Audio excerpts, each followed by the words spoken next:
Okay. Yeah, well.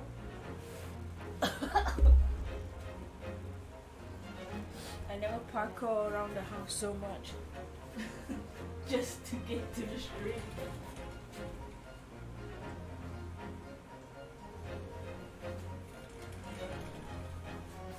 Okay, let me just put on my Sherlock hat real quick. Sorry for the wait.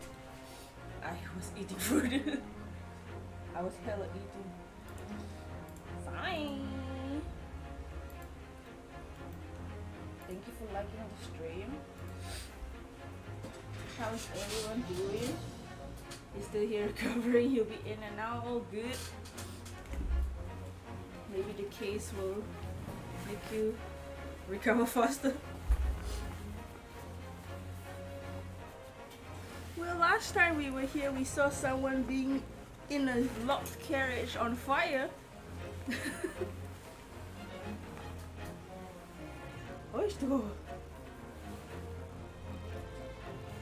I'll greet everyone in just a second.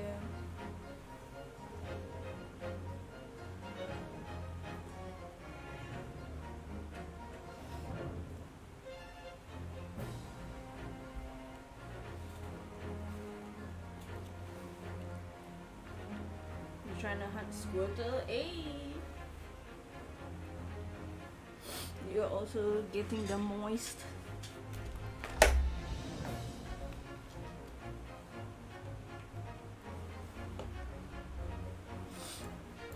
Oh god, wagon fire, yup. Yeah, I'll recap what happened last week in a second. Cause this case is just gonna move on from last week. Alright, I'm ready.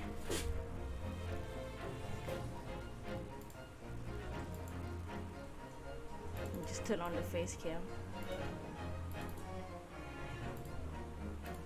Yo! Oh my.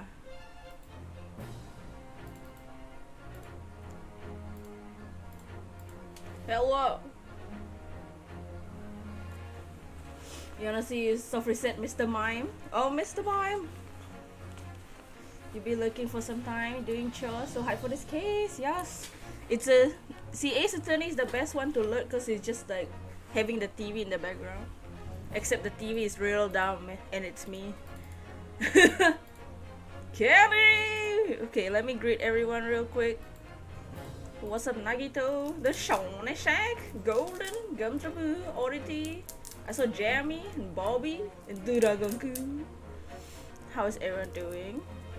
So what happened last time? Hell, that's what happened. You saw someone leaving Peach. You saw someone is leaving Peach Paw. Oh. Nani? I was my Switch was in Animal Crossing just now. Holly, what's up, Holly? Yo, what's up, everyone? Yeah, last week. So last week Naruhodo, we are in Britain, okay? With Susato-chan. We go to the court. Because Samamov, right? Oh, I wish I could have got Kazuma. I mean, yeah, we're in Britain and we met a Zari Strongheart. Male Strongheart. He's like, yo, you have to get this guy not guilty and I'll make you a lawyer because main character armor. And we're like, okay, whatever, fine. If we lose, he gets the death penalty. Nice. In court, we meet Barok Valzix. He steps on Naruhodo. Oh yeah, he calls us Nipponis, okay? We are the Nipponis. And the case last week, our client, Mr. McGilded, this Irish dude, he is on suspicion of killing someone in this omnibus, which is a carriage and has like a roof deck and all that. The carriage is low and there's a dude that in front of him called some Mr. Hat, this hat guy. I don't remember his name. Steps on him. Yeah, he played with our feelings. Male Strongheart, you better be the good guy. Yeah, he kills the guy in the locked carriage and we have to say he's not guilty. But how are you not guilty if you're alone?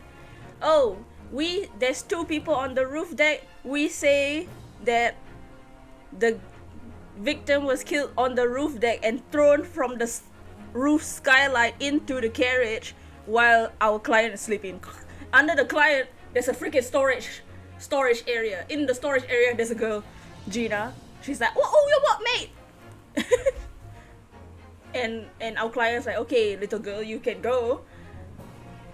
But the little girl said, I was hearing everything, but I didn't hear a door. So if she didn't hear a door, the victim wasn't there. So that's why we say he was thrown from the skylight. But our client was hella guilty. Because the blood on the skylight and there was blood in the carriage was added afterwards. Because during the trial, the freaking girl smoked everywhere. She smoked bomb, boom. She smoked bomb the courthouse, and we all had to leave the courthouse. And after that, then suddenly the blood appeared. So we're like, oh my god. And the storage area suddenly was empty. It was supposed to be filled with equipment. Said Barak Van Zix. And we said, oh, the blood came out of nowhere. Oh my god. Me and Barak Van Zix, we are working together on our first case. Our client hella guilty. But because the crime scene was so tampered with, he is called not guilty because of lack of evidence. So we let a guilty man walk free. And then after that, the carriage was set on fire anyways. Well, that's basically what happened last week. Nico. We don't know who put the blood. Yeah, we don't know who put the blood there. Mr. McGilda said, the blood was always there. But me and Barak, we know. We got brains. Our memory is like, that wasn't there before. But memory is not evidence. But yeah, at the end, we left to go find a hotel. Barak is like, oh my god, hey, it's KOKORO. Oh my god, the omnibus has just been set on fire. And someone was in the carriage. Who? That's what we're gonna find out today. That's the recap, okay? That's basically all we need to know.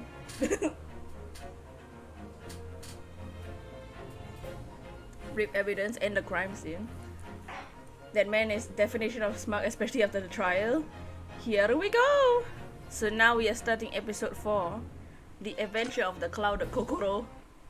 Which means heart in Japanese for those who are not weeaboos.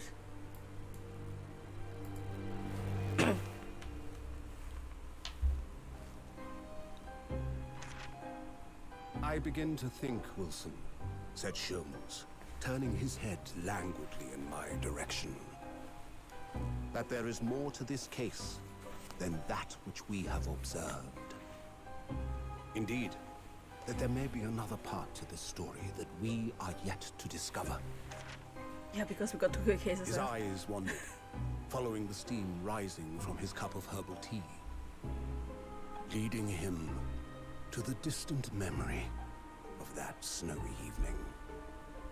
To the young lady collapsed on the pavement along Briar Road, and to the knife in her back. Yo, Spartan. Glow of gas lamps, a most extraordinary scene had Second been game's set. even better, I bet. And under the cover of a light fog, the curtain had risen silently on the insoluble mystery of our invisible killer.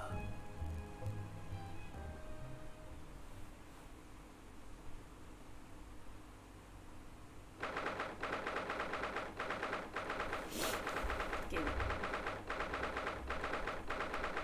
It's always a knife. Okay, give me a second. Just let me just do that real quick. There we go. Never saw a dagger, always a knife. Easy to get. Everybody has a knife.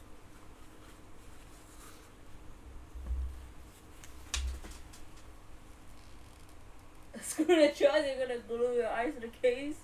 Yo, sucker.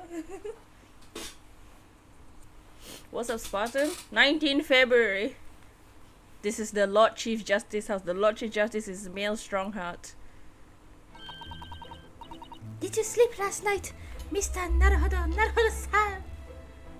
It seems this will be the first normal case we have. I would think so. How are you doing? I'm doing good. Just ate some food. No, not at all. I didn't sleep. I can't sleep without Kazuma. Just kidding. It was an enormous hotel, wasn't it? The rooms were so luxurious. I feel like we were staying in a palace. Before the gas lights twinkling. You're a twink. It was brighter than the day in the middle of the night. Naruhodo? What about the enormous beds? After my time on the SS Buria, I wasn't gonna waste a single inch of that space. Oh! I spent the entire night rolling from one side of the mattress to the other. Doing what? Is a normal case ever really a thing in Ace Attorney? Yeah, not even the first case was normal, let's be real. Larry. Ah yes! It really was the sort of thing you can dream about normally. On a killer hotel. Except when I learned that we owed £3 for the rooms, that dream quickly turned into a nightmare. Oops, sorry about that. The building was so impressive and the entrance was inviting, so I wandered in without thinking. You played Ace Attorney on the DS like back then? Nice, yeah. We played all the games on stream if you wanna watch it. Even the investigations too. In the lodging house in Japan, that sum of money would put a roof over your head for a whole year. I did try, but I'm afraid I couldn't help my tears when we were presented with the bill. Oh, really sorry. Oops. Well, never mind. We must find more affordable lodging straight away, though. If we're not careful, our entire stipend will be used up in less than 10 days or less. London is a scary place. Oh, yuck. Oh, is this a male Strongheart? Oh, I forgot how it sounded like. Oh, oh. Sorry. Good morning to you at this hour. Ow! That is Strongheart. Oh, yes. Wait, how old is he? Let me see. Oh yeah, 52. Oh. Hell yeah, but older than I go cool. The grunter. Oh! That's our male. He's male and he's strong, right? And he has a heart. And he's hot. Good morning to you, Lord Chief Justice. There you are. We have come to report the outcome of the trial at the Old Bailey yesterday. Wait, give me a second. He looks 52, you can believe that. Susato-san is amazing. She doesn't even bat an eyelid, even in the presence of an imposing Lord Strongheart. Oh, he's so imposing. Oh, imposing. What? Yes, I believe you have a very comprehensive initiation into our British courtroom practices. Zeeks and him should get together. Oh yes. Naruhodo, not the time. Kazuma died like a month ago. Come on, man. Just kidding. It was very eye-opening. Nothing else was open. Don't worry. Barok didn't make me feel some kind of way. Oh yes. What is it? You strong as a tie in real life, dude, right? And in accordance with your instructions, Lord Strongheart, Mr. Naruhodo performed his duty to the end. Yes, I've already been apprised of events. You conducted a remarkable defense. You may consider the test passed. Weirdify, yo, what's up, Weirdify? Oh! Naruhodo. No longer are you a student of the great empire. Oh, no, I didn't say great. The empire of Japan. You may henceforth claim to be a fully fledged lawyer. My country is delighted to welcome a young talent from such a remote eastern land, you frickin' Asians. Just kidding. Wait, let me... Okay. Arigato thanks gozaimasu. So I'm a lawyer now. This sounded just released some birds. Yup. Fully and fledged. Oh. That's just his pets. I mean, they can't escape. We're in a closed room. Now, in view of your new appointment, I have a fresh case in mind for you. Pegasus? Pegasus? Woo! What's up, Poké Thunder?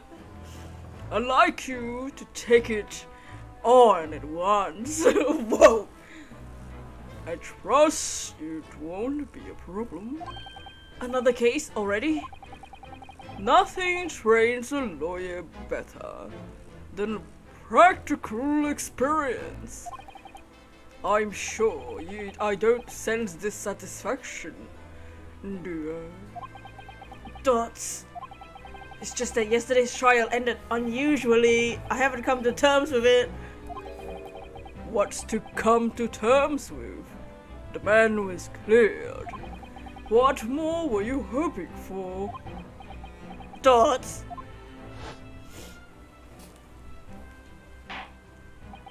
The culpability of the defendant has not at the present time been established by this court. Consequently, the jury will not be required to proffer judgment. Well, Lord Valtix! I forgot about him. It's been a pleasure, Solitaires. And as for you, my dear fella, I couldn't have asked for a better defense.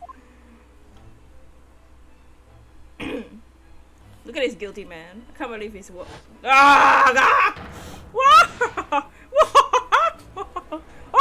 It's just Mickey Mouse. Yeah, we want the truth too. Trust me, I'm engrossed in this game. I get into this game. I just can't help but wondering if Mr. McGilder really was innocent. Naruhodo-san! What? It's just I never managed to ascertain the truth. Yeah, stop with the commentary. just.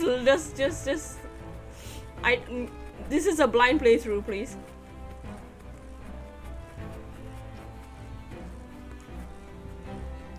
Mickey with Wario.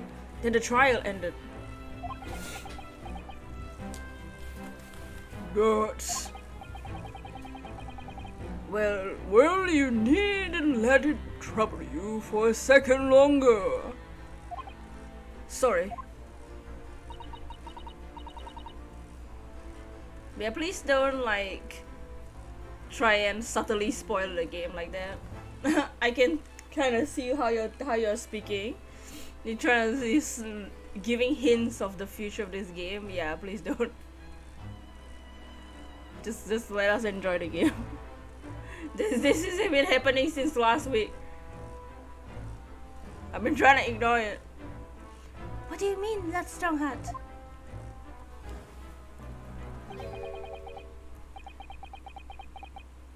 Magnus McGilded passed away!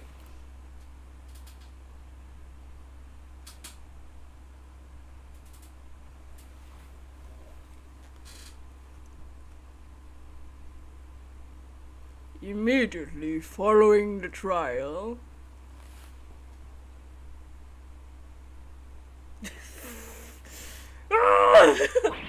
no! Why? So he was the one in the carriage. I don't feel bad, but my God, why? No! What? Mr. McGilder is dead? This time I'm the one that summoned the birds. I have 19 minutes and 41 seconds until my next engagement. You're engaged? Just kidding. Time enough to talk. Jesus Christ! I don't understand what happened. How can he be dead? After the trial concluded yesterday, there was a commotion in the Old Bailey. As you'll presumably recall, an omnibus had been wheeled into the courtroom. Yes, of course, that was the scene of the crime which Mr. McGilder was accused of. Precisely. Well, while the bailiff's attention was diverted by some other matter, the omnibus went up into flames. No. How could such a thing have happened? That is being investigated as we speak. But already, the police have identified a corpse found inside the charred shell of the carriage, and as that of Mr. McGill. That's awful! The man must have slipped inside while the bailiff's attention was elsewhere. The bailiff really needs to pay more attention! How could that have happened? That is also being investigated as we speak. That's... Thinking back now. Immediately after the trial, Mr. McGill did mention going back into the courtroom to look at the omnibus.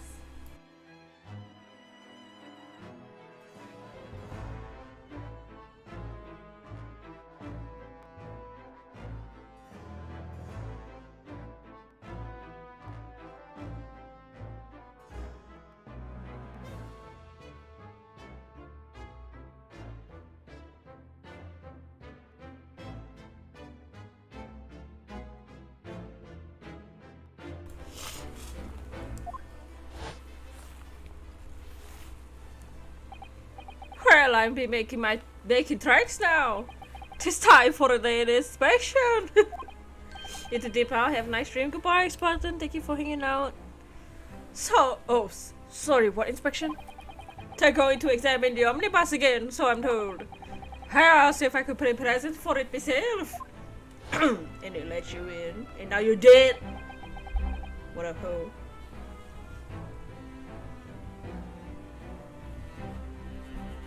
See, the thing is, I want him to be dead, but not before we got the truth. We didn't get any truth. There's been no justice. An inspection of the omnibus. The hell is he talking about? Not to my knowledge. I don't believe Scotland Yard had any intention of re-examining the carriage. But then who was Mr. Gilder talking about? Never mind that now, the Yard is making a thorough investigation. This matter no longer a concern of yours. Leave it to the police. Oh, Mr. McGilded. Don't feel bad for him. Feel bad for the people who didn't get the truth out.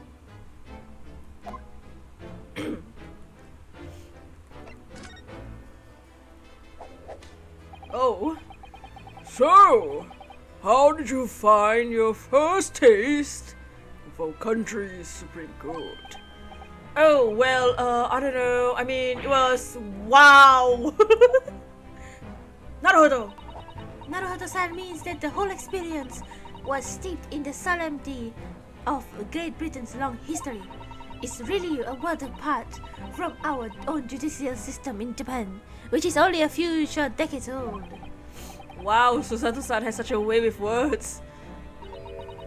And you seem to have a way of failing to find the right ones. Let's take out. Ow! The judicial system here is most advanced in the world.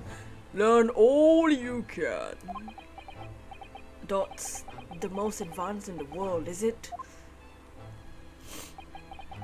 It was fortunate that your very first trial was a simple affair. Simple? That was simple? As I believe I mentioned yesterday morning, it was a trial you couldn't lose. Why? Why? Huh? Why do you know we couldn't lose it? Are you working with the girls? I don't mean to be contrary, Lord Strongheart, but that case was anything but simple. Notes. The circumstances of the case were so incriminating, I was stunned when I first heard them. In fact, I'm still finding it hard to believe you managed to get a favorable verdict. Notes. Is something funny? No, my apologies, laughing to myself. However, the fact is that you did receive the not guilty verdict you set out to achieve. And that can only be attributed to exceptional talent. Wouldn't you agree? Well, I don't know about that. Don't. Well, never mind. You exceed my expectations, I freely admit. That much is at least an undeniable truth. So what you're telling me is everything else isn't the truth? There's something fishy is afoot here. Which is precisely why I prepared the new case for you. As I mentioned before. What's going on? What was he going to say before?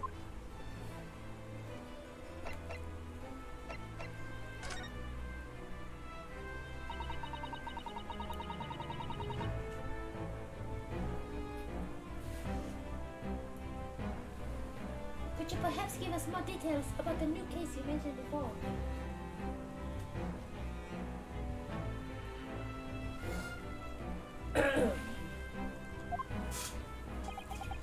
Don't tell me. It's a murder, and the trial starts in 10 minutes. Naruto, don't jinx yourself.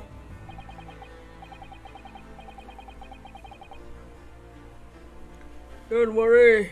There's nothing so alarming or quite so urgent as your last assignment. In fact, this case is completely different.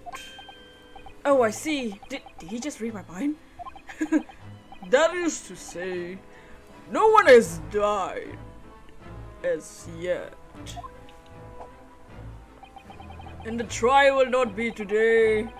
There's plenty of time to research the case thoroughly. And plenty of time for someone to die. 23 hours, 43 minutes, 19 seconds to be precise. So the trial's tomorrow then. Dots. Is everything alright? Oh yes. Just a little confused, that's all. Yesterday's trial was... well, it left me wondering if I'm really cut up for being a lawyer. Oh, Naruhodo-san. I don't know if I could face standing in that courtroom again after Mr. McGilda's trial. Oh yes, nearly forgot. It's one similarity with yesterday's case. Once again, there is currently no one to advocate for the defense. Oh! If the situation remains unchanged, the trial will start tomorrow with the defendants unrepresented. And if that happens, I need not remind you of the inevitable outcome. The most terrible end awaits the defendant. Yep, that's right. Ah, here we go again. Now's not the time for memes, Naruto.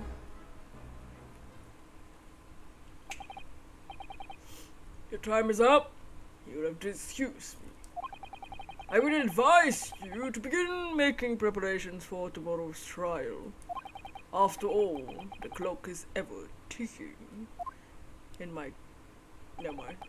But there's now 23 hours, 26 minutes, and 39 seconds until the court sits. Last time he mentioned 23 hours, he said there was plenty of time. And one more thing, Mr. Naruhodo. There's something I should like to ask you. Oh, what's that?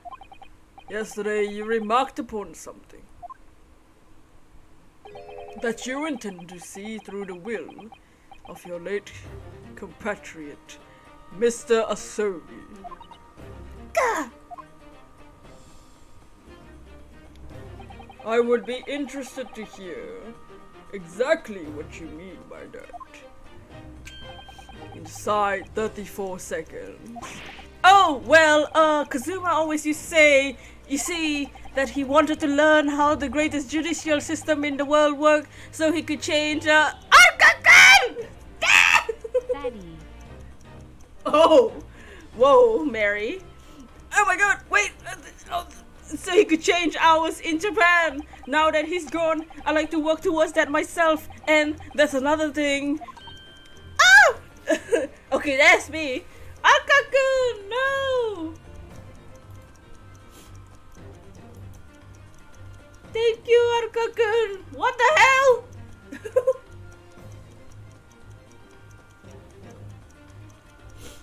That's just what happened. Naruhodo's like, okay, 34 seconds. Oh. Arkaku, thank you. How are you doing, Arkaku? Oh, dropping it like a house. Ow! Drop it like a house. Drop it like it was drop on the floor. Drop it like it was drop on the floor after. Never mind. In the elevator. What the?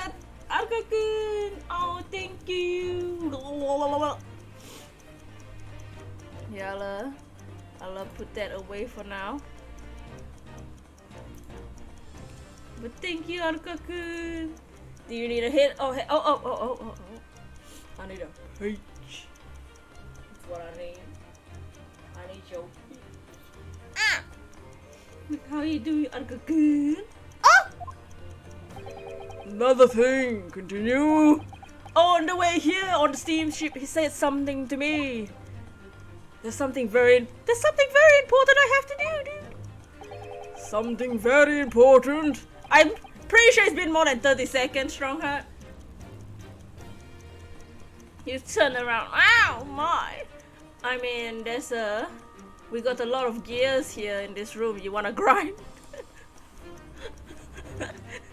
What exactly would that be? He never had a chance to tell me. I suppose he would have done if he, didn't die. You're out of time. Thank you for an enlightening discussion. Naruhodo-san, what's this all about? What? Mr. Asagi never mentioned anything of the sort to me. Well, he's not your friend. He's my friend. He don't care about you. He care about me. He's my best friend. What trying to take it from me? Girl. Doing alright. What can others keeping you occupied? Haven't been able to YouTube Discord in recent times. Hope you're doing good, y'all. I saw the picture of you, Tony, and Jake. Tony shared the picture. You know, handsome with the Tony and Jake.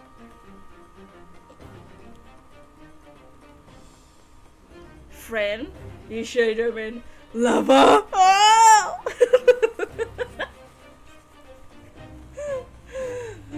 Kazuma, he's my boyfriend, not yours. You underage girl, go away. I urge you both to focus your attentions on the matter at hand. It's super fun meeting Jake. The music needs to chill to epic. Who the hell? I've taken the liberty of summoning the police inspector in charge of the case. He'll be able to apprise you of the details. How long has he been there? So I wish you best of luck and bid you adieu. Fates.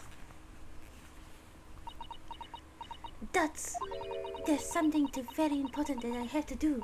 Kazuma-sama, what did you mean? I wish I knew, jeez. But honestly, he never told me. We were too busy in that little room, 2 weeks is a lot of time, too. He could have told me in 2 weeks, but we were busy.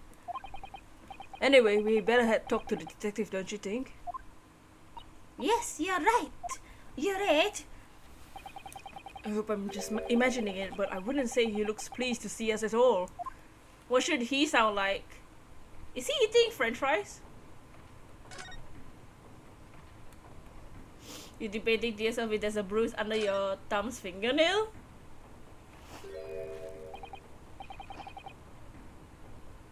My god.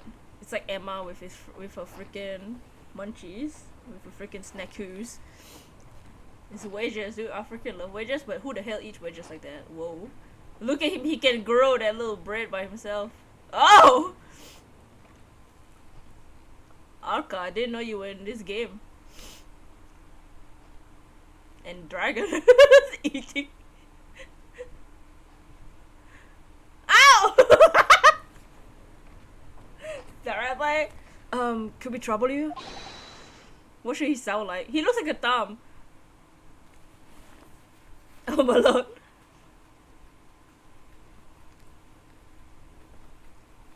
What should he sound like?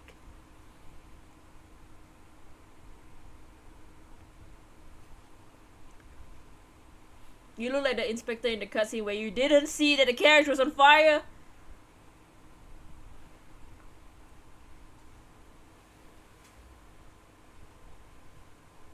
Oh wow! Where do you think? Sorry. Oh! Lovely weather, isn't it? Oh, inside the building. Think we heard him in the cutscene? I don't remember. We don't follow the cutscene. We don't follow cutscene voices. What do you mean official voice actors? Athena sounded like this. This is what Athena sounded like. What's the weather got to do with anything? Oh! None of them. Listen to me, you young Japanese upstart! Hey! Whoa, hey! Suffer every winner doesn't get every ingredient eaten out of your hand, you know? But Susato-san told me it was foolproof. What was that, buddy? Your Asoki voice? Oh yeah, that's true. Whoa! Ow! Ow! Ow! Ow! Oh god! Ow! Oh god! Yum yum. Yum yum. I'm a very busy man. A very busy man. That's a crime scene to investigate. But I'm here having the lies and talking to you. They're talking to you. Oh, I'm ever so sorry. Can you imagine what the other officers? I don't know what's happening with his voice. Can you imagine what the other officers they will be saying? Haven't seen the Gregson everywhere, have you? No, he's busy with the big wigs these days. He chews with his mouth wide open. Oh, what is this, woodpecker? Oh. And all because some bumpkin here, who's here on a jaunt from a country you never heard of. I'm about to slap him. See, a lot of people that when this game come out, they be saying this game has a lot of racism. I see it differently. I think this game has a lot of ignorance, but this guy be racist. Barok and the judge, they are uncultured rather than racist. They're not being offensive to me. They just don't know anything about the culture. But Giselle and this dude, slap me all. That's racist. Hear that, Rippin' Saw? This is the reputation of the York going to us. There's no need to rip us apart as well. I don't believe we've been introduced. This is Ryunosuke Naruhodo, a defense lawyer. Racism was very common in the 19th century. And that's the thing. Like, in the olden days, that's when people started moving to other parts of the world. So you're gonna assume that people are unconsciously racist. They're not being racist to be racist. They're just being uncultured. Because they've never seen people from this land before. That's the uncultured ignorance that Baroque and like the judge have. Giselle though, Giselle was being a hoe. Giselle was saying, you swines. How you Japanese are losers. Hey, what's up 457? Why do you have a feeling you missed something insane? Oh, remember the Irish, our client last week? Yeah, he's dead. It's a pleasure to make your acquaintance. I am Naruhodo's judicial assistant. It's lovely weather we're having today. Isn't it? Susato, you're so sassy. Notes.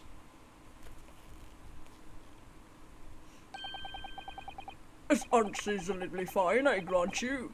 London winters don't see a lot of sunshine. Unbelievable! How did she pull it off? The Shore asked me to fill you in on the case. Name's Tobias Gregson.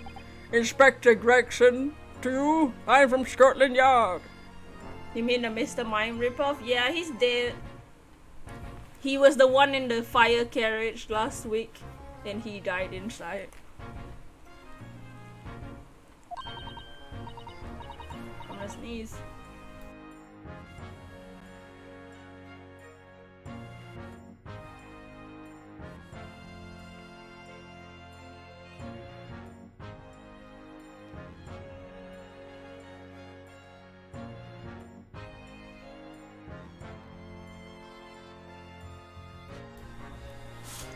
Gregson? Inspector Gregson. Greg? So it was Greg the whole time. What's the matter with Susato-san? Does the detective name mean something to her?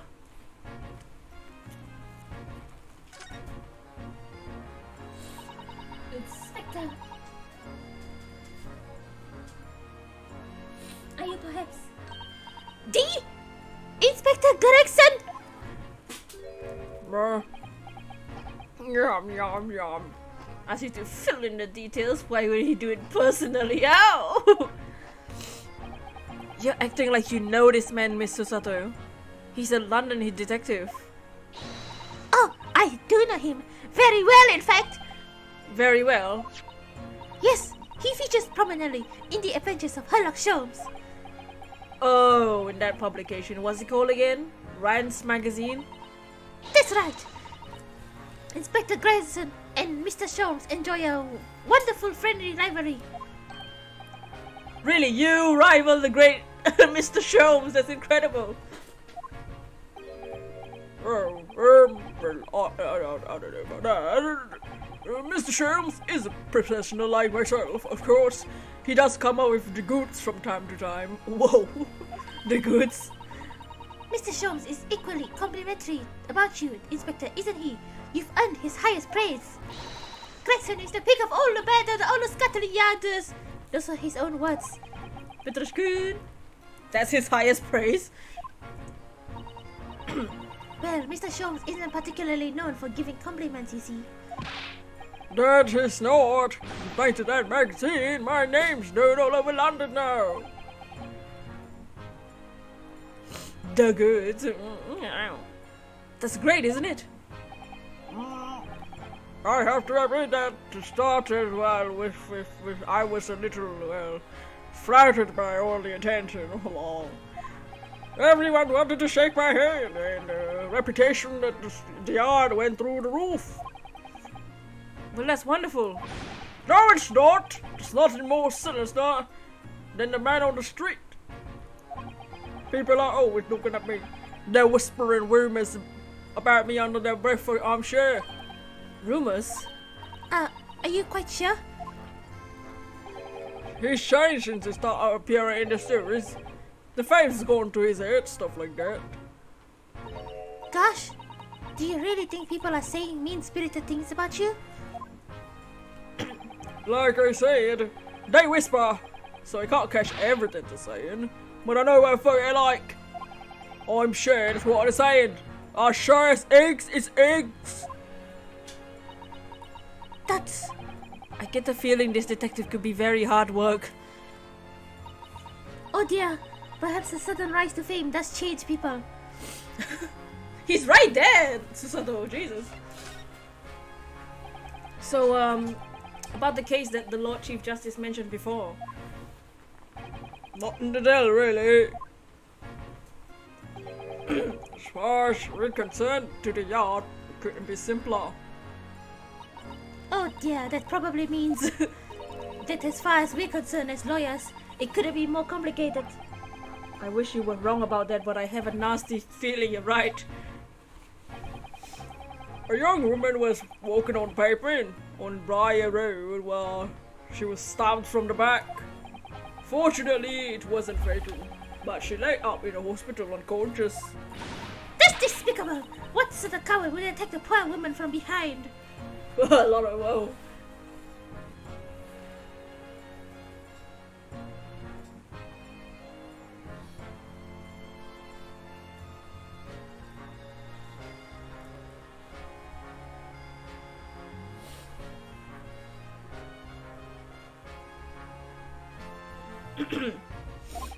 I suppose you would have finished whoever it was off with a Susato takedown, wouldn't you?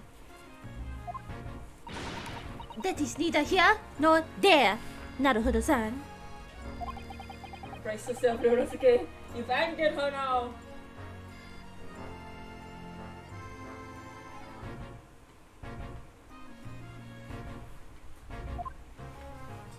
Anyway, after something of a well-written investigation, the criminal was arrested. He barely had time for a cup of tea after the incident took place, to be honest. There must have been something left at the scene of the crime that led you directly to the culprit. Or perhaps reliable witness who recognized the person in question. Let me stop you right there. You're wasting your time on this one. Sorry? There's nothing you can do. There's no way to help the bloke now. Why ever not? Simple. The prosecutor's been assigned to the trial tomorrow. It's Lord Baruch Van Zeeks. Ah, we've been there, done that. No! No, you should say yes. Sounds like you've heard of him then. Oh yes, we're very familiar with Lord Van Zeeks. Believed to be the harbinger of death itself. The Reaper of the Bailey. Ow! Baruch. Lord Baruch Van Zeeks. Oh, yeah. I mean, who we faced in court yesterday. Mr. McGill told us about him before the trial, didn't he? I don't believe anything this fool says. I think he was a very nice... He was a nice lawyer. He's a nice... He's nicer than the other prosecutors, let's be real. So far. When Van Zeek stands in prosecution, they call the accused his sacrificial lambs. Ah, imposing. In every single trial he's been in, the prosecutor, the accused has been damned. This Reaper of Bailey nickname. I suppose he's earned it because every defendant he advocates against is found guilty, is that it? But... Well, if that's the case, we should inform you, Inspector, that in yesterday's trial against Lord Van Zeeks, Naruhodo secured a verdict of not guilty. Well, not that I wanted it. And what of it? Oh, well, I think that means even against the Reaper of the Bailey, it's not impossible to save the defendant. No, you really don't have a clue, do you? What do you mean? What happened to the bloke in the end, eh? He's dead. Ah, Magnus McGill came a cropper in the omnibus when it went up in flames. You can't rightly say you saw save the defendant, can you? What are you saying? Look, if Van Zeeks could get the dirt to stick on everyone, he'd be a miracle worker. But that's not how he goes. He doesn't work miracles. He works magic. Black magic. I'd have a good long think about that if I were you. Are we really supposed to believe that? Yum yum yum yum dots. Yum yum yum yum yum. Right. Well, I fill you in as you requested. I'm very nearly out of chips. So, I'll be headed back to the crime scene now. We still carry out a few investigations there. It was Briar Road, you said, didn't you? Where the incident took place? That's correct, Mom. And if you head over to the holding cells, you can meet the criminal himself. You've branded him a criminal already.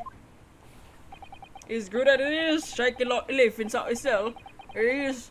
He'd give you a chuckle if nothing else. I'll probably laugh. He's inmate 53. Speak to the jailer and he'll show you the way. Inmate 53, thank you. What about inmate 69? Dots. So there's no helping anyone against the Reaper of the Old Bailey, they say.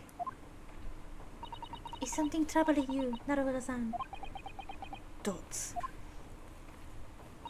To tell the truth, when I recall the trial yesterday, I can't stop myself from shaking.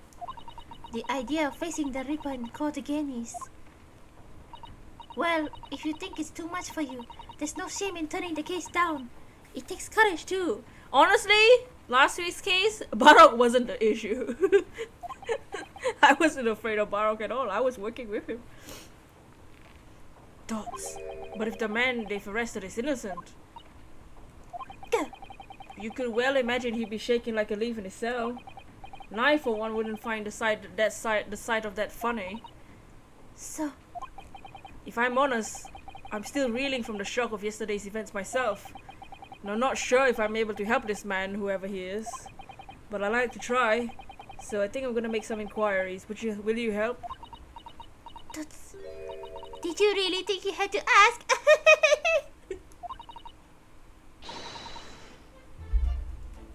After all, I am your judicial assistant. Thank you. So then, shall we?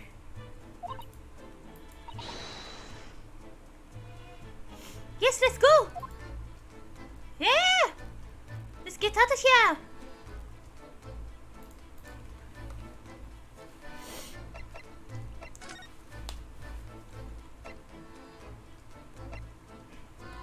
To the prison cells where the suspects are held. The visiting is permitted at certain times. Let's go! Oh jeez. What detention center?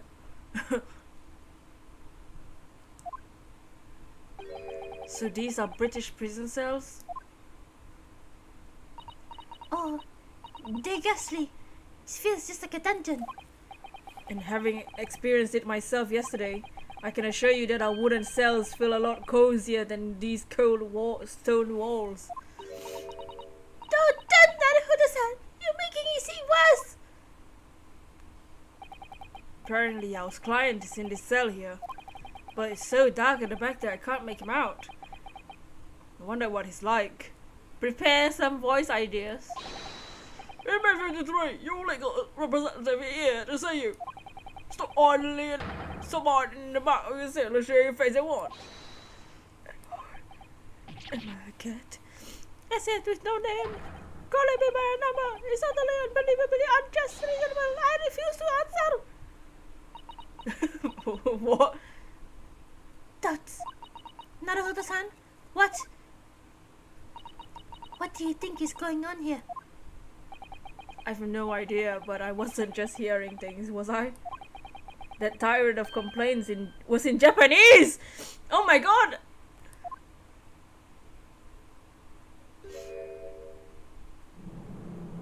Hello? Dude? Excuse me, but who? Shh, quiet!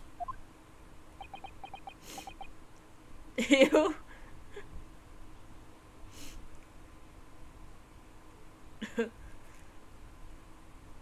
Dots. They're all around, hiding. I don't dare. They're watching, listening, even though I can sense it. Dots. Right, so, could I ask you who exactly... There you are! You've come to curse me, haven't you? Don't try to hide it. You're a ghost. A ghost?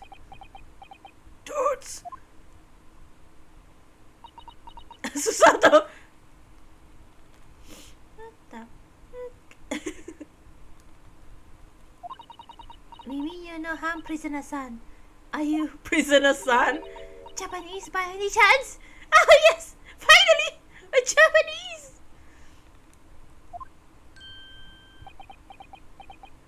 Toads.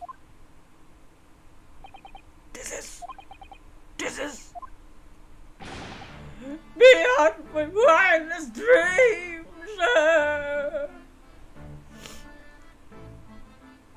Ah, freaking Brits! Forgive me for the forgive me for the sudden outburst before. I'm so sorry. Oh, it's fine. We're just a little surprised, is all. Imagine it! It's been 12 long months since I left my hometown, and here I am, in a frightful fix in a foreign land.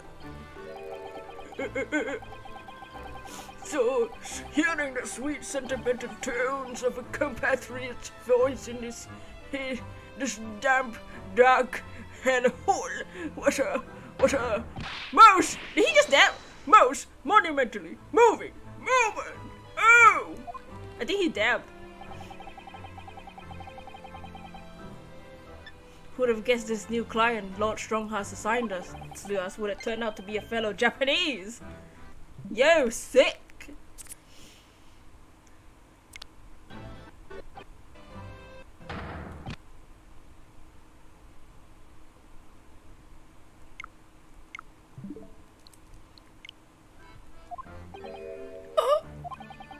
What compassion my fellow countrymen show to dispatch a first-class lawyer all the way from Japan to defend a mere foreign student.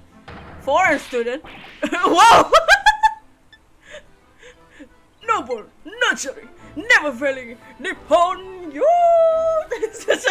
I'm surprised they didn't play that sound. Wait, sorry, I'm too into this guy's poses.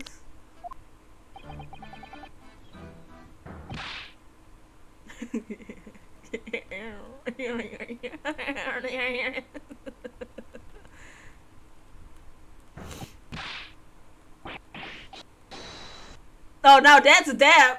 Now this is a dab right now.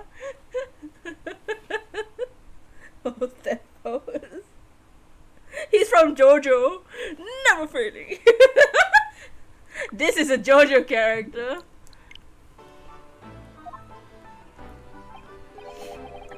A first class lawyer. Oh dear, I think there's been some of misunderstanding here. I wonder, would you be so kind as to tell us what happened? Why have you been detained as a suspect, for example? Yes, I can. I will. Shut, stay, solid and silent.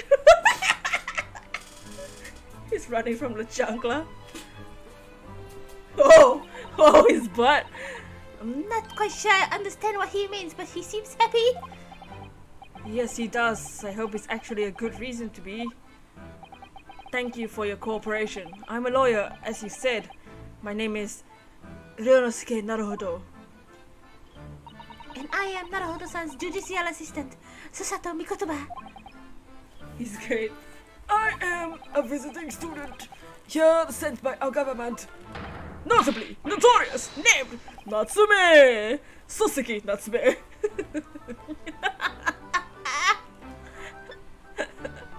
Ew, his mouth!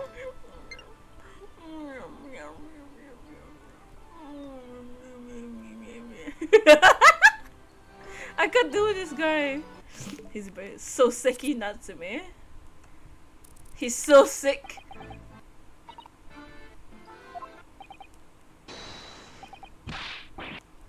Oh! You think he's dabbing, but then you look. Oh, how could you do this? How can you do this to me? I didn't look. I didn't look. We all failed. We all failed.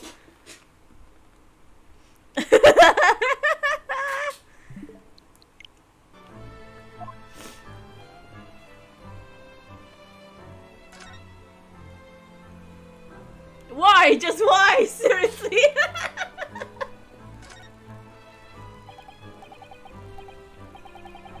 Soseki Natsume-san, what an unusual name. Call me Soseki, please. I'm a poet, see, a writer of haiku. It's something of a nom de plume. A nom de what? You mean an alias? Just say an alias, yo. That's right, Naruhodo-san. No. Don't be so prosaic. It's much more refined than that. And haiku, that reminds me of home. Did I hear you say you are a visiting student sent here by the government? Yes, that's right. A year ago, I was taught to study English. First I had to suffer that misery. Now this beyond pale. Suffer that misery? Do you not want to study here? No, I mean I had an interest in Great Britain for some years, of course. Oh. But just because the government tells you to do something doesn't mean you can do it. No. What do you mean? Oh, what do you mean? If they told me to study English literature, that I could have understand. That's my field. But no, they told me to study the English language. Utterly, unbelievable, unjustly, unreasonable. Because you're like Charlotte. I see. He didn't dab this time. Only the other day, I was told to send a report about my first year here. I tendered a blank piece of paper. Whitewashy! Not again! Stop!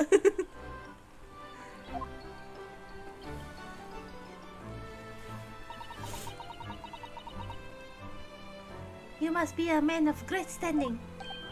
Oh yes, so I'm often told. And often like to be told, it seems.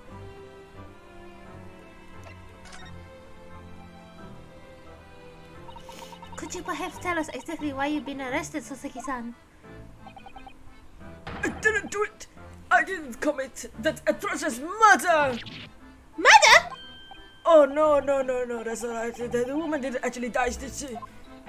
But she was stabbed with a knife right before my eyes.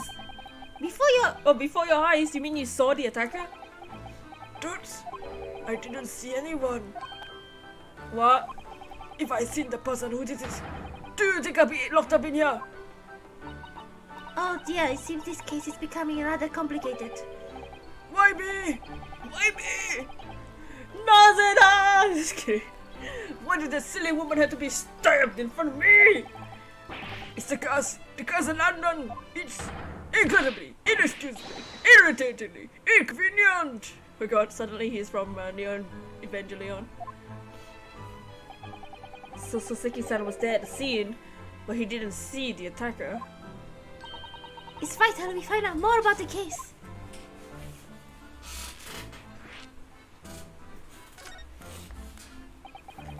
It was an accursed evening, just after the snow had started to clear with the heavy fog. And heavy with fog, I'd been to the bookshop to buy some books, and I was on the way back to my accursed lodgings. Sure, the book stuff wasn't a curse too, right? As I was walking the accursed pavement, I could make out the sole silhouette of another ahead of me. A woman wearing a green overcoat, she was, just as I went to overtake her. Oh, that's the woman? The woman in the cutscene wasn't looking like that. She wasn't looking like a freaking pau. She wasn't looking like a she looks like a katamari ball. I'm sorry. I don't mean to roast her, but seriously, what the hell is this picture? She suddenly let out a little scream and collapsed onto the cold hard slabs stone at my feet. Oh! Oh! Ow!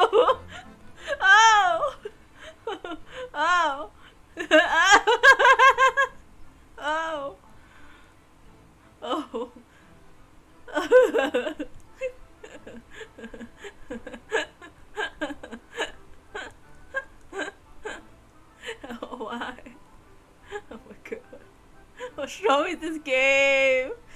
This game is doing this on purpose, right? They're doing this on purpose, right? Whoa. How terrible. I called up to the woman, but she didn't move. It was like a ghostly, ghoulish graveyard. Slight exaggeration there, perhaps. I was terrified. I had to get away from there. So I ran as fast as my leg could carry me from the back of my accursed lodgings. That's not good. They said it was shameful, I know, to run away like that. Tell me, Sasaki-san, was the victim an acquaintance of yours? Don't be ridiculous. Do you think I know this fair-haired English and a young woman at that? I'm defeated, shy, timid, unsure. I can't talk to people. I see. A young woman unknown to Sasaki-san. At the time that it happened, who else did you see nearby? Did anybody pass you? I got to be. Apart from myself and the woman, I didn't see a soul. No one. Oh, great. So the victim was unknown to you, and there was nobody else on the street at the time. That creates some sort of conundrum, doesn't it? Huh? What conundrum?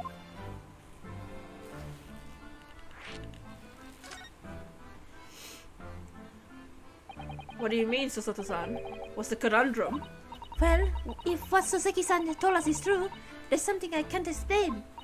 He says he didn't know the victim, and there was no one else at the scene. Then he apparently fled without have been seen. I did. But if that's the case, surely this man has to be the culprit? Ah, you! What did you say? Nothing! I didn't say anything! Oops, perhaps I thought a little loudly. Actually, that's not what's troubling me. What I was thinking was, how did Sasaki-san actually come to be arrested? Sorry? He didn't touch the victim, and there was nobody at the scene to see him. So how did the police ever discover that he was there in the first place? Oh yes, she's right. It was him. The cursed great detective. He led the police to me. Oh my god. Of all the bad luck. A cursed great detective? Could it be? DJ Riolu, what's up? I shall never forget that man's name as long as I live. With his haughty laugh and his self-proclaimed greatness. Rush, big-headed busybody, be gone! May you be cursed till the end of your days. Hail, Lock Sholmes! KJ, what's up KJ? How you doing? Welcome in. Edgeworth. Edgeworth isn't alive in this game. I knew it!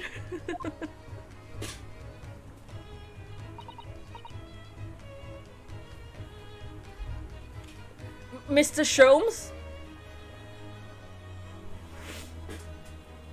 Hairlock Sholmes. Well, I didn't expect to hear the name from this man's lips, that's for sure. It was the morning after the nightmare had unfolded on the pavement before me.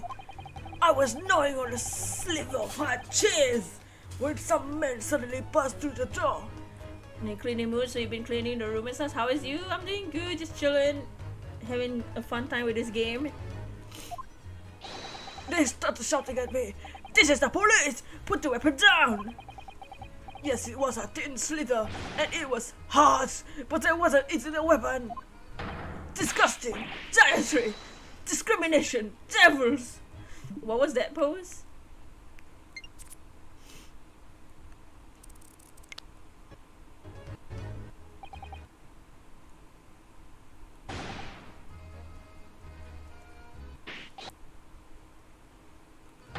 Oh. Oh my. Whoa.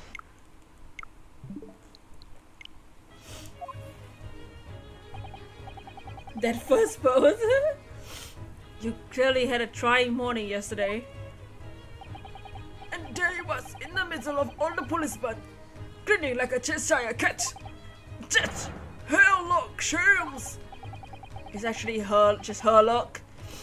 He's English. I know that one. Oh. I since found out he's a famous name in detection here in London, Yes, the great detective is really well known. and his overly sharp mind managed to deduce my whereabouts apparently. He thinks I'm the knife-wielding madman. Me, this weak, stoop, kitten of a man! I wonder what great deduction process led him to this conclusion this time. Do you mean to say that Mr. Show's deduction was the only reason the police arrested you? That would be really most unreasonable. The thing is, I was thrown into a panic when they barged their way in. Of course you were. That's only natural. I was terrified and trembling, and they kept throwing question after question at me in impossible English. Fiendish foreign filth, flammery! Well, we are in England. Can't blame them for questioning you in English. Good point. Touche. But my mind went blank. I knew I had to answer, but I didn't know what to say. So I just kept repeating things like, yes, I do. I'm fine. And the next thing I knew, I was in manacles. Before I knew it, I was thrown in here. Oh dear, I'm afraid it's hardly surprising. I'm fine. Because he's not fine now. And he doesn't look like Apollo Justice. Naruhodo Esquire. Oh, you can just call me Naruhodo. And we're just speaking English. When we speak in English, a simple mister is more than enough. Oh, yes, alright. Yes, they've, really got to me. This country is poisoning my mind. Dots. Please, I beg you to defend me in court tomorrow. You can tell her what really happened. You do it, won't you? Well, Why? Why is it so hard to say yes to me? well, the thing is, I'm just a student like yourself. On the study tour. A student? I have defended a case in Old Bailey, only the one though. At this moment in time, I really don't know what I'm supposed to believe in. I am confused about what justice in this country even means. Oh, Naruhodo-san. I'm not even the foreign student who was supposed to be here. I'm sort of a low-carb lawyer. Oh.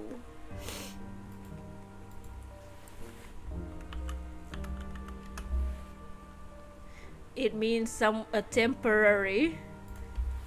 That's what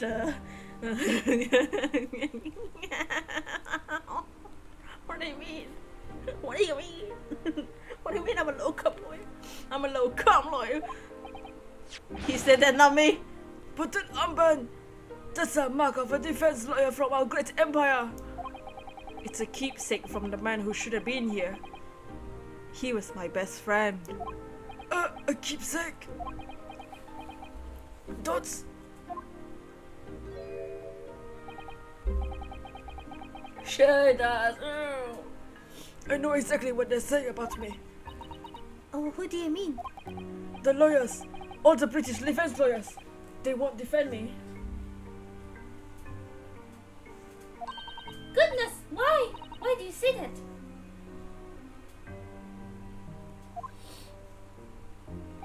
For the same reason you noticed before. When it happened, there was only the victim and myself around. I ran from the scene of the crime. I'm not a fool. I know it looks like I might be the culprit. It must be very hard for you, Suzuki-san. Anyway, I'm a student from overseas. Just a foreign nobody to them. Someone not to be trusted. I heard them openly laughing about me before. In my earshot without any compunction at all.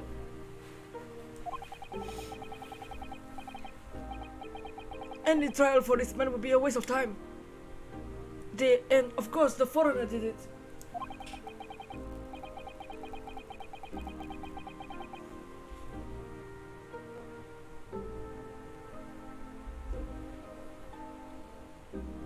they even had the gall to say the man doesn't understand half of what's being said anyway. Oof. Yeah, that's that's awful. They're wrong! I studied more English than half the civilians men out there on the streets! I traveled halfway around the world to learn about this people's country and its great history.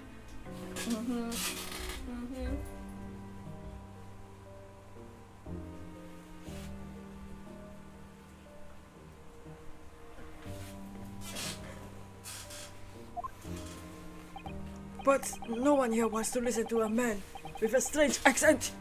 They all hate me. So at the very least, I like to entrust my fate to someone who can listen to me in my native tongue. Thoughts. You could do it, couldn't you? When I look into your eyes, I get a glimpse of heaven. What? When I look into your eyes. Oh, wait, I just missed the sentence. I can see what you've been through. Sasaki-san is just that. Thoughts. Give me a little time, please. I'll do what I can for the time being. What do you mean? We shall investigate the case as thoroughly as possible.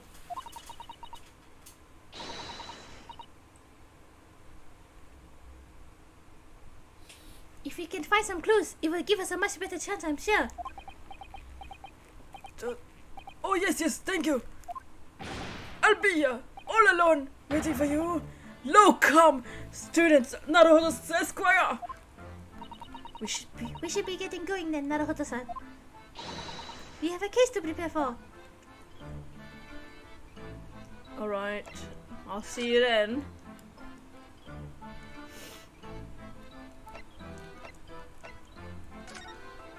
Let's go to the crime scene. Strand Street. Wow, nice artwork. Look at a bicycle. Oh, why is that officer on his knees? The Daily News, William Robbins. So this is where it happened. Briar Road. Ah! Look! Mr. Naruhodo!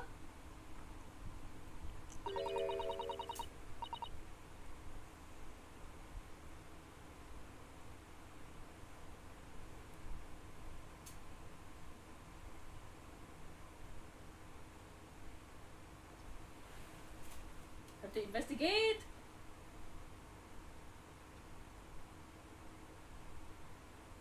You're gonna go. That's alright. Come to do your things. Take your time. I hope you feel better soon. Nice snowman. Look at that regulation metal helmet. It's unmistakable. The men of Scotland Yard are here. As we speak. Oh my god. That's their job, you know. Jesus. He's already on his knee. Ah!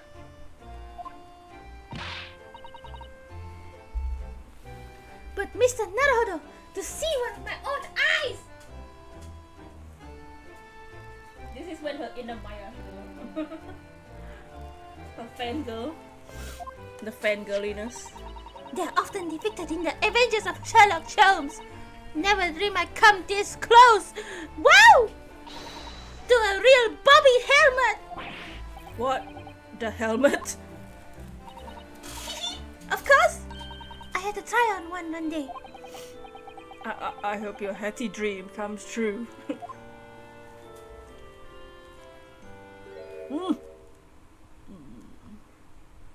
What's the Japanese delegation doing here? Oh, Inspector Grayson. The artist worked really hard to make a real snowman. This isn't on the tourist trail, I'm fairly sure you're well aware. Yes, of course, we are here to investigate. So you've been holding cells and what make you the criminal? He's not a criminal, as you put it, Inspector. He's a suspect. We'll see about that. You Japanese like to stick to that, I suppose. My God, I'm gonna choke you with those chips real hard. Well, do what you will. Doesn't bother me. Bloke's in court tomorrow, whatever happens. The verdict's a foregone conclusion. The stone cold air of rejection. Hope the uncle no one's wearing winter clothes. Okay. The power of anime.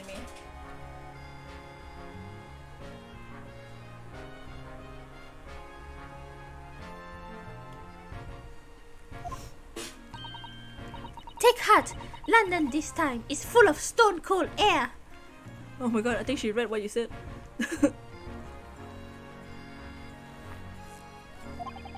That makes it worse somehow.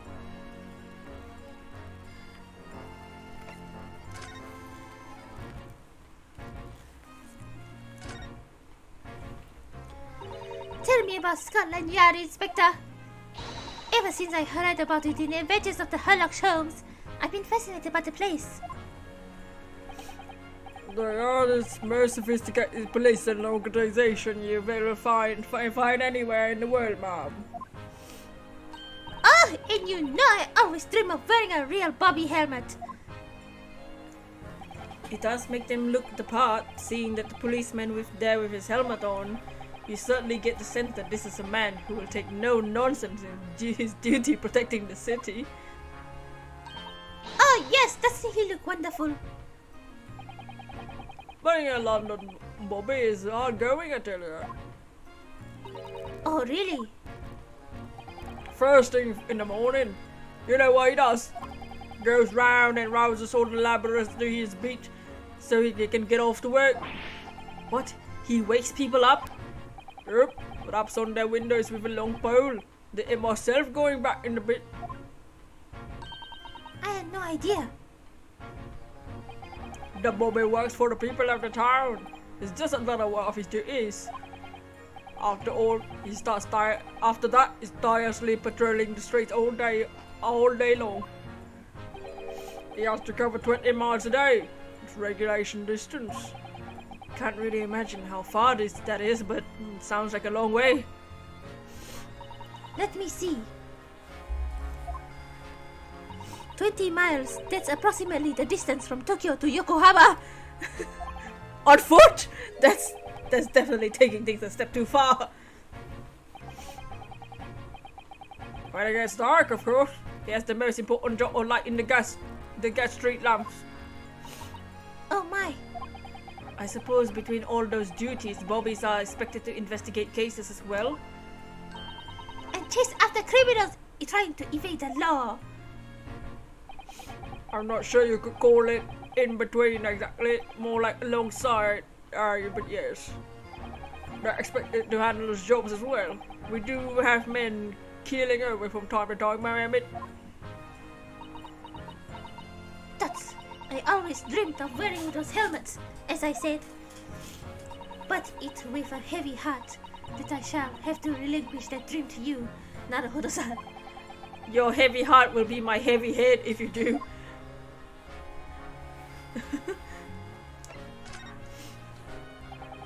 It happened around 5 in the evening 2 days ago. Just there on the open bit of the pavement. The victim, a young woman, was stabbed with a blade from behind.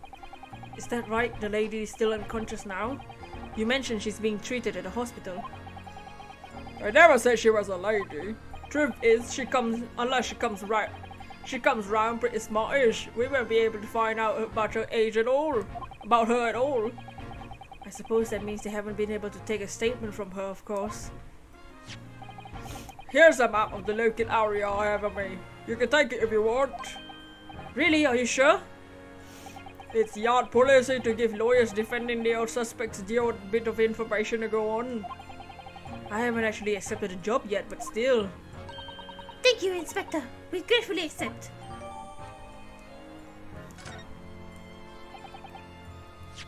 Let's look at it. Calabash Road, Meerschaum Street, and Briar Road. Wow, look at this, it's such a detailed map. What a detailed map. Is there a name on the back? Just kidding. Anyway, as far as I know, there was no one else on the scene other than the victim and your fellow countrymen. So, who did it do you think? Not much of a head scratcher, is it? Well, I know Mr. Natsume is claiming not to have seen anyone else around, but Just because he didn't see anyone, it doesn't mean we can be sure nobody else was present. I'm sorry to tell you, but we most certainly can be sure. How? Because, ma'am, the precise moment of the stabbing didn't go unnoticed. it what? We have two very reliable witnesses, no less. Very ahead of his time, better than Google Maps. Yup, more accurate. It was a typical foggy London day. Your client obviously didn't see them. There were witnesses now. Who are these witnesses, Inspector? A fellow and his wife. The man's one of the most reliable and respected citizens of all London. He's a copper from Scotland Yard. A policeman? That might change things. And this policeman just happened to be there at the exact moment the woman was attacked. Not in particular about him, ma'am. Part and parcel of being a bobby. Catching a man banging the act. Oh, banging the act. And all that. Do you think it might be possible for us to ask the policeman a few questions? Be my guest, you can ask him what you like. In court tomorrow. Oh, I got no doubt he'll be someone as a witness. So that gives you something to look forward to? oh God. That's that then. He's got no intention of letting us meet the man beforehand, it seems. A policeman will witness the incident. As your judicial assistant, I must warn you that this could make your job very difficult indeed. I don't need you to tell me that. Yes, as a non-judicial assistant, I could have warned me of that too. Oh yes, one more thing, Inspector. What? The person who led you to the suspect. I hear that it was Mr. Sherlock Holmes. Dot. What are you bringing him up for? I wanna know. I wanna talk to you. Dot. Was it something I said? The color has drained from his cheeks.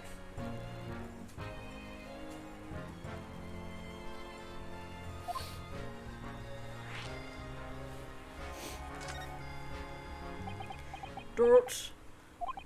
Where did you hear that name from? Oh, well, it was Mr. Natsume who mentioned it. He said that Mr. Jones was with the police when they entered his lodgings. I'm sure it was the result of one of Mr. Holmes' inspirational great deductions. Fiddle. That man's an amateur. I'm getting sick and tired of him showing his mug everywhere. Oh, I don't know where he gets his information from, but he turns up at the scene of the crime, wanders around spouting incomprehensible rubbish, and before you know it, he claims to have solved the case. yes, it's quite astounding, isn't he? He's a great help to Scotland Yard though, isn't he? Gabble. I've seen this before. Oh yes, that's Rand's magazine. The music is epic. The wonderful publication of the Adventures of Sherlock Holmes appears! Yes, well, that wonderful publication, as you put it, see fits to include several of the Yard's detectives in the stories. And the so-called detective greats makes a mockery of all of us. If you ask anyone at your Yard, it's a misadventure to be included in any of Sherlock Holmes' tales at all. Well, I suppose there's an element of that. We were all sorts of, every one of us, only to be flanked by the public thanks to that obnoxious detective. That man's a danger to us at Scotland Yard as he is to all our criminals. That can't really be true, can it, Inspector? Clearly, the great detective and the police have a complex relationship.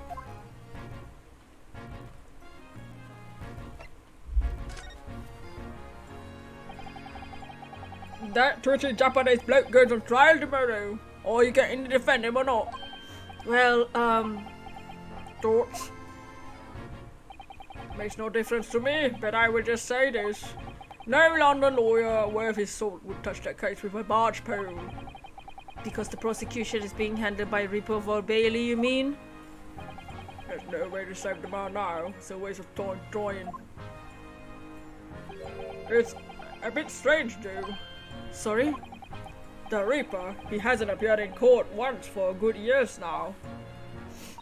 Yes, we did hear something to that effect. And the only people he usually bothers with are the real scum. The master criminals, the violent ones. Master criminals? The violent ones? That's right, he handpicks victims. He only deals with those guaranteed to go to the gallows for the sins. But Natsume wouldn't hang for what he's accused of, surely? Not just my point, sunshine. As the young woman was stabbed, but he didn't kill her. Couldn't even say that intent was there. So this isn't the sort of case I'd be expecting the Reaper to sink his teeth into, for want of a better phrase. Well, that's not exactly a minor infraction, is it? No, there's got to be more to it. For some reason he's taking an interest.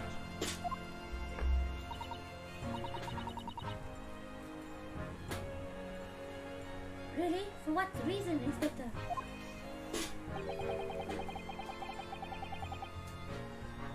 You think I can tell you what's going inside of the head of the Lord of Darkness? You'll have to ask him for yourself at tomorrow's trial. Are we really going to have to face the Reaper again? The Lord of Darkness, as he's put it?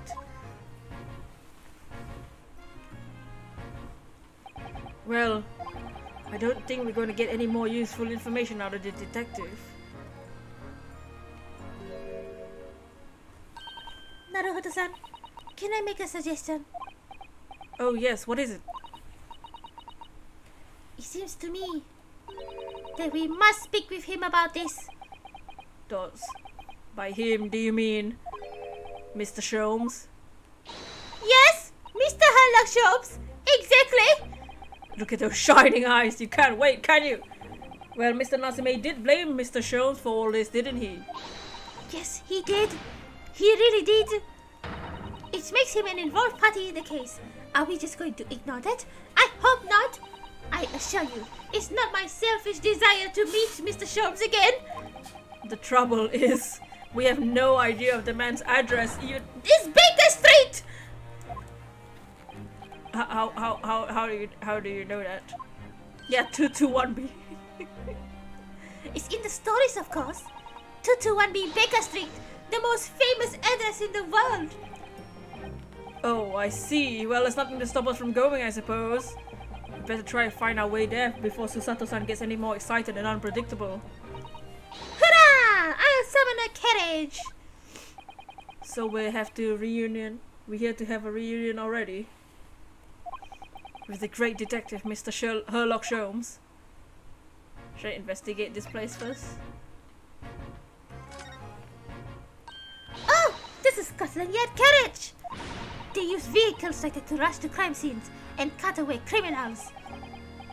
You're very well informed, aren't you?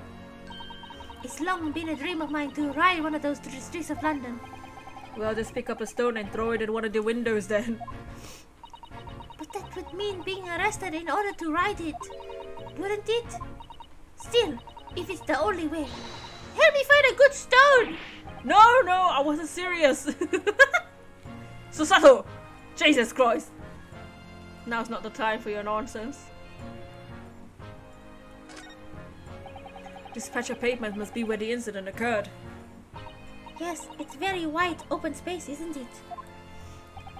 That's true. Can't see anywhere where an attacker could have been hiding. What about behind the snowman? Oi, what are you for doing here? Oh, well, we are just investigating the scene, officer. Conspiring, mustache fella in Japan, are ya? Conspiring? Come here to destroy our have ya? Get out of here before I give you an Go on. I don't know what he's saying. He shoot us away like rats. We should give him a wide berth, I think. What a disappointing experience.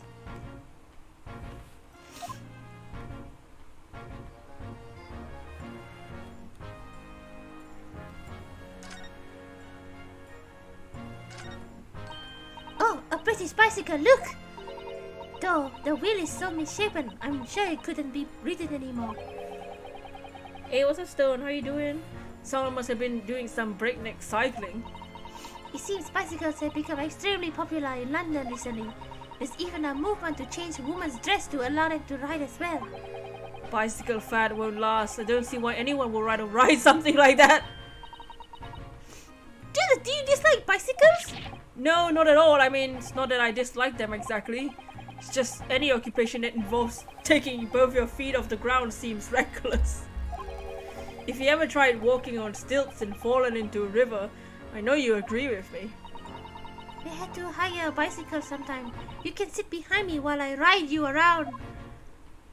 Well, I wanted to ride Kazuma. The windows were rather typical old brick building, isn't it? I'm sure it has a long and interesting history. Well, time certainly has taken a toll on this place. It's crooked and sagging all over. Whoa. In fact, it looks decidedly worse shaped than the other houses around here. We must find some cheap lodgings ourselves soon as possible. Yes, you're right. Cheap, but ideally with reasonable level floors.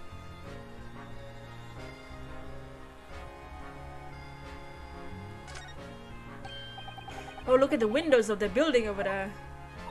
Are you sure they're windows? Yes, but they're all filled with bricks. You're right. I wonder why. Perhaps it's an empty property where nobody lives at the moment. There's smoke coming from the chimneys though. Oh dear, everything still feels foreign. There's so much we have to learn about this place.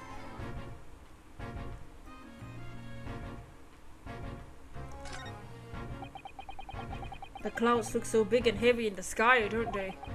And with the dense fog as well, everything looks hazy. It's known as Foggy London Town. I could just make up some sort of spire in the fog. It looks like it's still being built though. Ah! That must be Crystal Tower, being built for the exhibition that's open in 6 months' time. Apparently it's going to be very striking. Gaze on all the sides, the symbolic centerpiece of the exhibition.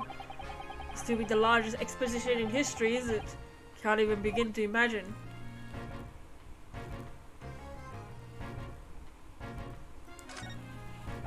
There are piles of snow on the pavement here, but the road itself is covered in carriage tracks.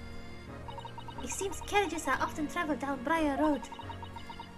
It soon disperses all the snow. I slipped over when I was walking down the pavement earlier.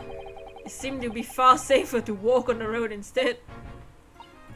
Oh, but you're rather small, Naruto-san! Wow! And dressed in all black. I worry Cushman might not see you, so you can be flattened by the horses. Well, thank you for the rather small concern. What you trying to say, Susato? That's one of the officers from Scotland Yard. The police are making sure the crime scene is undisturbed. I have a feeling if you wandered too close, you'd be clapped in irons. Whoa. I think you're perhaps a little overcautious. We've done nothing wrong, so we have no cause for concern. Oh no, I'm not getting caught out again. Twice is enough. Twice I found myself in handcuffs, despite not knowing a thing about what was going on. Yes, you've had some dreadful experiences. I'm sure it's wide-eyed look of panic you're so prone to. It does you no favors at all. Oh. Well, can I investigate the snowman? Hehe, what a delightful snowman! I didn't realize English had a tradition of making snowmen as well. It looks creepy though. Oh, it has a scarf, look! You need one if you're out freezing in all the time. I wish I had one. I'm afraid our budget is somewhat frozen at the moment. We certainly can't afford a scarf. Surely the snowman here wouldn't miss his. But the person who made the snowman certainly would. Yeah, I know, you're right. Anyway, Even if I borrowed it, it wouldn't do much to warm my neck, would it? It's covered in snow. Okay, well, let's go. A new locations has been added. Shome Suite, 221B Baker Street. Teach me, I must be dreaming. Susato, shut up. You're rubbish. Oh well, it's time to meet Herlock Sholmes again. You guys ready? Ooh, a cutscene! Oh no.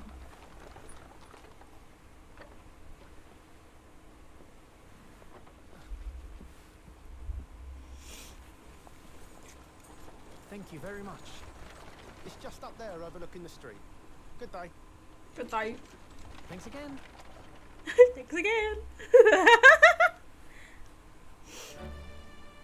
Oh my. This is it.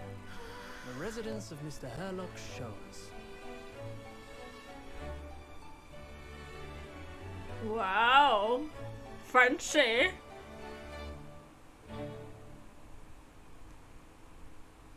Wow. The residence of Mr. Herlock Sholmes. Ooh.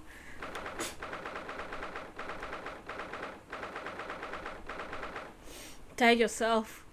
Was that a shoe? I see playing cards. I see a globe.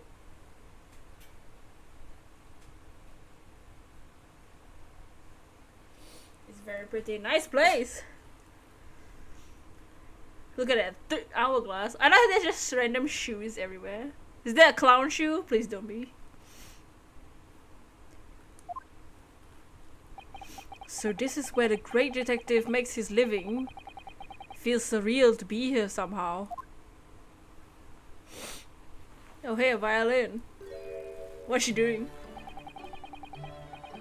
Is it as described in the stories, Miss Susato? Is there bullet holes in the wall? It spells out a word. That's a VR. That's... Susato-san? Oh no. Many famous cases have been solved here in this very room.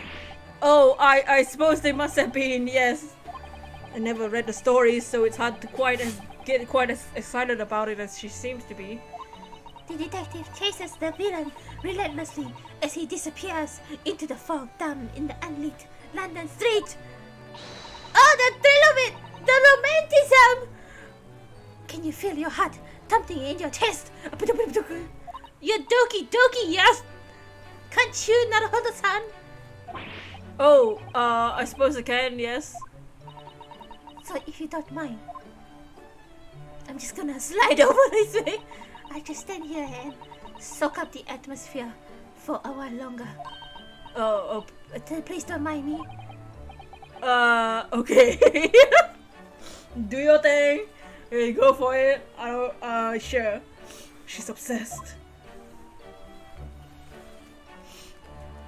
Where is Herlock? Well, it looks like our detective friend isn't home at present, so how did we get in here? Excuse me, is anybody home? We have a visitor. Oh, the baby Iris. Hello.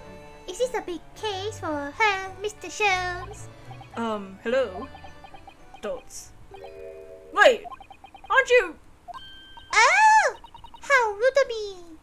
I'll go and make some tea at once. Was that pink thing there before? I didn't notice the pink thing. I'm sure it's the same girl. Mr. Sato, do you see the girl who was just here? Oh yes, it is truly extraordinary. To think that the king of Bohemia came to this very room to ask Mr. Sholmes to take his case. The king of Bohemia? The king Wilhelm Grossrich Sigmund of Wormstein, of course. So, what? I'm throwing a blank. Forget the adventures of Herlock Sholmes for a moment. Look over there! The tea is brewed. I have a freshly baked cake as well. Ah, it's you!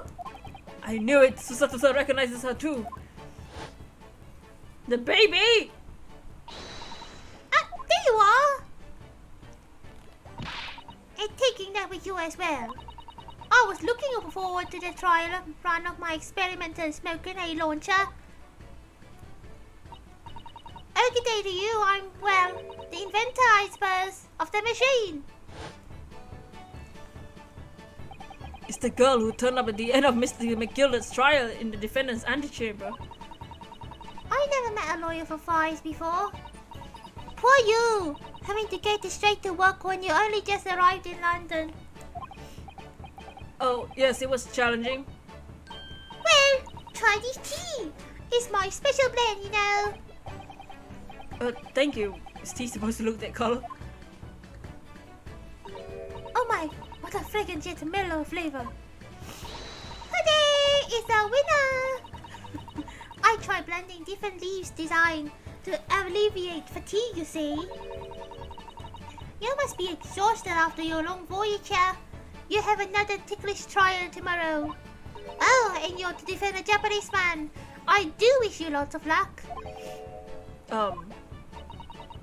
Did Mr. Sholmes tell you about us by any chance? Oh, you know Hurley too? Hurley? Mr. Sholmes to you, surely.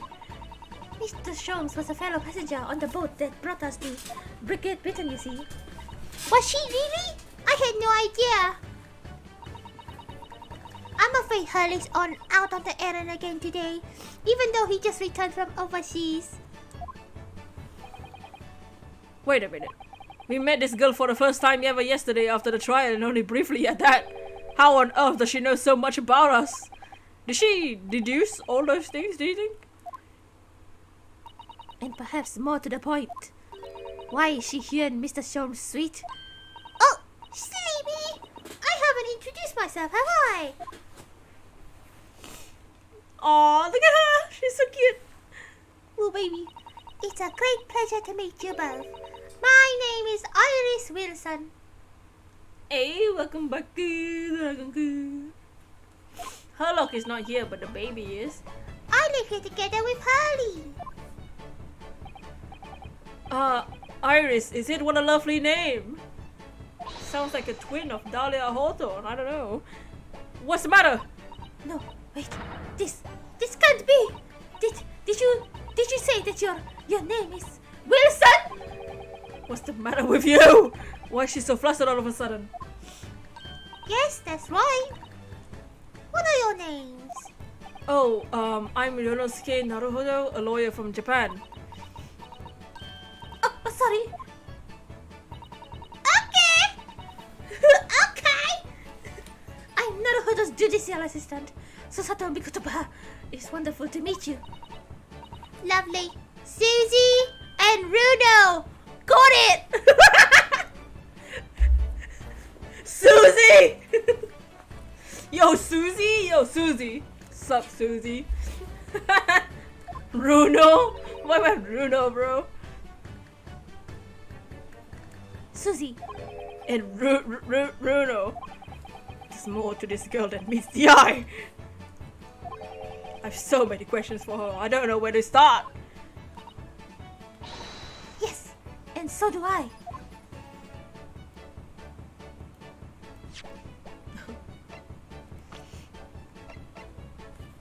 Tobias Gregson. He loves fish and chips. Susuke. And Iris Wilson. A degree in medicine and a popular author of the popular series of short books. And she's 10 years old. It was you who we ran into yesterday, wasn't it, at Old Bailey?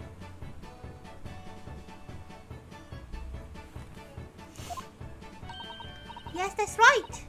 You were ever so helpful. Thank you very much. Oh, no, not at all. I'm so sorry we couldn't have been more welcoming. Though at the time we did have a rather large gun pointed to us. Nice nicknames. Oh my god! Like this? Gulp! Thinking back now, you left with Miss Lestrade in tow, didn't you? Oh yes, the awkward witness Gina Lestrade. Oh, Ginny? She's a professional pickpocket. So we found out. It was very naughty of her to pitch my invention like that. Are you referring to the trial disruption gun-like contraption? Exactly! So I followed her, you see, to get it back. Perhaps I should think about fitting a self-destruction mechanism in my inventions. This girl is dangerous. Anyway, I brought Ginny back here after that. She could apologize to my trusty technician. Sorry, your technician, Ginny. Hurley, of course, silly! Hurley. Yes, Herlock Sholmes. We live here together. I had no idea the detective has such a interesting young daughter. Daughter? Yuck! Sorry. What? I wouldn't call him Hurley if he was my father, would I? Well then, what's your relationship with Mr. Holmes? Well, I suppose you found out that lodgings of any kind in London are expensive. So the solution is to share the cost with a partner, a roommate. Your roommates. I hope you don't mind me asking, but how old are you? 10, at last this year. Finally, my God. What of your mother and father? Oh no, they're not around. Oh, I see. I wonder what the story is there. Well, I can kind of guess one of them. Oh my God. Oh yes, there's something I must ask of you. Of course. Go ahead, Susie. I'm a very great fan of the Adventures of Herlock. Oh, you have a copy of Friends magazine. Yes, I've read every issue. It's delivered all the way to Japan on a ship. Ah, this is so exciting. My stories are being read on the other side of the world. My stories. That's right. Hurley is always solving such amazing cases, as you see, and he tells me all about them. They're really quite fascinating. It would be such a shame if I was the only one who ever heard them, don't you think?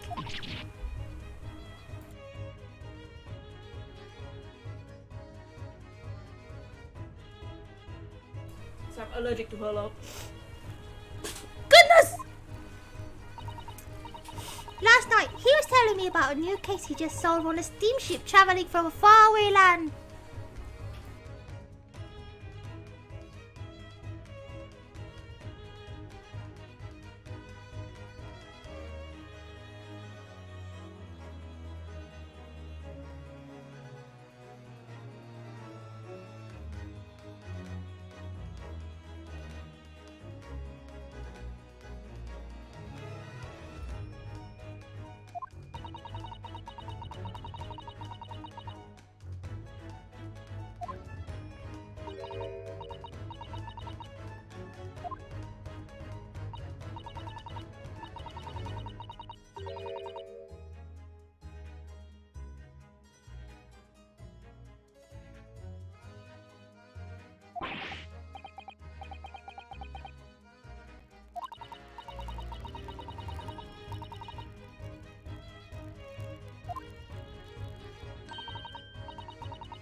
I'm on mute. Whoops. It's because I sneezed. Anyways, I just read all of the things. The Speckle Ban! So do you mean to say, are the stories of Mr. Sholmes that are published in the Rance magazine? Or written by me? Yes, on my wonderful and very modern typewriter. But the stories I read are all written by a doctor of medicine, John H. Wilson. Susato's son's getting more and more worked up. Ah, yes, that's me. I mean, my name is really Wilson. But what about the doctor of medicine part? That's all true too. I'm a doctor of medicine. No, at 10 years old. At 10 years old. Well, that's quite incredible. But Susato, shut up! Dr. Wilson is an English gentleman. Ah, yes. I did alter the setting slightly for the stories to be more compelling. Oh. Well, it sounds a little strange, doesn't it? A great detective with a 10-year-old girl in tow. Dots. I suppose it does, yes. She's a genius, yeah. Poor Susato-san. It looks like her whole world has just fallen apart.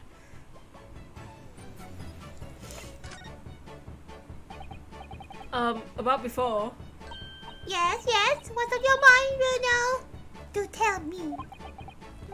How do you know that I was a lawyer and we just arrived in London? I mean, Yes. Oh, and then we have a difficult trial tomorrow. How did you know all that? Oh, that's what you mean. Tell us how you did it. Explain every detail. Of course, I'd be delighted. Although, there's really no mystery. Now, let's begin.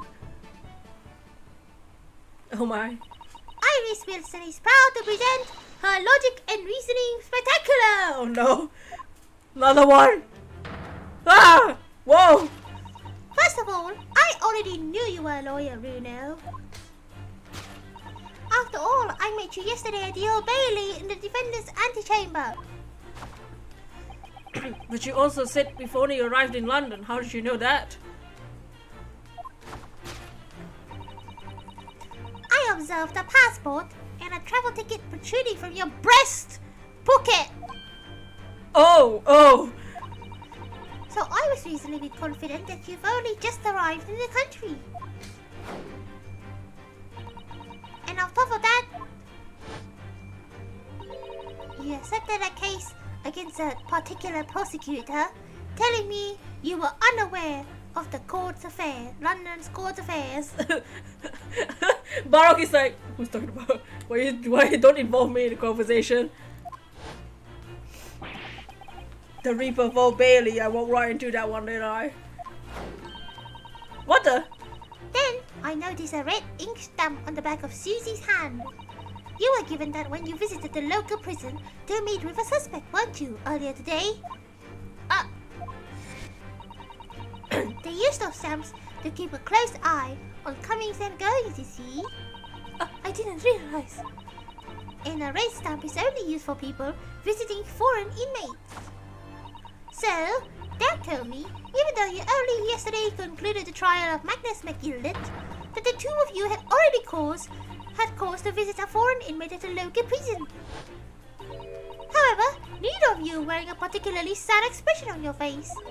So I concluded that the prisoner is unlikely to be a friend or relative. That led me to believe that you must have accepted a new case. I see. But how could you have known that the trial is tomorrow? Well, having barely been home a few hours yesterday, Hurley solved yet another case. Obviously amused him. He told me he caught a Japanese man who was bawling and trembling. A Japanese man? Well, clearly that must have been... Mr. Natsume! Now, Bruno has that fancy Japanese sword. And I think your outfit is called a kimono, isn't it, Susie? Well, anyway, it was clear to me that you both came from Japan yourselves. So I put two and two together, decided you must be defending the Japanese man Hurley caught. And there was only one conclusion just like Skelebi too. You both came here to ask Hurley about the case. Oh my god.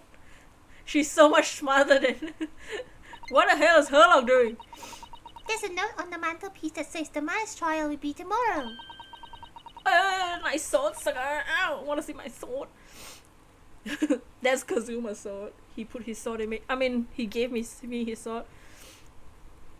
This is the ancestor of Apollo's power. Yeah, observation. Hurley's always stabbing his nose with a knife, and you know, he's silly. He's freaking dumb. And there's all there is to it, really. Thank you for listening. I'm Iris Wilson, and that was one of my great deductions. Dots. Dots. Well, was it a winner? Well, my deduction is correct. Not even Herlock knows what he's doing. It was spot on. They were spot on. That was amazing, Iris. Truly a great deduction. You even managed to discern something of Mr. Shom's delivery. Oh, well, I was just copying Hurley style for that. This is really good news. You could tell us all about the case involving the Japanese man. You will, won't you? Iris, please. Okay. Sure, why not? So yesterday, Mr. Sholmes apprehended a Japanese man, you were saying? Yes. Hurley just arrived back in London for after his sea voyage. But the police were waiting for him at the railway station to take him directly to the crime scene. Ah, the great detective is a popular man, it seems. Apparently, a woman was stabbed on a quiet street somewhere in town. There were witnesses who had been short, shifty-looking, stooped man running away from the scene. A short, shifty-looking man, stooped man. That's amazing, beyond any doubt. Suseki-san said he didn't see anybody else on the street at all. But it seemed there were witnesses after all. What an idiot. Harley used his great deductive powers to determine the man's address. It was a lodging room nearby. He went directly there with the police. And what did they find? A short, shifty-looking stooped man shivering in fear. Ugh, Mr. Sholmes' great deduction certainly hit the mark that time. Of course he did. He's a great detective. Hey, what's up, Harry? Who do you see in the omnibus? We didn't see who it was in the omnibus, but we know who it was. It was McGilded. McGilded's dead. We're not investigating the omnibus right now. We're in a new case because they're trying to take me away from the omnibus. Still, that means the incident only occurred 2 days ago. Surely tomorrow is too soon for the trial, isn't it? Definitely. We have no time to investigate properly. Harley always says that London is rife with crime. Oh. Scotland Yard is doing its best. But they can't stay on top of all it apparently. Oh dear, I hadn't realized the situation was so dire. That's why they can't afford to spend much time investigating cases and trying the criminals in court. Staff and money are both short. Crimes are usually pinned on the first suspicious person. That's terrible! I suppose it's the harsh reality of the workings of the greatest justice system. I suppose it is, but in that case, I don't hold out much hope for Suseki-san. Why do you keep forgetting to buy heels and netball? Wonder what this is. We use cars now. Naruhodo was straight up roasting a bicycle. Thank you for answering so many of our questions, Iris. This has been very informative. Oh, you're most welcome. I've had so much fun. Oh, she's so cute. I can't deal with it. Daughter! Do you happen to know where Mr. Sholmes is at the moment? As he guessed, we'd like to ask him some questions about this case as well. Well, I expect Harley is still investigating the scene. Of the case involving Natsume-san? You mean? Yeah, Mr. Nuts. Oh, me! Iris! Harley said he was going to the man's lodgings. If you leave now, you'll probably catch him there. Iris, do you know where these lodgings are? Well, I imagine the police are still investigating the scene themselves, aren't they? Did you happen to come across a detective by the name of Gregson when you were there? Yes, we know Inspector Gregson. Oh, goody. In that case, give Gregsy this for me, would you? If you do that, I'm sure he'll tell you what you want to know. What's this?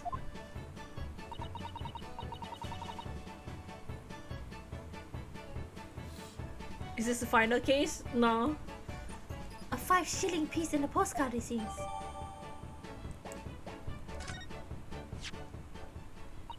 It reads, "Tell the gentleman in black whatever he wants to know. I trust this won't be a problem." Gosh, this will make Inspector help us, will it? Well, thank you, Iris. We'll give it a try.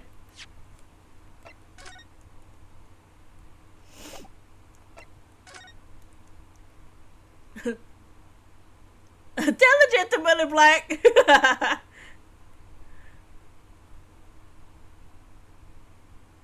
It's cute.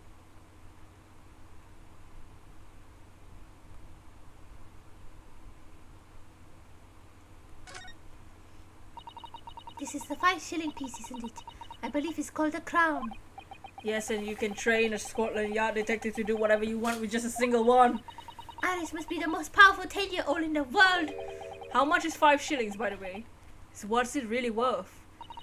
Well, it's probably enough to buy all the chips in the inspector could eat in a whole month. That's greasy. Good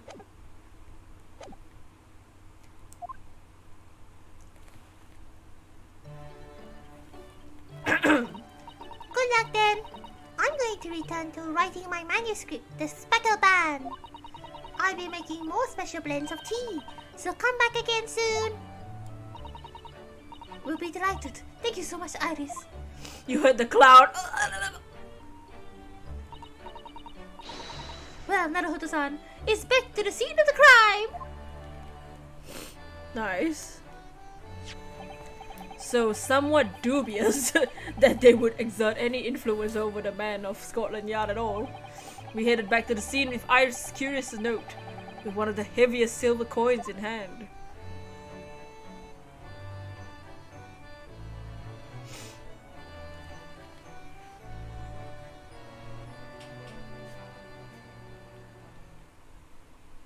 For once, a case that I'm not stressed in the first 2 hours.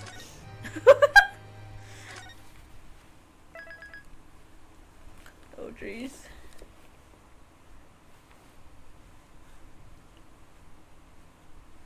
Nobody's trying to kill us. Nobody's even dead yet. Yet.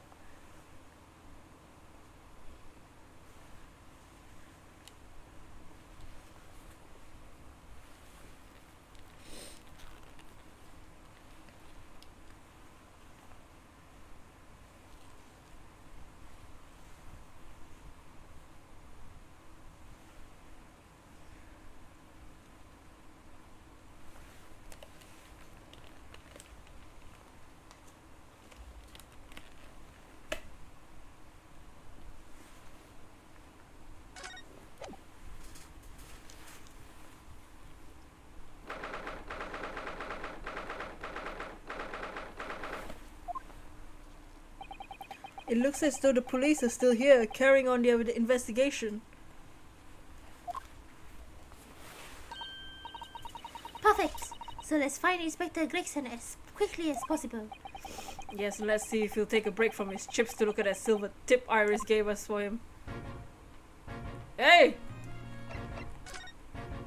You! Oh. Inspector Gregson, do you have a moment? I'm sorry to say I don't. I'm a very busy man. Much too busy to talk about 4 and gab out, that's for sure. We have this for you. A present from Miss Iris Wilson. Ah! For me! From her ladyship! Her ladyship? Give that here! At once! Hand it over! That's for me! Ah! Don't wait for me to give it to you, will you? Bonk. What was what was that coin exactly? There's a silver crown, obviously. There's more to it than that. As well. An appearance fee is what it is. An appearance fee? Oh, I see, you mean... That's right. For the Avengers of Sherlock Holmes. Her ladyship always offered me financially reward for feature I made every time. Yes, yes, of course. I know all about your exploits, Inspector. I read them avidly.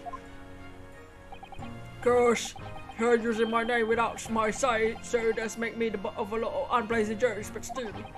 Sorry, Inspector, but it must be difficult for you. Never you mind that. So, Yes, school tomorrow, no? what do you want to know then, eh? Sorry? Tell the gentleman in black whatever he wants to know. I trust that you won't be a problem, it says. Well, obviously it's not a problem. Go on, fire away. What you want to know? Well, if you wouldn't mind, Inspector, we'd very much like to know the address of Natsume's lodgings. Ah, the little knife-wielding mustache Japanese fellow. He lives right over, just over there, look. The first floor of the house in the corner where the wrecked bicycle's propped up. That's nearby indeed. If I remember rightly, the landlord is John Garrideb. Want some of fish and chips? Right, well, you see her again. You make sure to give her ladyship my regards, yeah.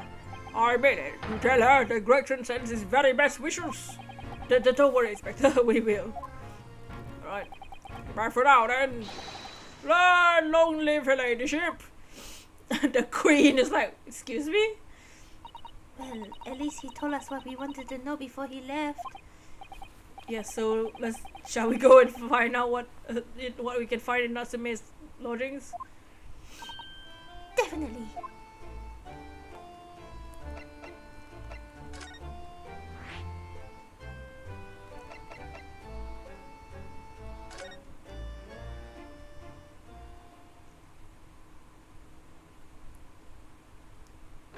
Is that an apron? What's going on here?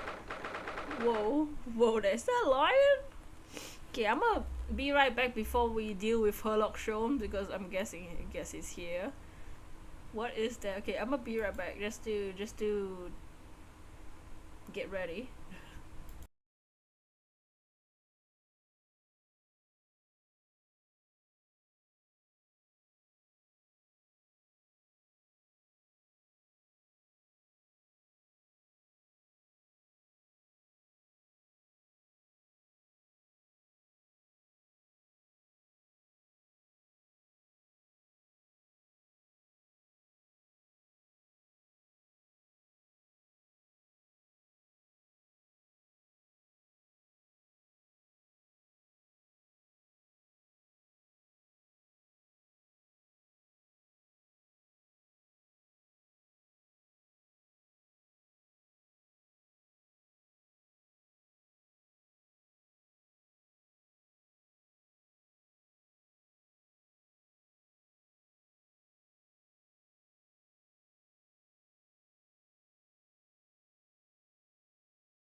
back. Just had to wash my face.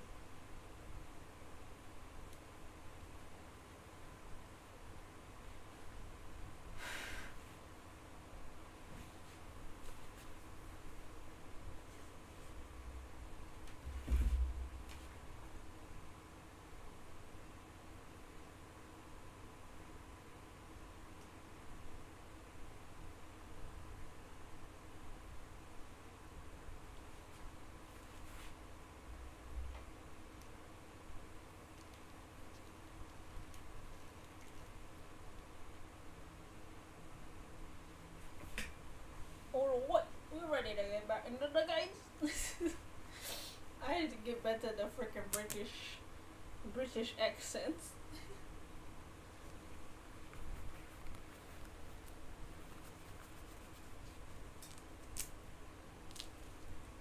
Well, hello, Holmes. Hello, Holmes.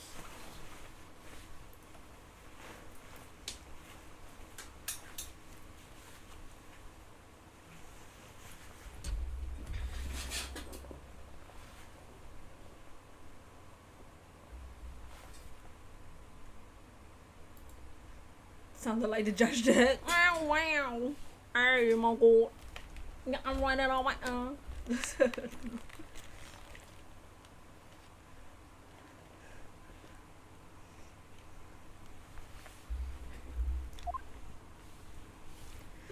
What the hell? Ew.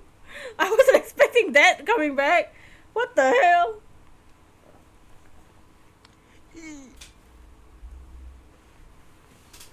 May I help you? Gina has a gun. Didn't use it. Her Joy-Cons are garbage. Yes. Would this be the residence of John Gary Deb? Indeed it would, sir. And who may I say is calling? The lips. Who may I say is calling? My name is Yonosuke Naruhodo. Naruhodo-san is representing Mr. Suzuki Natsume. I believe he takes his lodgings here. Did you see that face? We would like to ask him some questions about our client. One moment, please. I shall convey the message to Mr. Garrett. Did you see that, Susato-san? That was a real life English maid. Whoa, yeah, I love me with some maids. I know, as I understand it. Anyone standing in English society employs a number of household staff. But that was the first time I seen one in the flesh. Oh, this day keeps getting better. It certainly feels like we've arrived now, doesn't it? If only you need to meet a butler and the experience will be complete. I'm not sure if I go that far, but I understand the sentiment. Thank you for waiting. Mr. Karaday will see you now. This way. Oh no! I don't like him already. He looks like a moon. He looks like Lunatone. Oh, can I leave? Oh jeez. Oh jeez. Oh jeez.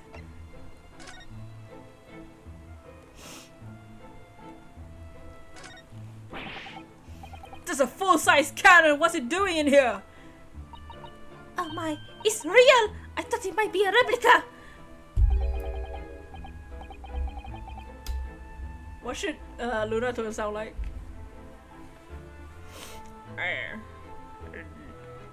Not that bar. I don't know. What should the Lunatone sound like? Mr. Lunatone? His chin is like that. That whole thing. Bah. That's little more than it way. Sorry. The armor was selling it off. When I tried, so I decided to give it a new helm. I don't know. never know when the enemy might attack next. Surely useful to have a color to know about the house. Really, isn't it overkill? Be prepared, I always say. You never know what this twisted world is going to throw at you next, boy. Do you think they may have been trouble viewing Mr. Gary Depp? Always is. Take Jean here. Never fails to have a clean apron in reserve. Dries them over the barrel, see? He's stirring a pot with his pipe. Extra tea, extra taste, I guess. That right very well on the calendar, Joe tells me. Which rather proves my point, I feel. It's been reduced to a drying rack. No wonder the huge cannon looks like it's hanging in its head in shame. Why does he sound like a dying man? I mean, I don't know. Look at him. Notice you have a pile of books here, Mr. Gary Depp. Do you enjoy reading? I'm an experienced London winter boy. Nights are long. No matter way to pass the time, then in the front of the fire with a jolly good book. Oh, there's a copy of Rance magazine here, I see. No doubt Mr. Gary Depp enjoys Adventures of Sherlock Holmes too. The great detective has a great many followers, it would seem.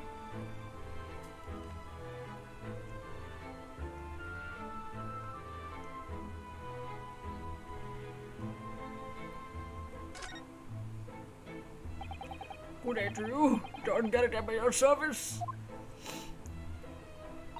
Pleased to meet you, sir. This is Ryonosuke Naruto. He's a defense lawyer. Do excuse me for not getting that. Took a shot at the knee a few years back in the Battle of my Wand, you know. Don't you know? On the medal for my parents. I had to withdraw from service. Handed over to the range and up and comings. So he's a retired soldier. It's a hell of a job getting up and down the stairs now. I can't tell you. Don't get out much, you can imagine. It's quite a climb up here to the second floor, isn't it? I was panting at the top of the stairs. Whoa. You must really take more exercise, Naruto-san. Don't you think so? Well, Mr. Gary Depp, no doubt you were very courageous to earn yourself a medal. Oh, it was nothing. The old medals in for the really. I wouldn't like to offend the general though, so I grudgingly displayed it on the wall. Why don't you fetch it down, Joan? Let these good people see it properly. Joan, fetch the— Ah! Dashing woman, be careful! Oh, do me! I beg your pardon, sir. Is that a cannon, Barry? You jolly near took the skin off my hands. I'll be more careful, sir. So, anyway, there you have it, living the quiet life now.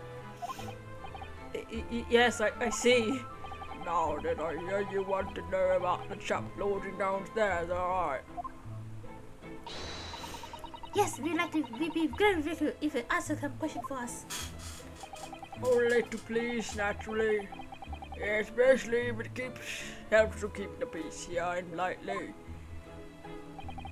We've forged an alliance with the Empire of Japan recently, as you're aware. So this case is very much in the public eye, as it were. Oh, is it? Gum-da-boo. Even I had some famous detective poking around, you know, in his old house, would you believe? Yes, Sherlock Holmes.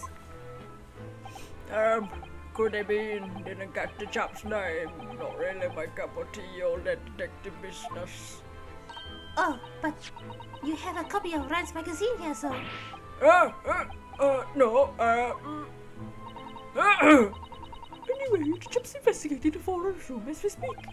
So he's in Soseki-san's room. It's a badly nuisance, that's what it is. The whole neighborhood's twitching in its curtains now. I don't like all this fuss, it's jolly unsettling.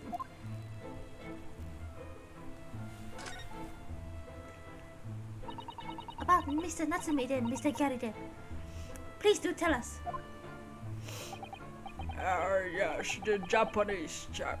Only lodging here for a week. Oh, just 1 week? So he moved in very recently then? I've 2 lodgers most of the time. One on the ground floor, one just below us. The first floor room became available a week ago. Dash it, John! Be careful, oh my god! Oh my goodness, I'm terribly sorry, sir. If you want to know my opinion, I thought he was shady from the moment I set eyes on him. Stop! Stop!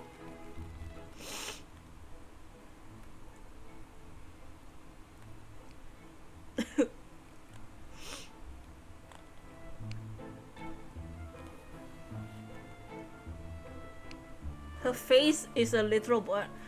What? Did he use the pipe to stir the tea? Yeah. Oh, why? He seemed to have most nervous disposition. Always shaking, always looking over his shoulder. The man shady written across his sweat-soaked brow, if you ask me. I said to myself, Joan, that man is trouble. Sooner or later he's gonna do something untoward. Nothing really wrong about anything. You won't be calling this maid as a witness, that's for sure. Was there anything else that struck you as suspicious about the man at all? Huh? Oh yes, indeed it was.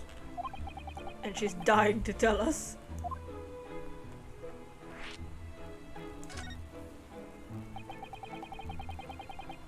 Have you noticed anything else about your lodger, Mr. Natsume? Oh my word, yes, the man was shadier than an orchid. Could you elaborate? Oh! Take the man's room. Absolutely stuffed full of books. More than anyone could ever read. And he never so much as passes his time of day with another soul. I haven't seen a single visitor go. He just trots off to the old bookshop every day, every single day. Comes back at 5 to light the gas fire. And the funny little man is up long past the time everyone in the house has gone to bed too. Oh, I see. The gentleman on the ground floor goes to bed at 9 each night. But I never known a Japanese fellow to retire any earlier than 2 in the morning. That's... Could you clarify something, I wonder? What to pray? How do you know so much about Natsume's routine? Oh! I see we have a fangirl over here, or a stalker. I understood that neither of the lodgers live on this floor of the house, that's correct? That's right. The above levels on the first floor and the street level. Then how is it that you know so much about the lives of your lodgers? The precise times they come back in the evening, for example. Even the times they go to bed. Dudes! Oh! Good grief, John! Be more careful, woman! I'm terribly sorry, sir. Huh. Something doesn't add up here. Something's sus, right? Dudes! Shady people, more like. It seems the incident took place around 5 in the evening. Did you happen to look out the window at the time? The window? Yes, we noticed that the window over there looks out over Briar Road. The incident took place on the pavement just on the far side of the street. Are they the witnesses? Was there anyone suspicious loitering nearby? 5 o'clock is dinner time in Gallaudet Mansion. So I'm afraid I don't remember seeing anything. How about you, John?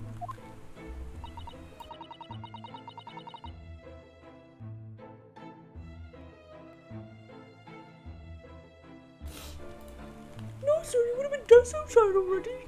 About an hour. And with the fog as well. I think it would have been quite impossible to see the other side of the road. Oh, I see. Did you notice anything else out of the ordinary then?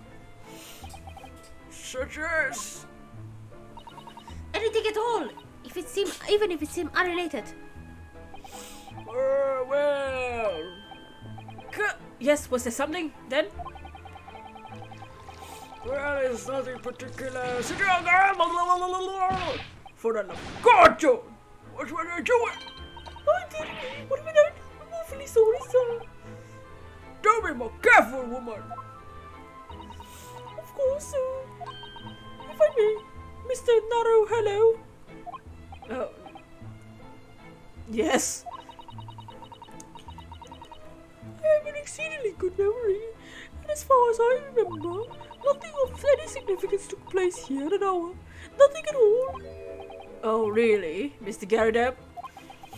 The way you were talking before, it sounded rather like there might have been. Make kind of sus though. Right? She's stopping him from talking. John Tashinor, what's the matter with you, woman? Begging your pardon, sir. Nothing happened. Why is she stopping him from talking? She's pretty sus! Yes, quite. Nothing happened. We sat down to a quiet, uneventful meal, Joan. That's right, Mr. Garrideb. Dots, what is the matter with these two? I feel like these are the witnesses. He did say husband and wife, though. Sounds like something happened here in this room on the evening of the incident, but what? I wish I knew.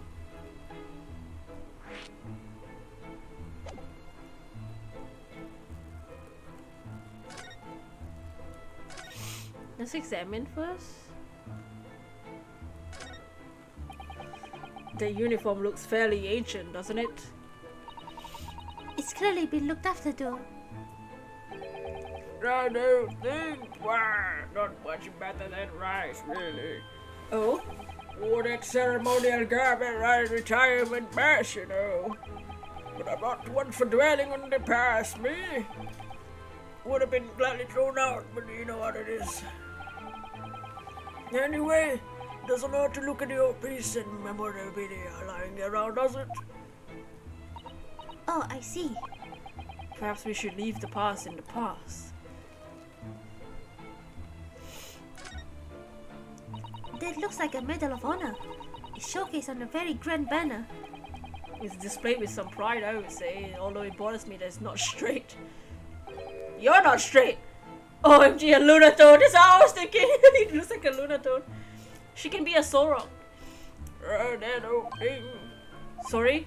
I should be glad to see the back of it. The general would have done his grave if I dispose of it. The war's the best place for it. Keep the bulging out of my way. So it's just been polished to shine by accident, I suppose. There appears to be an inscription on the medal itself. Look! Let me see. It says, for distinguished participation. Sounds like kind of orders even I could be in line for. Shut up, Naruto! Stop roasting him. Well, one doesn't like to blow one's own trumpet. I was given that for my time in the army. Can't measure an officer by the number of medals to his name. Of course, common knowledge in military circles.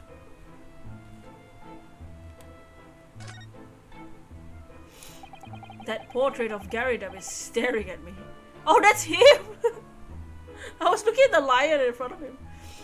Looks more like a sunny form. She does look like the sunny form Casper. I swear. Have you noticed the little frames containing photographic prints of Mr. Garrideb as well? Yes, and there seems to be a statue of a lion on the mantelpiece as well.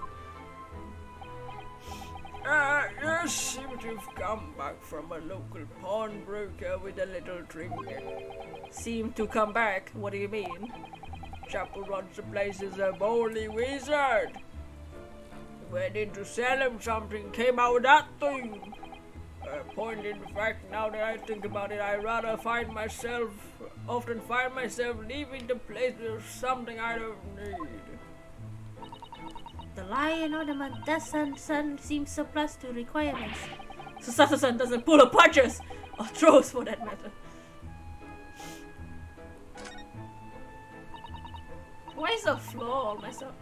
Look at the enormous screen. It must have been put there deliberately for sure. Yes, it certainly seems like someone's trying to hide something from view. What could be behind it, I wonder? I'm going to have a very quick look. Just a little peek. Maybe let's not, Susato-san. I think the maid is gonna head off with a cup of tea. They're hiding something! You're telling me that's not sus? That's not sus? What is that? Oh, it's a candle. Oh, it's been burnt. But is that blood? These two got something going on. These two got something going on. One of the candles missing from the candelabra is on the floor. But why? Look at this. This is a mess, yo. Very sus. This candle holder looks a little out of place here, wouldn't you say? Yes, you're right. It's clearly supposed to be gold, but it's almost completely black for some reason. Oh, there. Yes, it's a cheaper piece of ironmongery. Gimcrack, you know. Crack is whack, you know. Oh. So it's not just freaking burnt. It's old iron. Yeah. Used it when I was studying today for my commission. I know it's hardly worth hanging on to really, but it still has some uses sometime. To burn evidence? Of course. Does everything in this room have some elaborate story behind it? The memories, Naruhodo. Memories. Memories. Among Us. Oh, look! What a wonderful collection of cakes! Lined up on that gleaming silver cake stand! Lined up, more like someone half demolished them to me. Afternoon tea is time of indulgence, you know. It's quite the English way. It's Mr. Garnap's custom to take 2 cakes with his tea. This sounds delightful. Oh, wait a minute though. There are at least 10 cakes on this cake stand. Naturally, I would have wanted to waste the leftovers. Her face knocked the candles with a jiggle. Maybe his moon looking at it.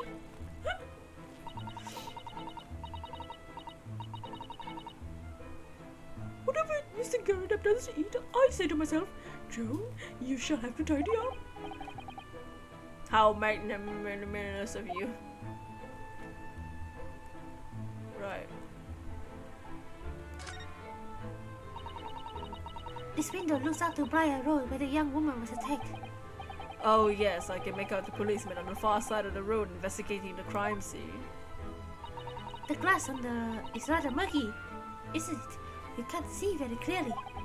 Does this thing open at all, I wonder? I should not underestimate the bitterness of a London winter, sir. Sorry? As soon as you open a window, the tea will freeze in the pot. No Londoner will go opening windows at dusk in the middle of winter, I assure you. Seems very unlikely that these two have seen anything of the incident then.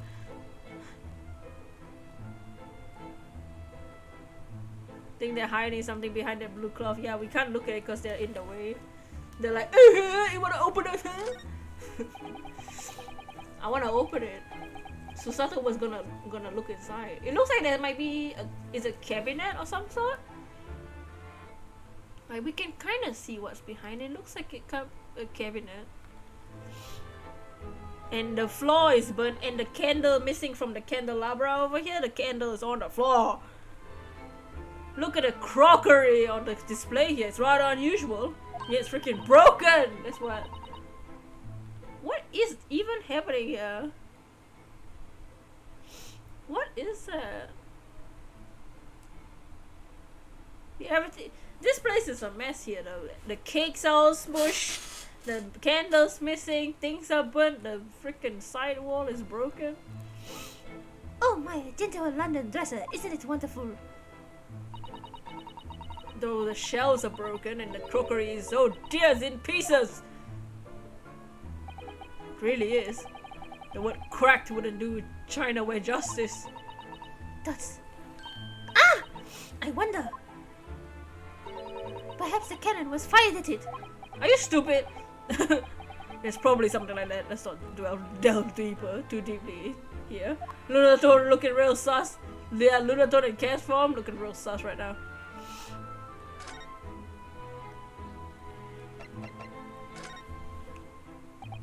Could you tell us which floor Mr. Natsume's room is on? I certainly just below was on the first floor. And Mr. Sholmes is investigating there, even as we speak. Yeah, Mr. Nuts his name. It asked him to look into the matter, so I gave him his key. Mr. Natsume engaged Mr. Sholmes' services? That's a blatant lie. Would it be alright if we also had a look around in Mr. Natsume's room, I mean? Don't see why not, just down one flight of stairs. Who knows if we'll find anything that could help us with the case, but we'll have to try. We need all the clues we can lay on our hands on, shall we? Yes, and while we're here, we can speak with Mr. Sholmes again! Perhaps he would be able to tell us more. Well then, alright.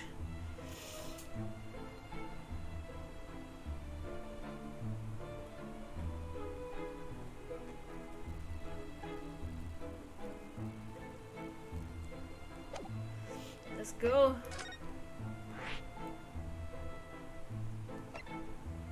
To Mr. Natsume's room. Wow! Oh my god, seriously? Is that a reference to Natsume Yujincho? That's the cat from Natsume Yujincho. Because this name is Natsume. I didn't think they would actually make a reference to it. I just thought they picked that name just to be his name. That's the cat! If you guys don't know, there's an anime called Natsume Yujincho. It's about this guy who can like see like the yokai and stuff, and he has a cat. The cat is like his the cat used to work with his grandmother to trap the yokai or whatever.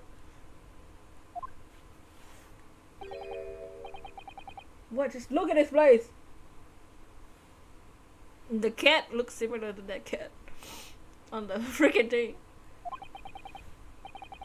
It's even round like the anime. And the smell it! Oh, the smell! Oh, I don't know. I don't want to know what he does with those tissues in the dustbin. You know, it's so musty in here. Suppose it's mountains of old books that are responsible for that.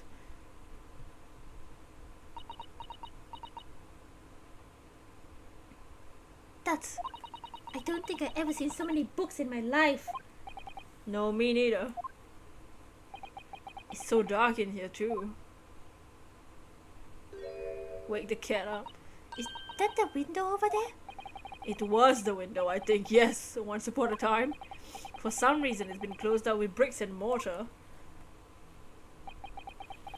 So this is where Mr. Natsume lives. By the way, I haven't spotted Mr. Sholmes anywhere, have you? No, that's true, but according to what Mr. Gardep told us, the great detective should be around here somewhere investigating.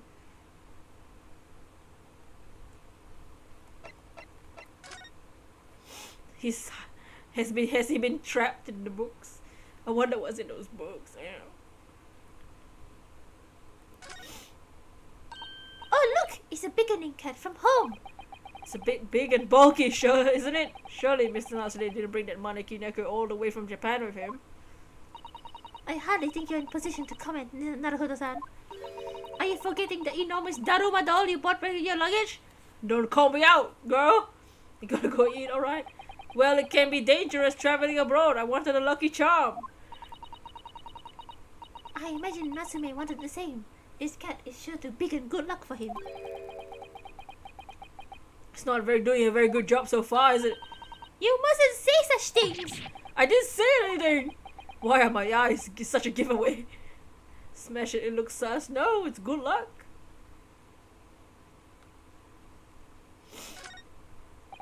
Look at all those books stacked up there.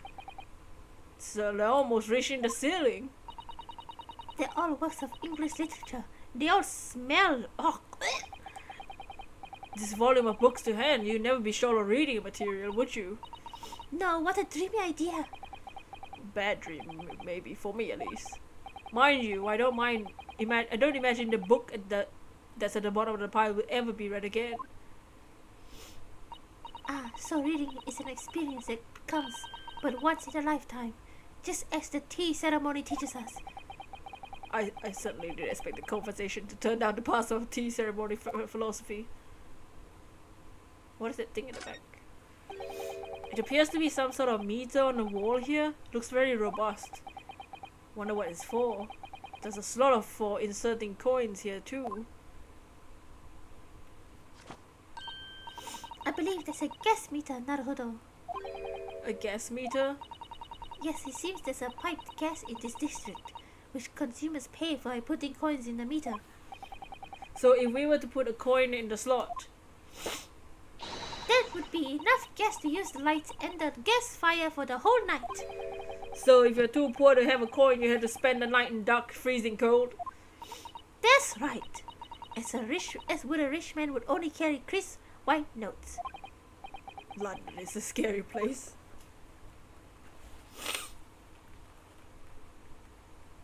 I want to investigate the bag. The bag stands out. And the tissues. Look at all these balls of paper on the floor. These are notes scrolled over them in English. Looks like the waste paper basket is so full they would have just fallen out. I think Mr. Natsume must have been deeply immersed in his research, don't you think?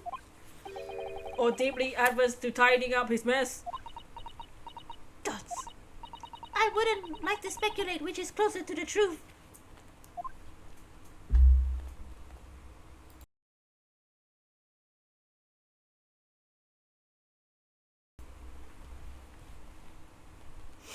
I can't wait to move to the other angle and see her there. I can't wait for that moment. I'm sure it's gonna happen.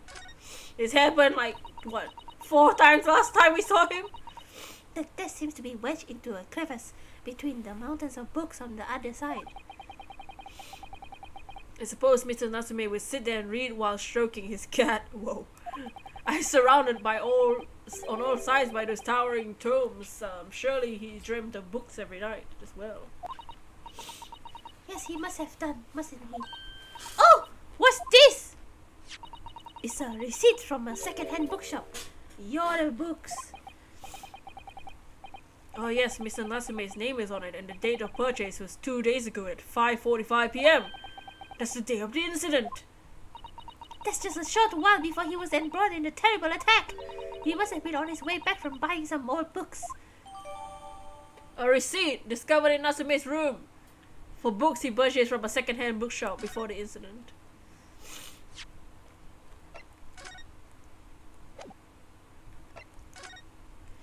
Your books. Customer Mr. Natsume. A sum of 2 shillings. Tendered in receipt of the picture of Monsieur Lecoq. That's the name! Lecoq! A meal of Gabriel. Gabbero, whatever. Canterbury yearnings. What is this for? What the hell? Okay. What's that on the shelf? Could she even call this a window? I think so. It was a window at one time after all. Although all that remains is a frame and some bricks now. So really just a wall then, isn't it? But why would anyone deliberately brick it up like that?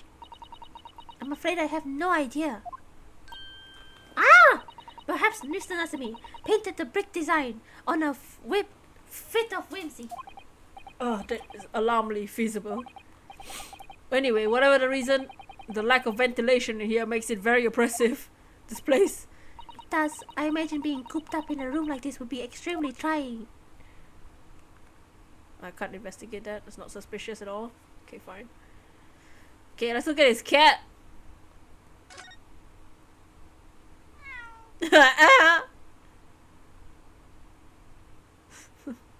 No, come back! Oh my, what an adorable little cat! Perhaps he's looking for all the books while his master is away. I don't know about that. He disappeared into the pile of books as quick as a flash. It was a tricolor Mickey, wasn't it? Do they even have that sort of cat here in Great Britain? Perhaps Mr. Tatsumi brought the little creature with him from Japan.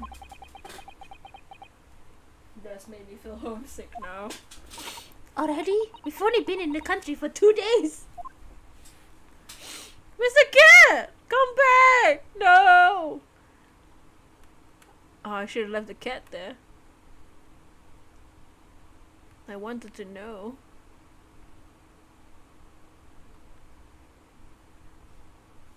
Well, I guess it's time to move the camera. I am concerned and afraid of what I might see. Well, he's just chilling there. For fuck's sake. I'm not even surprised at it. At least he's not doing something stupid this time, you know. Hey, what's up, dude? Just chilling there. Back at it again, huh? Ah! Look, Mr. Naruhodo! Ah, there he is! Where did he appear from? Seems to be engrossed in the pages of an old book. I hope he wouldn't mind if we disturb him. He hasn't heard us yet? Hello, Mr. Holmes? Go!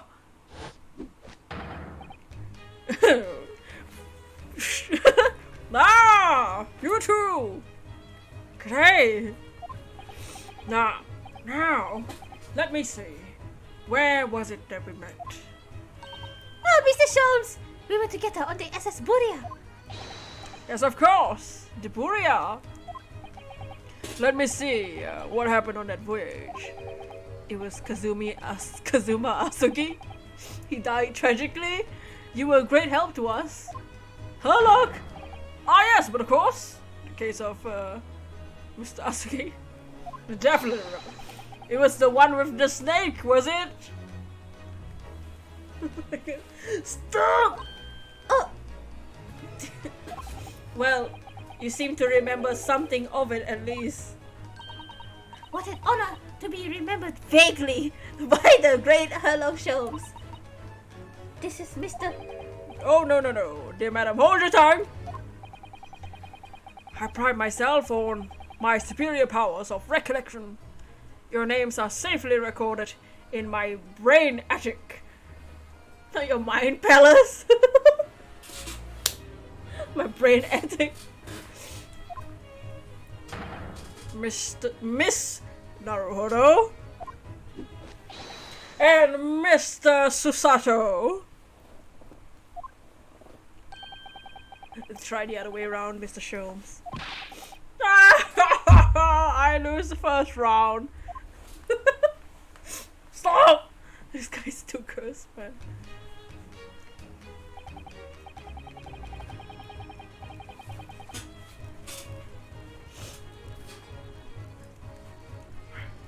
In truth, I hope to invite you here, both to my Baker Street suite the other day, the day we arrived in London. But some Scotland Yarders ambushed me on the railway station and whisked me away to the crime scene. It was an entirely trivial case, of course. I solved the matter in no more than 30 minutes. They apprehended Suseki-san in that short amount of time. I'm afraid the pursuance of a new case has dulled my recollection of past involvements a little. A little. It's a mistake to think one's brain attic has elastic walls and can descend to any extent. I do my best to forget useless facts. But lest they should elbow out the useful ones. Yes, those are my own words from inimitable wisdom.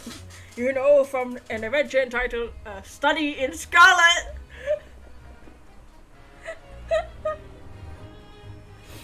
You mean pink? Do you mean pink?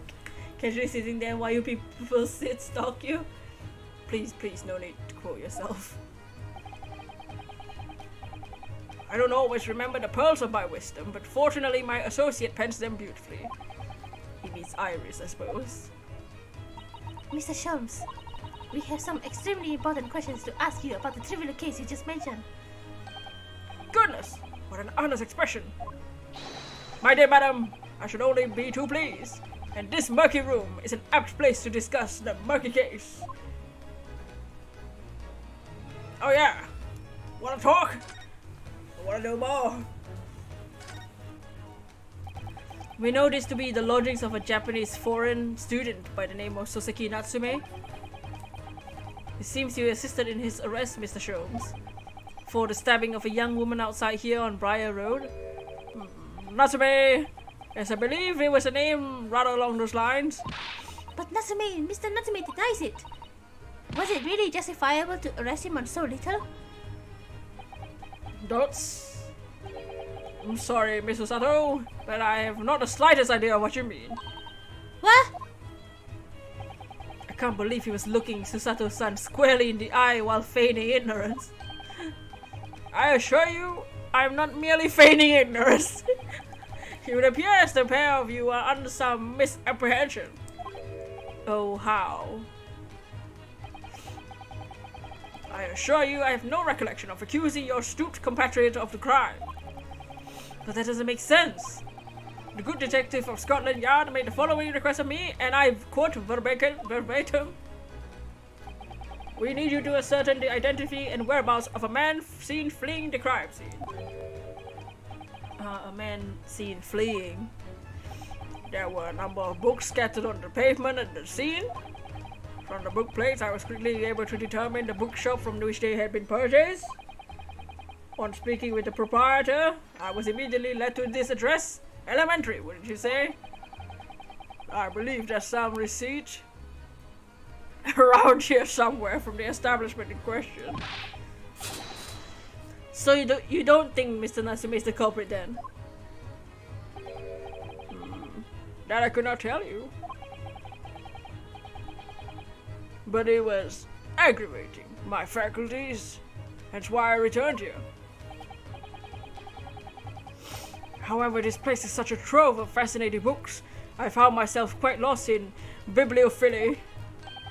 Not to be deceived into believing I'm a man of leisure. No, no, no! Oh dear.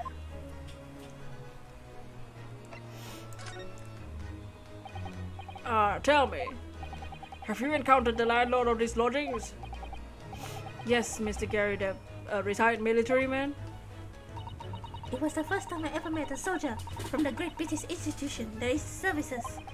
And it's the first time I ever met a maid from the Great British Institution that is service. Naruhodo no mi, gross! Naruhodo, stop! Don't.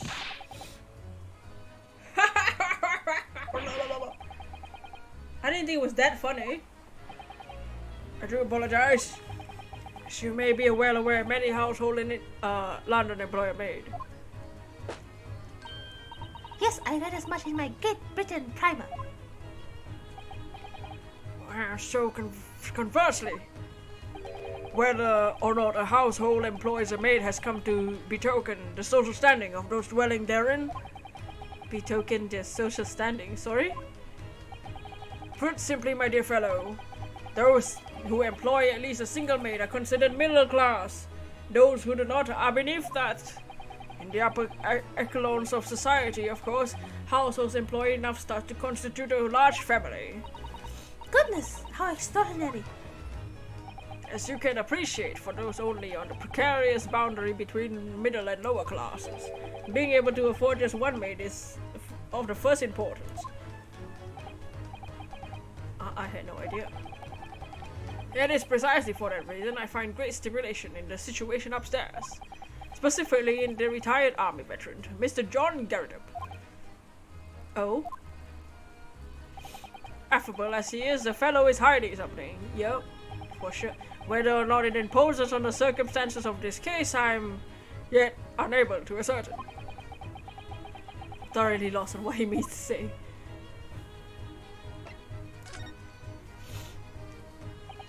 This room is thoroughly suffocating for the soul, my dear fellow.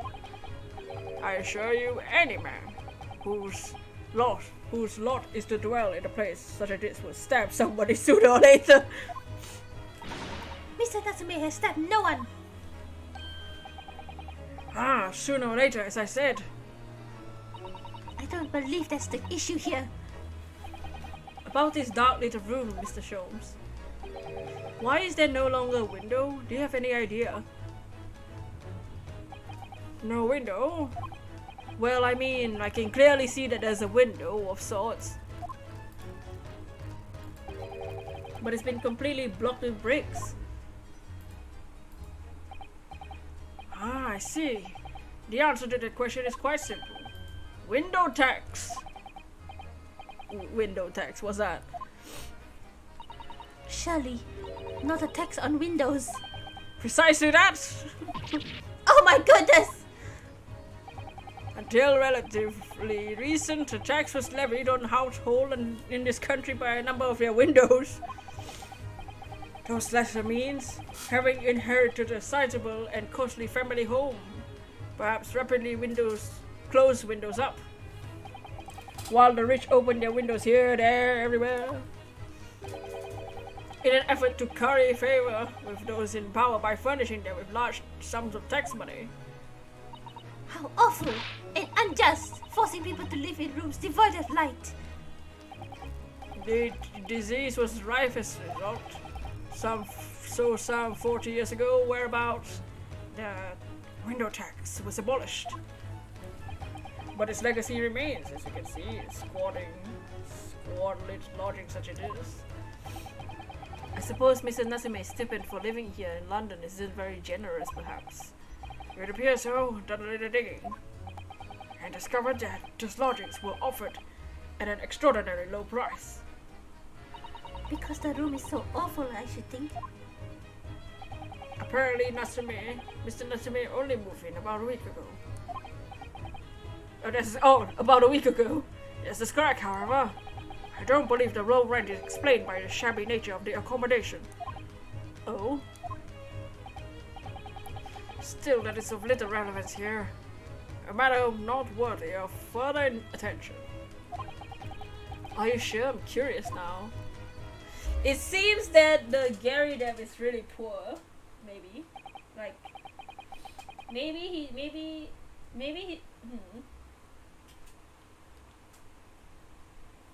I have a feeling his maid is not a maid. Maybe she's pretending, I don't know.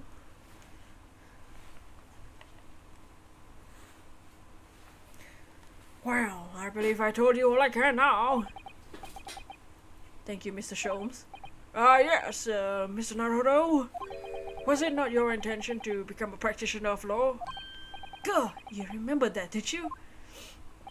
Will you perhaps be offering your services in this very matter, I wonder? To the occupant of this room, Mr. Natsume, was it? Thoughts, I'm not sure. Not sure? On what grounds? Well, I actually defended someone in court here only yesterday. Really? Well, I congratulate you, sir, on ambition realized. And so promptly, too. Oh, he's getting serious. He's getting serious. He's standing straight. Ew, that's weird. He's looking directly at me. And he's standing straight. That means he's serious. The thing is, it's really made me question things. Am I right to believe in my clients? To trust in their innocence? Does, yes, trust. Mr. Sholmes, Mr. Natsume didn't do it, did he? Does? My dear fellow, I haven't had a first idea. Oh, but I thought that's why you were here. Didn't you come back to investigate?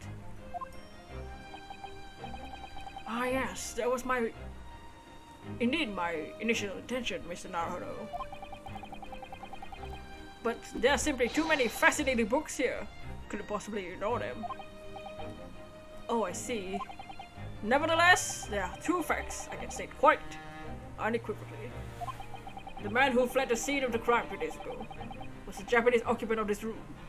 And there are witnesses who swear to have seen the same man commit the crime. That's all I can say. God. And one more thing. Oh, what is it, Mr. Sholmes? Tell us! I cannot say with any certainty whether or not it is of relevance to this case, but I'm quite sure that the retired army man who owns this property is hiding something. Mr. Gary Davis? Mr. Sholmes said as much before, didn't he? Anyway, at present, that's all that really plays on my mind in relation to this case. Mr. Naruhodo, as yet our investigations have uncovered nothing that can establish Mr. Natsume's innocence. No, you're right. Perhaps it's time we probed a little deeper into Mr. Garridab's secret. Just remember, I cannot be sure whether landlord's secret will be proof of irrelevance or not. But I wish you every success, of course, Mr. Naruhodo. A busy man indeed. He's gone back to his book in the corner of the room.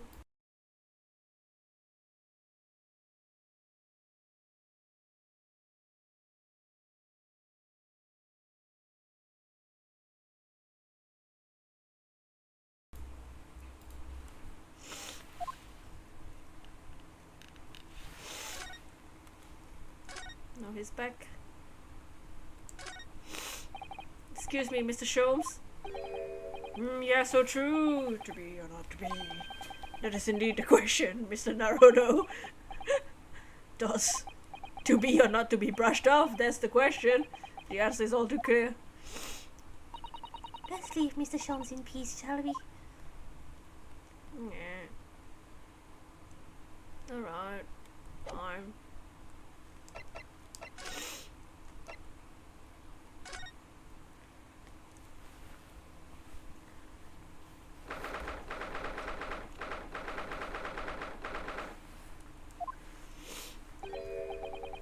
You pagan. Tell me, what's the detective, I forgot his name, still all at work down there? Mr. Sherlock Sholmes? Ah, yes, rings a vague bell now. That detective business isn't really my thing, I'm afraid. Well, Mr. Sholmes is in his element down there. Jolly good show. Another cup of tea, if you will, Joan. Now then, why don't you tell me what— Ah! For the time, woman, will you watch what the body well you're doing? I shall be serving dinner shortly, sir. Oh, yes, of course. Frightfully rude at me. I'm afraid I shall ask you to take your leave if you'll be so kind. Why? Oh yes, of course. We're deeply grateful for all your assistance. Not at all, not at all. I don't get much chance to talk with young foreigners like yourself. It's been a pleasure. Best of luck and all that. Perhaps you could see yourselves out. I thought we were gonna do a dance of deduction over here with Mr. Sholmes. According to Mr. Sholmes, Mr. Garridab is hiding something. Since no other avenues of investigation seem open to us at the moment, perhaps we should do some digging.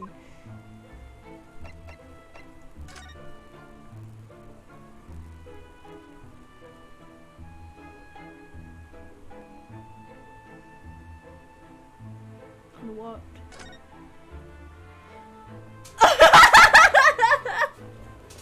I didn't see him.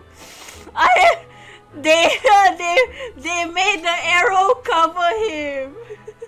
The arrow is covering him.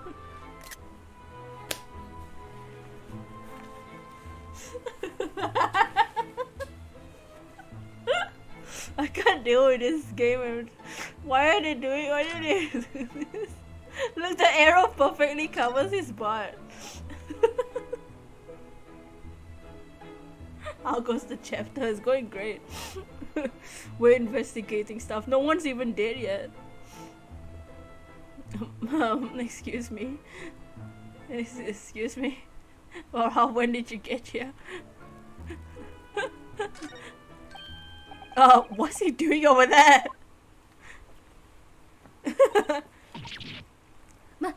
Mr. Sholmes? Aha! We meet again, my dear fellows. Good gracious, when did you sneak in here? Hello, Sholmes, sir. At your service. Whatever were you doing by the window? I'm given to watching the evening sky as the sun sets, madam. Yet sadly cheerful as the room downstairs. Undoubtedly, it lacks an aperture for such observation. So I took the liberty of borrowing a small corner of space by the window up there. Well... Oh, hey there. You came on right time. Ow! You know when exactly to come.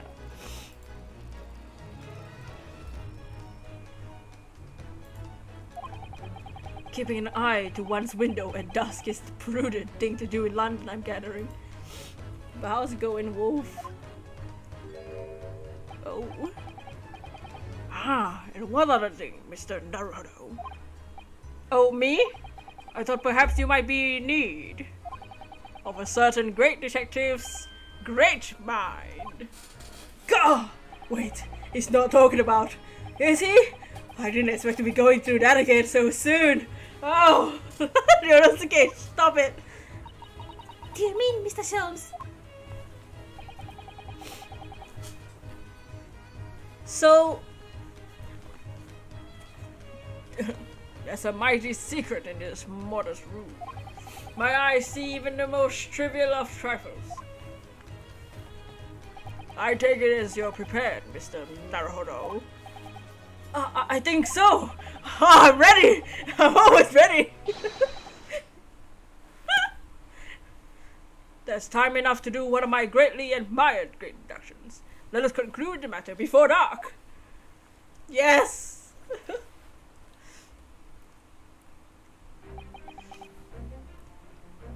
Mr. Garadeb, I thought it would seem you are a military man of considerably distinguished service. Your standing as a landlord is most certainly not what one might call first-rate. Nice pink bow, log. I'm afraid, sir, that is all too clear to me.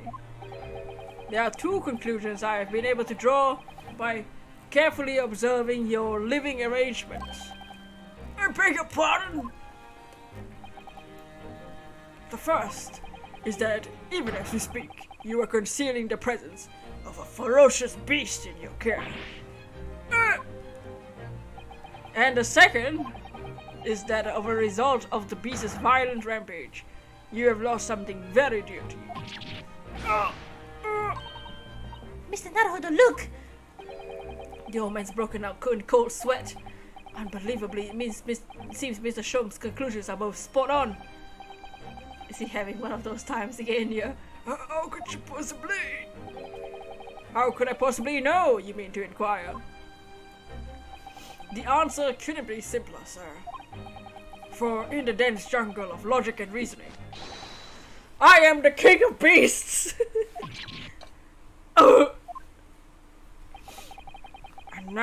And I know only too well the wild beasts are not easily tamed. So, shall we begin? Once again, Sherlock Holmes is proud to present his logic and reasoning spectacular. The great deduction. The game is afoot. Topic 1. Nature of the beast. The king of something, alright? It certainly shouldn't take a great detective to see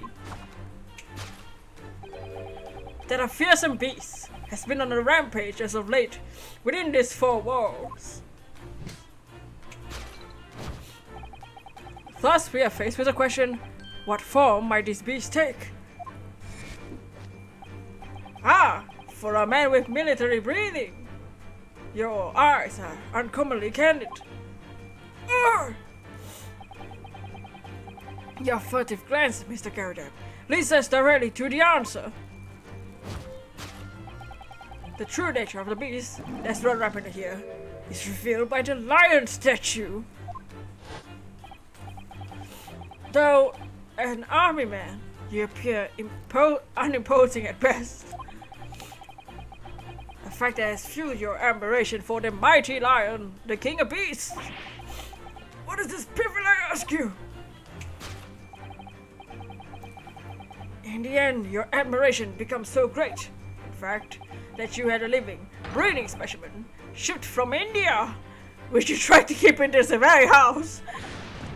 What? He's been sweet. His face has a slap mark. He's been slapped. The beast is her. Yet living, That's why he's showing his Lunatone face. Yet living with such a wild beast proved more difficult than you imagine.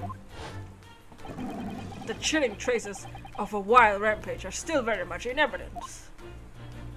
Well, yet as we look around, the beast in question fails to present itself.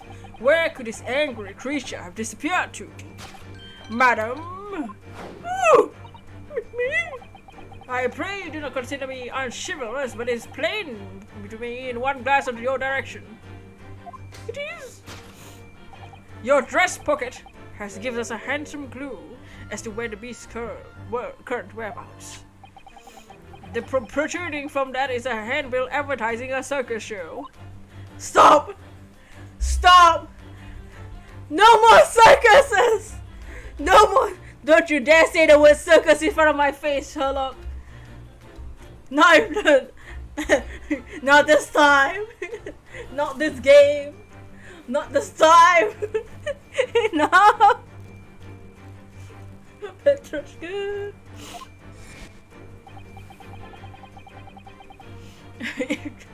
Yes, that I did again. Ah!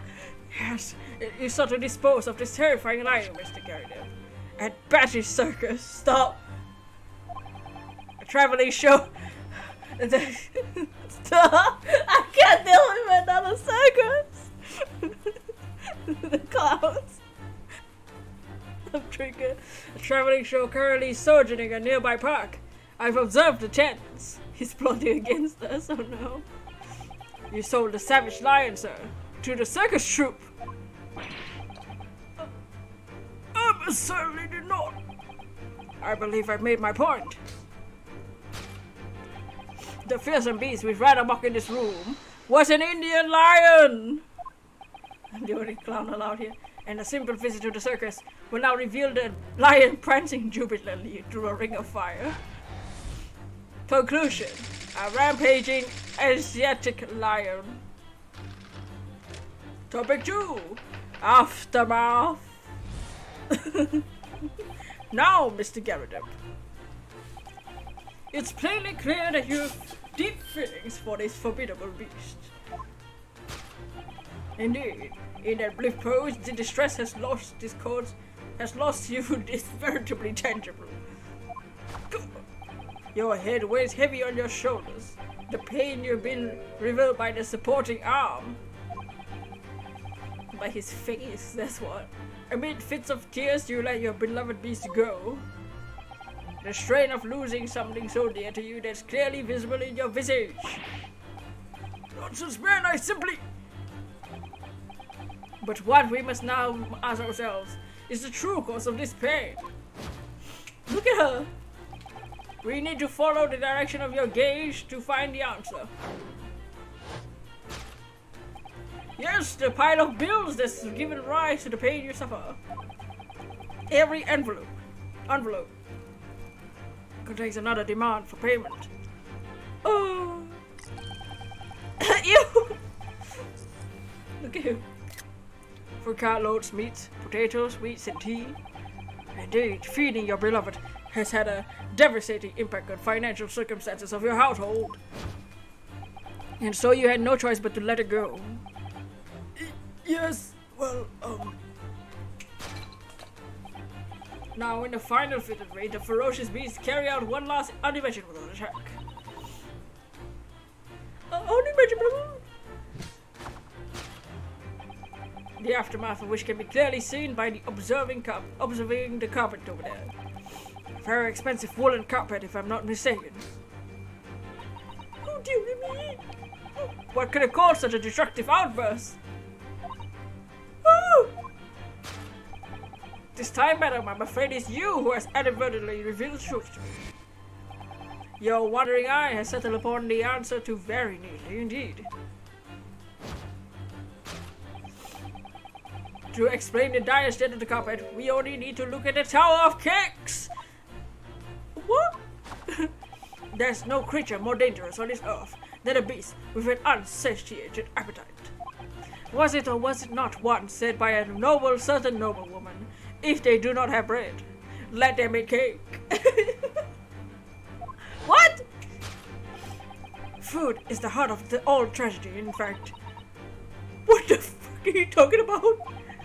Having tired the taste of cake, the beast began to stalk its next prey. I'm sure I need not spell out the nature of this final act destruction carried out by the beast. There's only one logical conclusion. Worked into a frenzy by hunger, the lion attacked and ate the carpet! Teeth marks on the carpet are perfectly matched with those of a lion I once saw in India. The BS. Carpet not on by the starving lion. I have no idea what's going on. I don't think he knows either. Thus concludes Sherlock Holmes' great deduction of this beastly puzzle.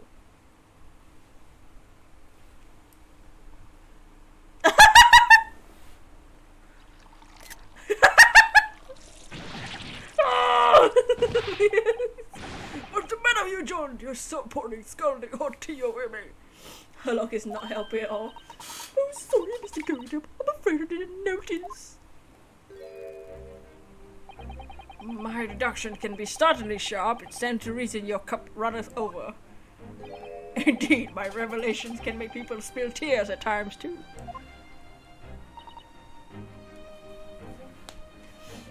Oh. Mr. Sholmes, sorry to butt in again, but could I make an observation? Why certainly, Mr. Naruhodo. What is it? Okay. Well, your deductions just now. Do you really think a lion could have fit inside a room this size? Indeed, is the only explanation for the facts. The terrifying truth often lies beyond the realms of common sense. Wouldn't it be an idea to consider what lies inside the realms of common sense as well? But if an uncaged lion ran amok in this very room, surely Mr. Garrideb and his maid would have been hurt or worse. Oh, you know, the rest of the place knows. That's where you're stuck. No doubt the former military man held his own against the beasts of blood with using that large cannon. I thought you said they sold the lion to the circus. And what about the food? Meat and potatoes are one thing. But I don't believe I ever heard of a lion that drinks tea.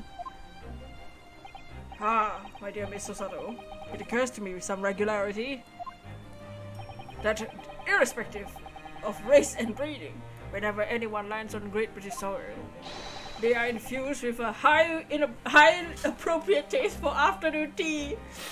You're telling me that you think because the lion was brought to England that suddenly he's like, oh my god, I'ma freaking drink some tea? Be dumb. What a glorious notion! So don't believe that, Susanoo. Well then, Mr. Naruhodo, it's your turn to shine again. I had a feeling that was coming. A slight massage, that's all Mr. Shaw's deductions need. I'll massage Mr. Sholmes, alright. You can do it! You'll be so lucky now. Have an amazing stream. Excellent. I've been waiting for my trusty partner in deduction to step forward, Mr. Naruhodo. Let us engage in the art of deduction. Don't even know yet whether this is going to help with Mr. Natsume's case. Still, uncovering the truth is always worthwhile, whatever the motivation. I just wanna, at least that's what I want to believe. Let us start again. From the beginning of Sherlock Holmes' Logic and Reasoning Spectacular. Course correction. Hold it, Mr. Sholmes. Nature of the beast. It certainly shouldn't take a great detective to see that a fearsome beast has rampaged on the late within these four walls. Thus we are faced with the question, what form might this beast take?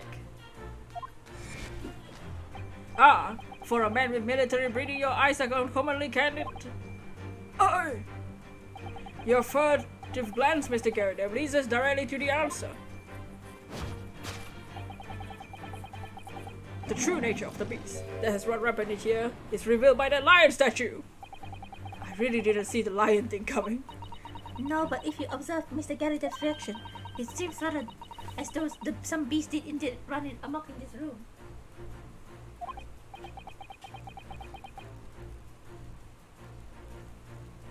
Yes, with some fierce nature. It couldn't have been a lion transported from India. So what was it then? We must follow Mr. Garrett's gaze. That will lead us to the true answer. A picture? It is his wife! It is his wife! It is Joan, it's the girl. It is the girl, so that is his wife. She's pretending to be his maid.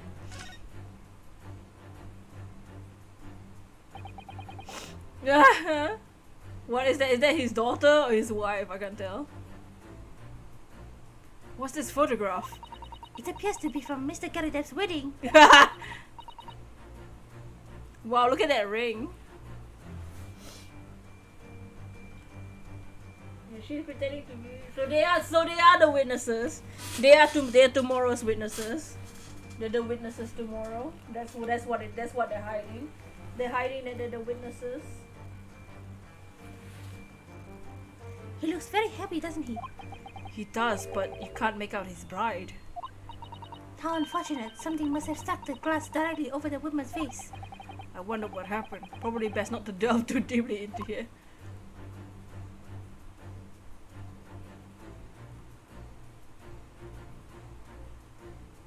Take that!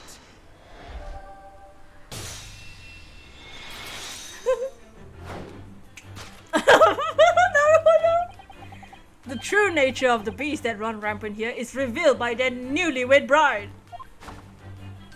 Precisely, Mr. Naruhodo. No other explanation could possibly fit. Yeah, right. Boo. This frame picture pictures your wife, Mr. Garrett.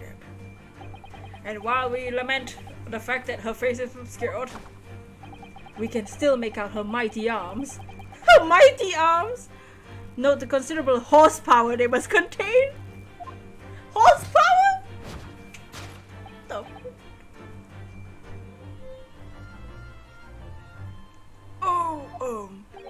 Indeed, surely any woman of such powerful constitution will be honorably described as a beast. Honored might be stretching to a point. You gonna wait for court to make sense of this? Well, we haven't even gone to the court yet. Court's in later. I don't know if we'll end up going to court today. It might be next week. Too late. Like the whole point of this section is to try and make a conclusion that makes sense. That's why the explanation, the deduction part doesn't make sense, because we're correcting his BS. It was irresponsible. Too late, the fact remains that the beast was so clearly savaged this room. Was your wife, Mr. Garrett? Gah! The chilling traces of a wild rampage are still very much in evidence. Woo! Just as we look around, the beast in question fails to present itself. Where could this angry creature have disappeared to? Madam?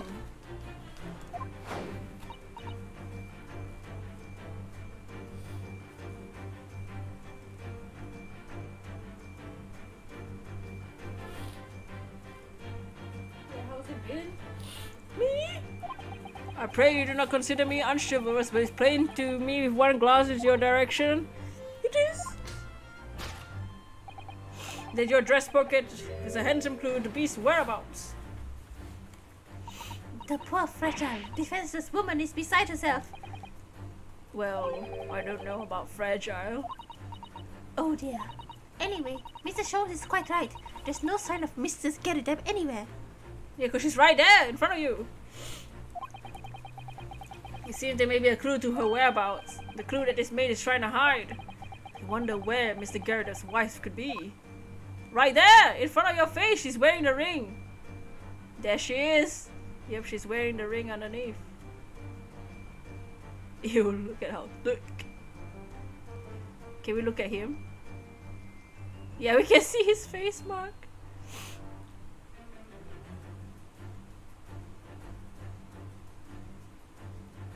Whoa, whoa, her butt.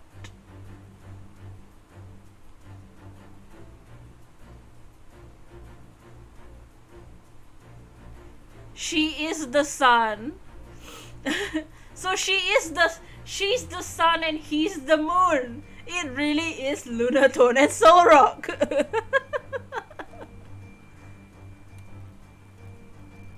Take that!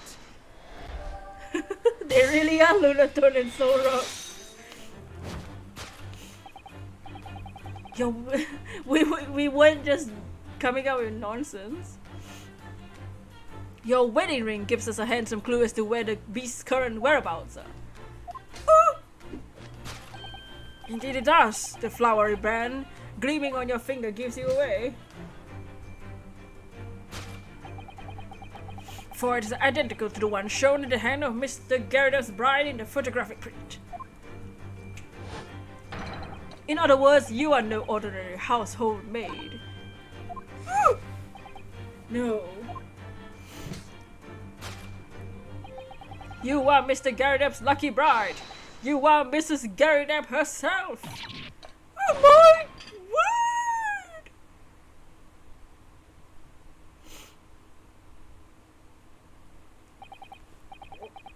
Well, jolly fine detective, sir.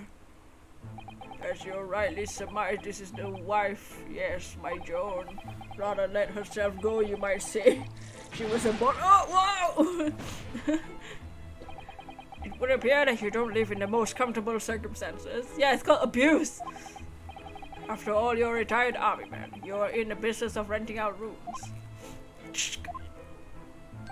It will assume, therefore, you have insufficient means to employ a maid. Would that be correct? It's not right, I tell you.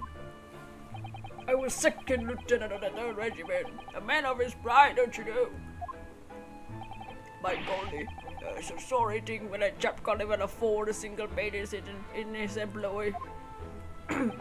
Yes, here in London, one is rather judged. The household cannot be considered worthy of society if it employs no staff at all. In my considered opinion, such concerns about appearances are folly. You mean Mr. Garrideb has his wife work as his maid? Precisely, am I right, Mr. Garrideb? Only in company, obviously. But listen here, this must remain a secret. Tip-top secret, please. The raging wife of Mr. Garrideb. The raging wife.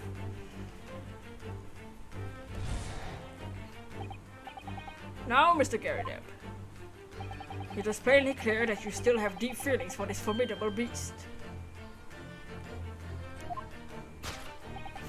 Indeed, the brief pose and distress's loss cause you to veritably tangible.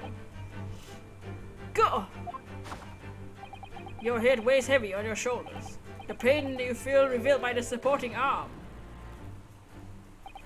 Mr. Sholmes is quite something. He's still calling Mr. Garrideb's wife a beast. Yes, as a woman, it feels rather uncomfortable. But Mrs. Garrideb is standing beside her husband as we speak.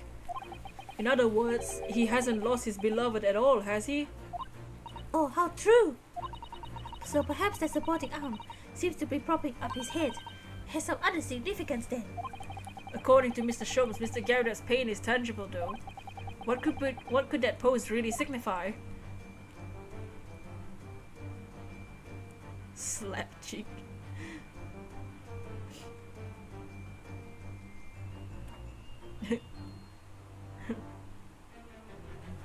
Take that!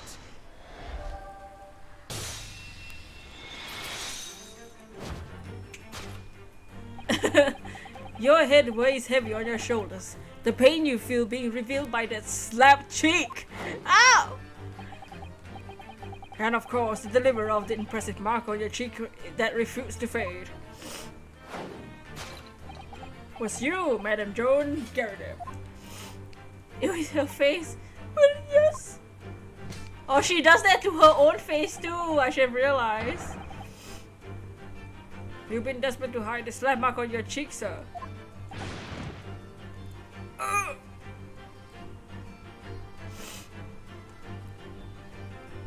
Oh, the blazes. Did you work that out, man? It's quite a slap mark. Do right.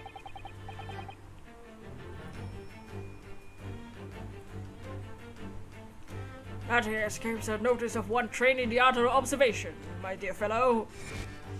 That's why you haven't looked directly at us even once. To keep your other side from view. Well...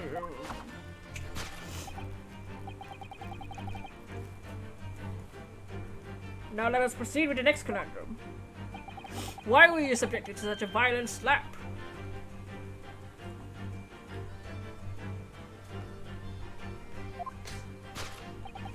In other words, we must ask ourselves, what caused Madame Garrett to fly in a rage? We need to only follow the directions of your gaze to find the answer. Yes, the pile of bills has given rise to the pain you suffer. Didn't Mr. Sholmes say the bills were all for the lion fodder?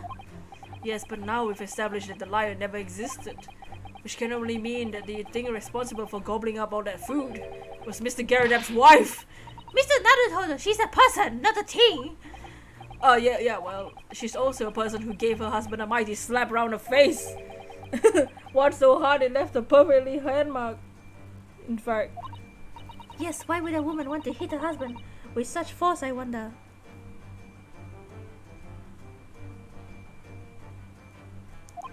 Is she cheating? I love to know the answer to that question.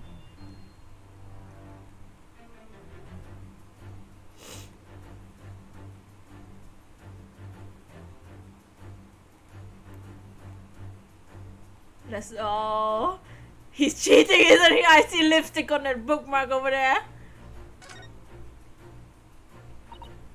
Ah, someone must be reading this book at the moment. There's a bookmark here, look. Mr. Garradap is clearly an avid reader. Oh, wait a minute. I don't think this is a bookmark. Oh, no, it isn't! It's a note written in a woman's hand. Oh, James, I love you. Yours, Mary. Look at the signature here.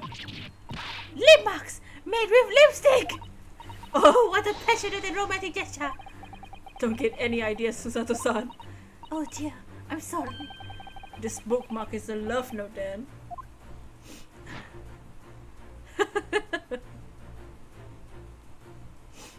Take that!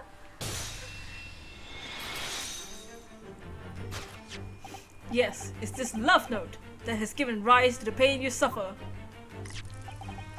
Oh, James, I love you. Yours, Mary. Passionate indeed. Look at her! She kinda cute. Looking like that. She wasn't cute just now. Perhaps the sender of this note, a certain Miss Mary, has a fly in the ointment here. But I don't know the burly woman. You don't know her? That note wasn't written to me. It was just in the book. I don't know how it got there. It was just in there, you say? That's right, that's what I've been saying! Oh, the lips out! Crank! A lovely story! Listen here, Joe, no thing, I explain it all the time. I bought the book in the second-hand place and note has already been there. So the previous owner of this book was using the note as a bookmark, you mean? That's right, that's what I've been saying! Oh, the lip cream. A lovely story. For heaven's sake, woman, look at that name. It's written to James. My name is, in case you've forgotten, John. A likely story. Are you questioning my name now? Oh! And there we have it. Arouse the suspicions of the female heart, and you unleash a beast of most ferocious bite. Now, in the final fit of rage, the ferocious beasts carry out one last unimaginable attack. Unimaginable! The aftermath of which can be seen clearly by observing the carpet over there. A very expensive woolen carpet, if I'm not mistaken. Oh dear me! What could have caused such a destructive outburst? This time, madam, I'm afraid it's you who has inadvertently revealed your truth to me. Your wandering eye has settled upon the very answer, neatly, indeed. Having ice cream now. Lick the cream. Lick it good. As to explain the diasttic, we can only need to look at the Tower of Cakes. But surely Miss Garrett didn't eat the carpet. No, of course not. Doesn't seem to be any doubt that the statue of disarray in this room is a result of her wild temper. No, that's true. So this is the last part of Mr. Sholmes' deduction that we need to fix. We only need to follow Mrs. Garrett's case, and it will tell us the real answer. Let's see what we can see. Yes! Not the circus. Not the circus! This is an advertising handbill for the circus! Betty's Circus! It's not the berry circus, thank goodness. In a nearby park. Isn't this the same as the one we saw earlier? The one that was folded up in Mrs. Garrett's pocket? Perhaps they are very great circus lovers? Cursed. How dare they? Dots. It couldn't be that the hungry lions are involved here again, could it? Oh dear, I do hope not. No, it's the candle.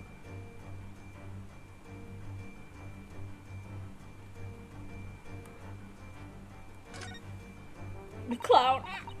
Looks like a very old candlestick, doesn't it? The base looks so small, surely it's unstable. Looks to me like the slightest knock will make it topple over.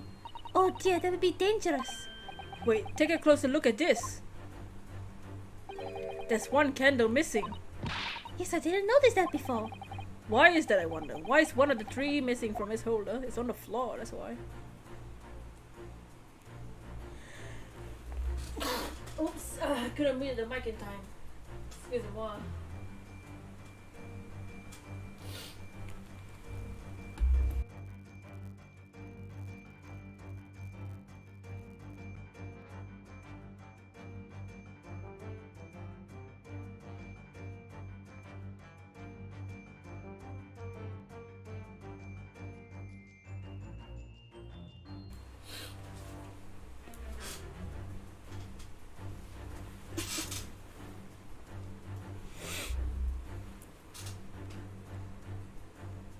Take that!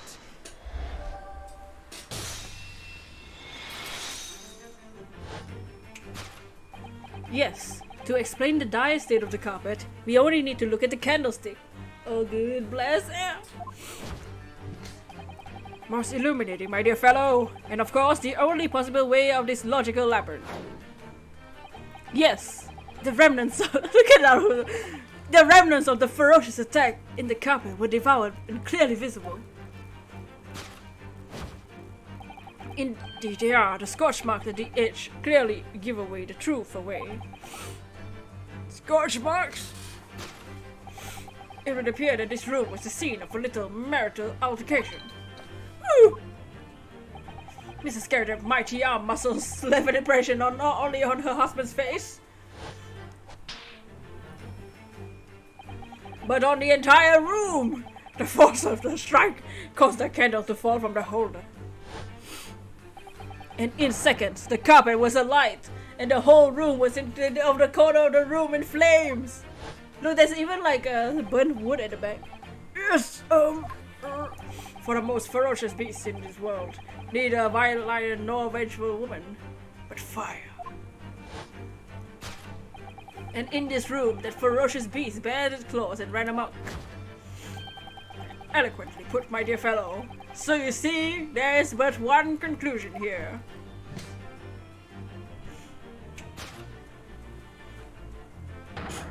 After the sparks of marital discord flew, this room was a scene of a fire.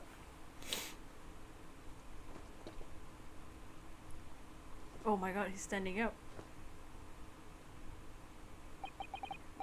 Mr. Sholmes, I salute you! Whoa, hey!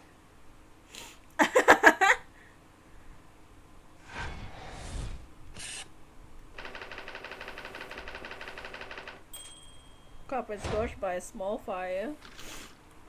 Oh. Deduction complete! Elementary! Ha.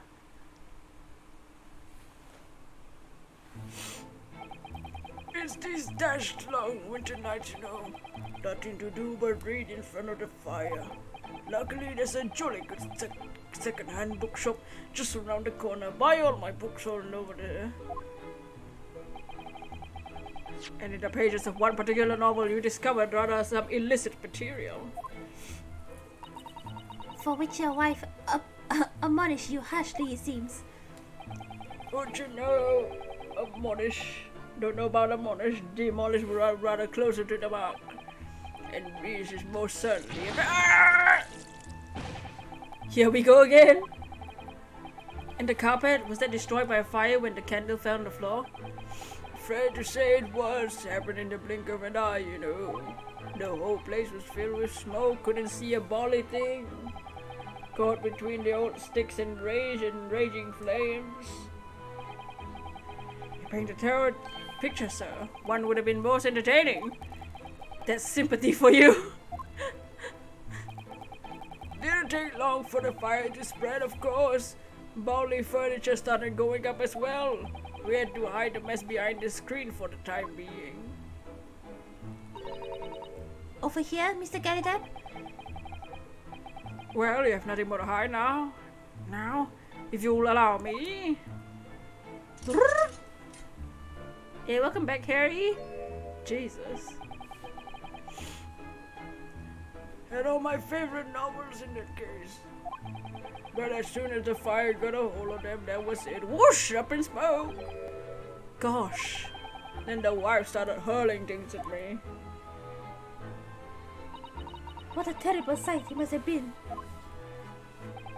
There I was back up against the window under heavy enemy fire. Incendiary bolts coming 10 to the dozen. Worst of all, I lost my favorite book called The Lion's Pride.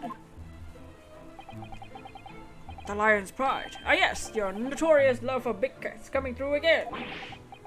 I assure you the title didn't influence my choice in the slightest. So the poor man really did lose something dear to him as a result of a ferocious beast rampage. Does it mean they had to open the windows though? If there's smoke? Mr. Holmes, Mr. Sholmes' deductions turned out to be correct once again. It can only be described as a great British wonder. I tell you, it's total carnage. Flames everywhere, the old stick in the full kettle. Out of interest, what time of day was that? Not sure if I can remember. It was 2 days ago now. Let's see, around 5 o'clock, I think. So exactly the same time as the terrifying incident was unfolding outside your window on the street below. Even more terrifying on the inside, I can assure you. The whole block, it would have been flying outside my window at the moment. I wouldn't have noticed a dusting. Oh, really?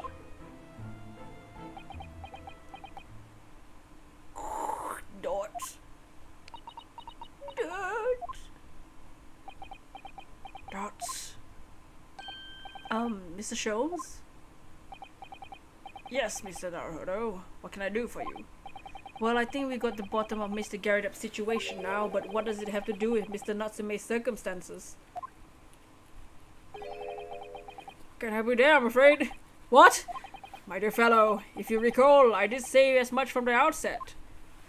I warned you that although I knew the retired army man to be hiding something, I could not be sure whether his secret would prove to be relevant or not. I just knew you were gonna say that! No! Now, Mr. Naruto. You mustn't lose heart.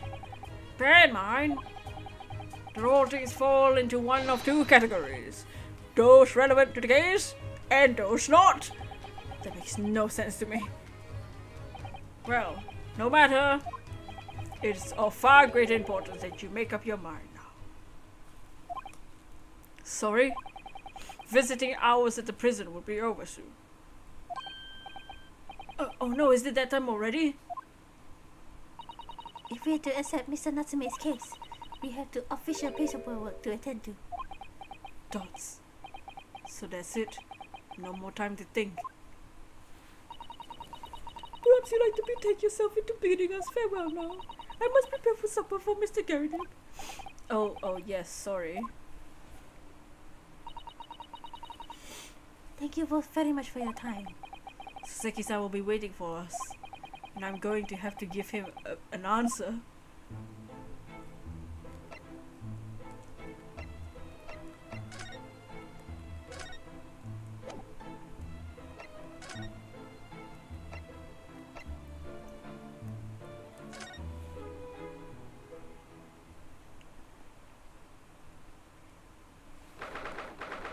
Wait, I thought I went to the jail. Oops. It's time, Mr. Naruto. We must hurry back to prison. Yeah, I know. Let's hail a car. Oh. What's the matter? It looks like something's going on over there in front of Daredev's house. Does? What the fuck? No! No! Stop! Do not tell me this man is from the circus. Oh, who the hell is that? Don't tell me he's from the freaking circus. I swear to God, if this man's be from the circus, I don't want the circus involved. I don't want to take this case. I don't want to deal with this anymore. Oh no! Who the heck is this guy? I have no idea. Look at him. Yuck. Ew! Nasty! He's a rich fellow, look at him. God, look at that. Oh my hell, he's definitely stands out. Looks more from royalty. Yeah, he looks just the colors, man. That little pimp stick too. Oh God, what does he sound like? Oh, royalty in the circus, then I don't know. I know thee not, old man. He looks his I already hate it. Fall to thy prayers. What the? What game am I playing? Am I playing Professor Layton? What the hell is this? He looks like it. What? What is this? Who are they?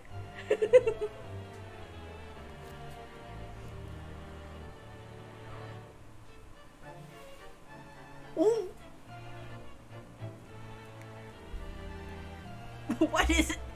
Oh, you got it, old man. You have unlimited payment. You think he's a jester? Oh gosh, look at that chin.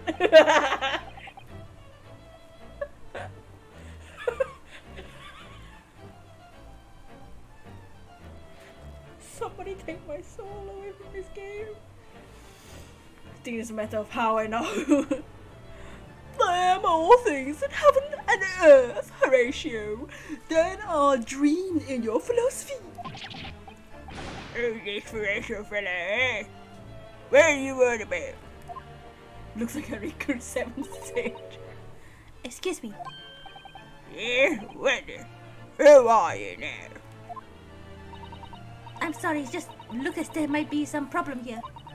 And my associate here, Ryunosuke Naruto, is a lawyer, you see. We're a lawyer. What? If I can be of any assistance, I'd be happy to help. I'm from Japan, but I've studied English law. Tish! Man, I'll be on my way for today, but you mark my words. This ain't over yet! He dabs. Oh, jeez! Poppy does look like Popeye. Get thee to a nunnery! Do I look like a blooming nun to you? Yeah, frickin'. Jeez. Look at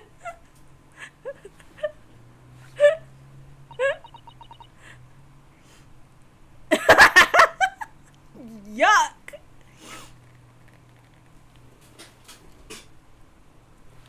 I do hope you're not injured.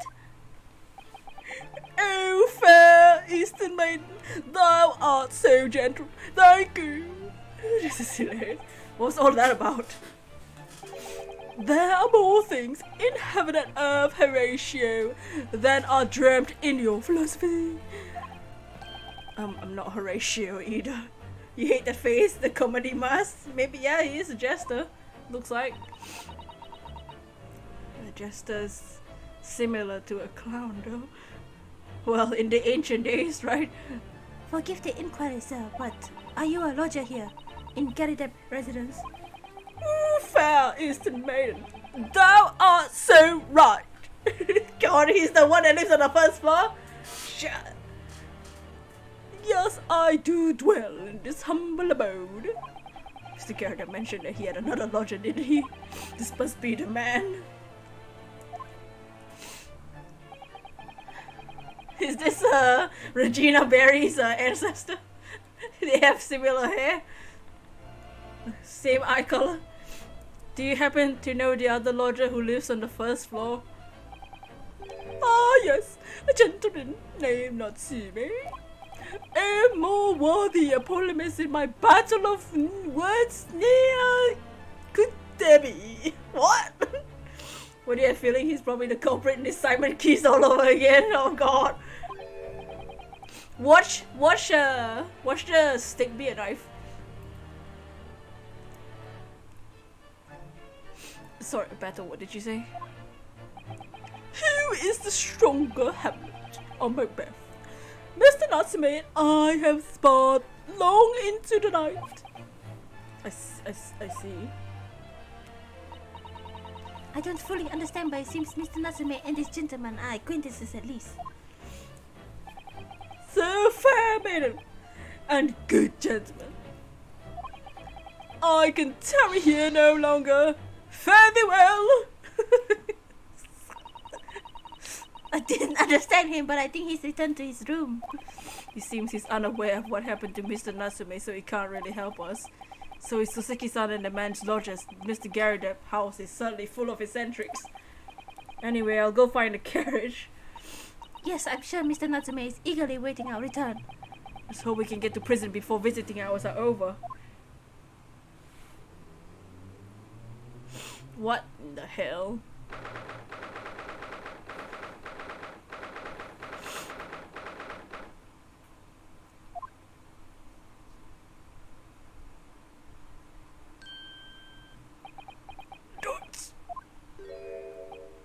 Oh, it's you! You're here! You came! Look, come! Student Naruhodo Esquire! I can't believe you came back! I'm so touched! We are so sorry to have kept you waiting, Mr. Natsume. Oh, no, think nothing of it. Relax. If I were a cat, I would purr with pleasure at the company of such fine compatriots. Noble, nurturing, never failing, Nipponese! Is this guy okay? Clearly not. Now let's not get carried away. Oh, I quite agree. Oh no. Is it who I think it is? There's nothing more reassuring than familiarity of one's native land. On the other hand... Oh. Oh. True. Friendship transcending international borders. Why the hell is he here? Truly appreciate the fact. Such is my belief, at least. Oh, it's you! The miserable, rotten spy! Hairlock Sholmes! Mr. Sholmes, what are you doing here? I've no intention of doing anything per se. Safe observing, of course. Whatever do you mean, Mr. Sholmes? Well, having encountered some curious reading material in a gloomful room, having unmasked the secret identity of the eccentric pair. Wait. Oh. Is he talking about the couple or is he talking about the dudes on the street? Decided to drop in on my way home, see how a divested friend is faring. Gloomful room. At least your accommodation here offers a window, my dear fellow. In that sense, it is the superior option. Anyway, I must commend you on your taste in books. My day has been a delight and cost me not a penny. You! How dare you! Hairlock Sholmes! Tots! I had it. I'm through. I am at the end of my rope. I should never have come to Great Britain. It was a terrible mistake. Haunted by spirits in those accursed lodgings. No doubt my luck will be cursed in tomorrow's trial as well. My whole life is bedamned! Tots. What are you thinking, Naruhodo-san? He mentioned once before, didn't he? That his lodgings were cursed, I mean. And there's much truth to Mr. Mustache's words. What? Curse is a wholly appropriate description, I would say, for the man's lodgings. Indeed, for tomorrow's trial. What's that supposed to mean?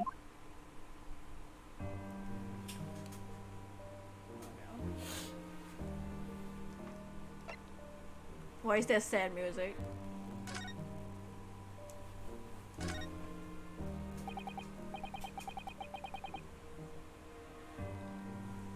Mr. Natsume, what do you mean by what you said just now?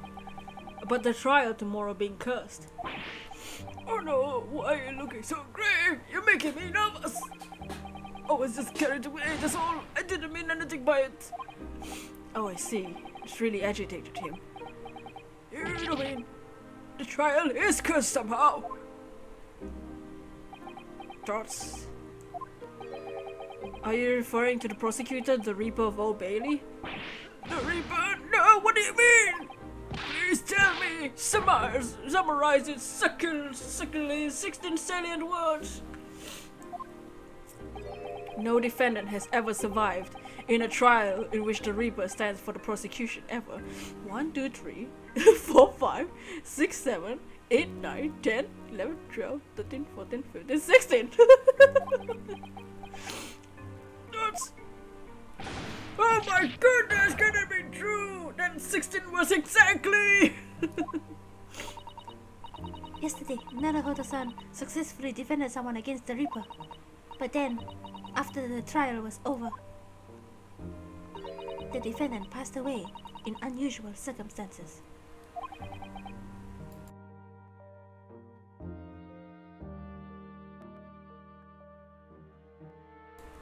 Mr. McGilded. What? What? Ah, I'm impressed, Miss Susato. You've an eye for detail. Actually, the Lord Chief Justice told us. Mr. Sholmes, surely it can't be that having failed to have the accused convicted, Lord Van Zix killed the man himself? Oh no, he couldn't have, surely. Tots. You have some wonderful notions. Sorry? The man isn't a mass murderer, he's a court prosecutor, my dear fellow. Yes. Why, of course he is. Of course he is, then why are you trying to scare me? It could be said, however, that real truth about the man is even more terrifying than your hypotheses. That's... What on earth do you mean by that?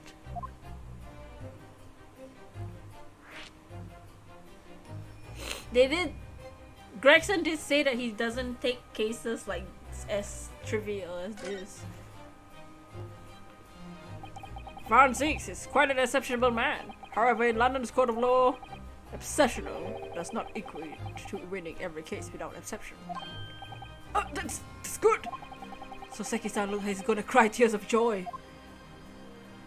As you are no doubt aware, in British criminal trial there's both a judge and jury.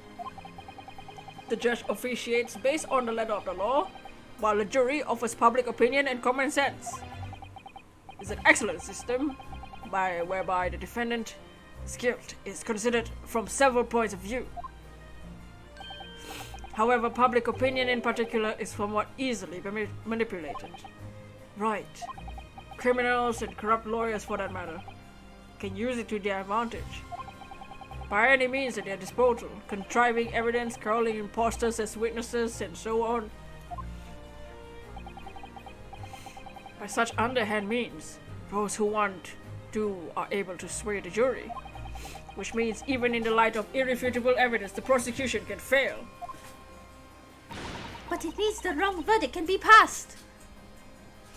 And sadly, from time to time, my dear madam, by the simply reality of the situation. And that's alright. However, those indicted by Lord Van Zix cannot escape justice. Their fate is sealed. Oh my. To the adjudication may see them leave the courtroom with their freedom. Within months, they all disappear. It's most striking. Disappear? But how? All by manner of misfortune, sir. Perhaps they are trampled by under a passing carriage. Perhaps they fall into the Thames and drown. Perhaps they are suddenly overcome by raging fever. Perhaps attacked by highwaymen. Oh, no. All examples of the reality of events here in London, I'm afraid, Naruto, Mr. Naruto. Dots. I knew it. I'm dead. Dodo, done for, doomed.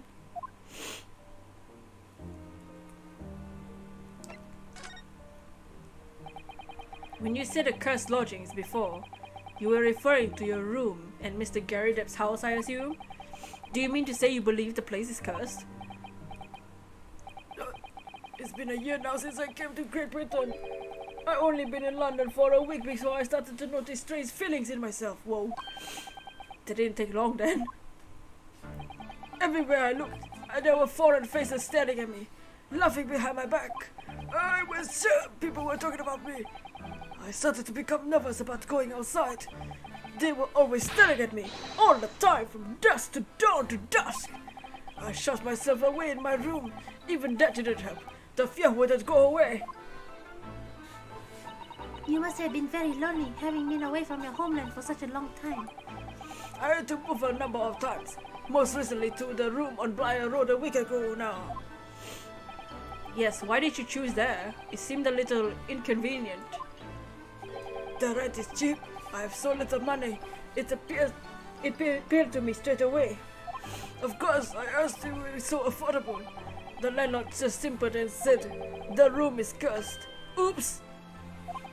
He quickly tried to cover his mistake, but it was too late, so I told him, if you have something to say, then say it. If not, don't mention it in the first place.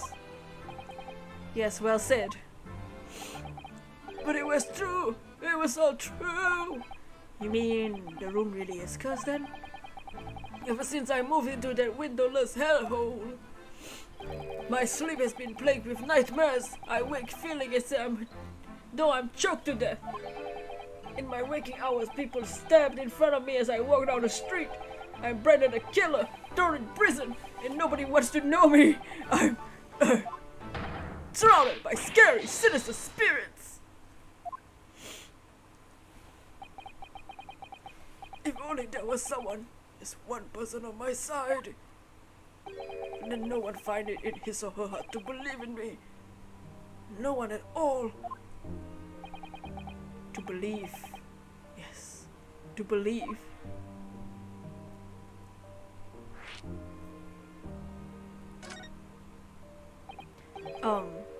Mr. Sholmes? Me, Mr. Naruto. Pray, what can I do for you? It's about the case on the SS Buria, if you recall. The Buria. Ah, yes, the case! The one with the snake? Yeah. At the time, I was the suspect, but you believed in me and listened to my side of the story, and you helped us investigate. I did I? Interesting. What I want to know is why. Why did you believe in me?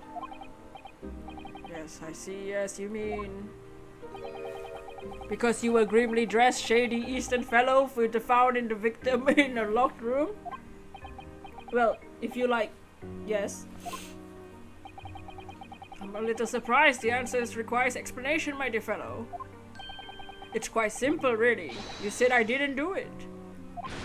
But I could have been lying. Surely you must have had your doubts. You must have suspected me a little. Doubts. I think perhaps you have misunderstood. I neither recall believing in you, nor in that which you were telling me. What? You see, the only thing I believe in are those who I choose to believe in. What do you mean, Mr. Sholmes? I make up my own mind about what's to be believed and what's not. If I should like to believe in something, I do. The circumstances can hang as far as I'm concerned. But I could have betrayed your trust. In that case, I should have made an elementary error of judgment, nothing more. Betrayal of trust is an overuse excuse in my opinion. Meaning, whether or not one should trust another is the final analysis down to oneself. It's a matter of whether or not one can trust oneself. Yes, he's right.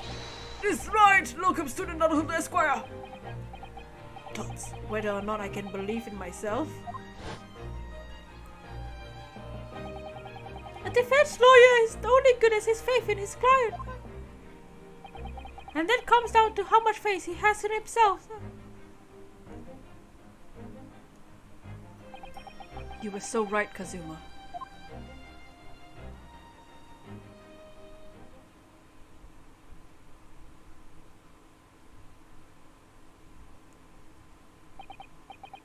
Well, my dear fellows, it's time we are leaving, I believe.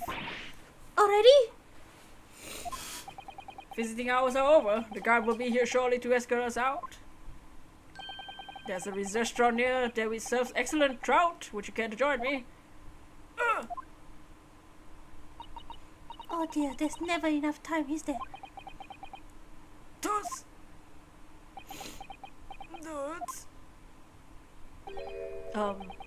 Mr. Natsume, if you like, in the trial tomorrow, I'd be happy to represent you. Go! Locum student Naruto Esquire. Dots. As I said, I only experienced a British courtroom for the first time yesterday, and although the man I was representing was not found guilty, I lost sight of something crucial. Something crucial. What to believe in, the defendant, justice or the truth. How to believe even.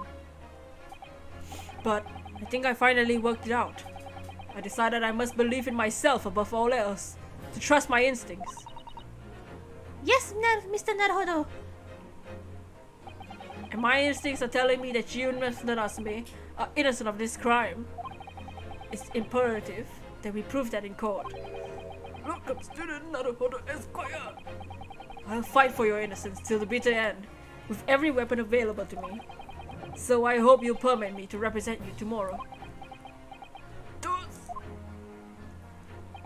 As I said when we first met, I like to entrust my fate to someone who will listen to me in my native tongue.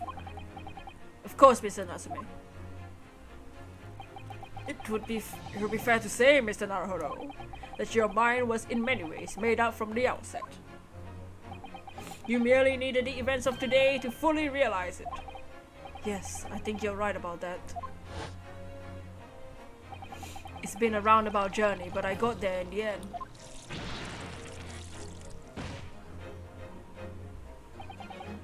Mr. Sato, Yes?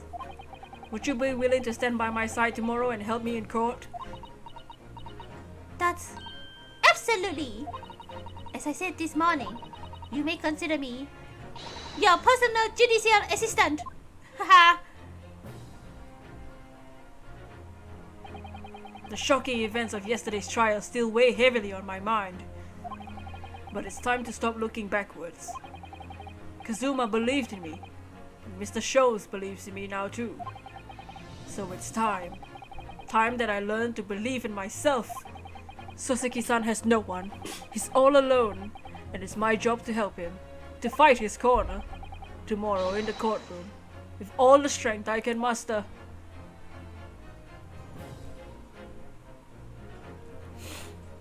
Why are the options still there?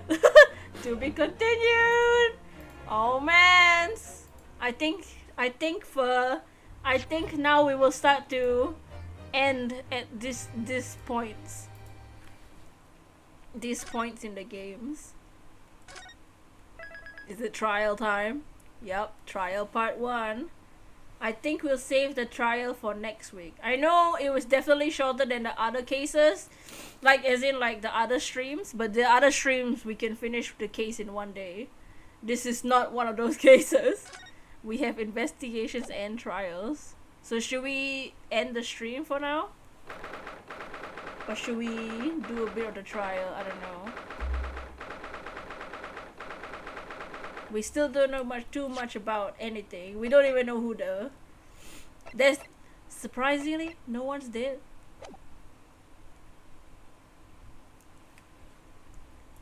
I feel like this is a good ending point.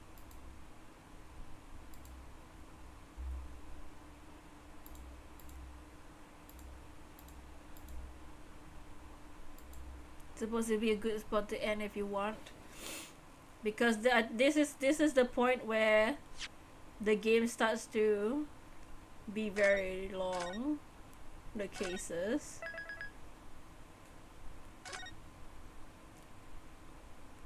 It's still early, that's the thing.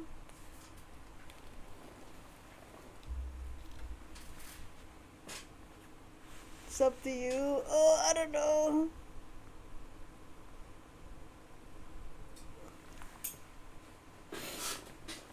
Because I don't know how long the trial will be.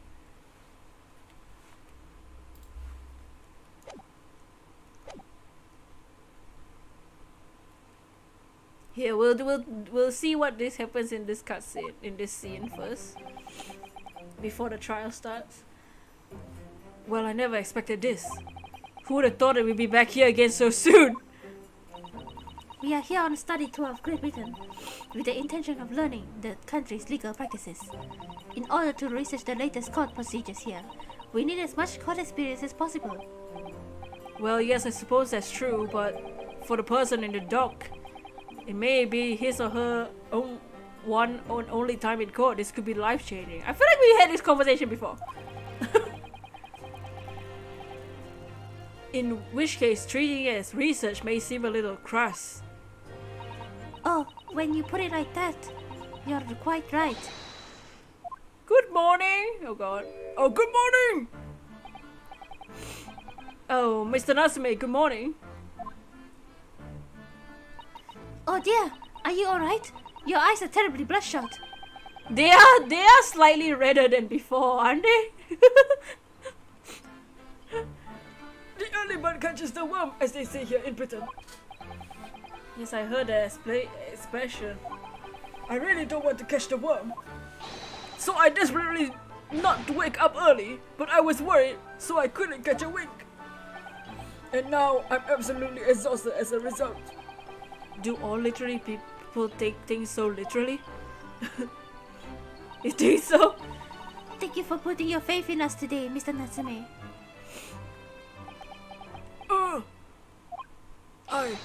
I wish I had 9 lives! My whole future hangs in the balance! I, too, terrified to tremble!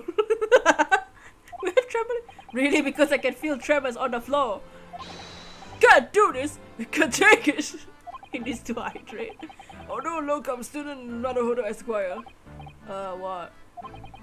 I caught a glimpse of the public gallery as I walked by the courtroom. It looked like the opening night of an opera. There were so many people. I had no idea my case was such a notorious affair here in London. Oh, neither did I. Do you know why that might be, Mr. Sato? I'm sorry, what? I have no idea. So that all-knowing look on your face is just coincidence then? Don't hide the truth from me! It's because of the Reaper, isn't it? Gah, Lord Van Zinks! Is that right, Susato-san? I purchased as many different newspapers as I could find this morning, and yes, Lord Van Zyx is on the front page of everyone. I knew it! Sometime after the prosecution was dubbed the Reaper of the Bailey, he stopped appearing in court for some reason. It's been several years now, until the day before yesterday. Inspector Gregson told us something similar.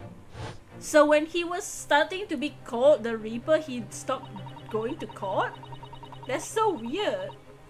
What's wrong with him? Von Zyx, don't be sus. Because they said he hadn't been in court for 5 years. The trial 2 days ago marked Lord Von Zyx returned to the courtroom after a very long hiatus. The trial of Magnus McGilded. What a harrowing experience that was. I believe that the appearance made greater waves here in the capitals than today. But we wouldn't have realized having only just arrived in the country. Why is the Reaper back in Bailey so soon, and for what appears to be a mundane murder? That's the question of the papers are asking. They are all speculating various answers. Mundane! Mundane! That's the most significant saga of the century for some of us. Oh dear, I meant no offense, Mr. Natsume, but that is how the papers are describing it. Well, lest we forget about the fact that it could spark an international incident. Obviously, the appearance of the infamous Lloyd prosecution has caught people's attention. There's another blatant similarity with the trial 2 days ago. Yes, I agree. Locum student Naruhodo Esquire. It's you! Me? I suppose that's true. Both times it's you who stands against this legendary prosecutor. It can only mean that you're friends with the Reaper. Please, I don't rub shoulders with rub shoulders with Deathbringers. I'm afraid there's only one other explanation. It can only be another example, Naruhodo, of your uncommon bad luck. Thanks for that. Oh, this is just my luck! When was I represented by a man with such frail fortune? You asked me! By the least lucky lawyer alive! You asked me!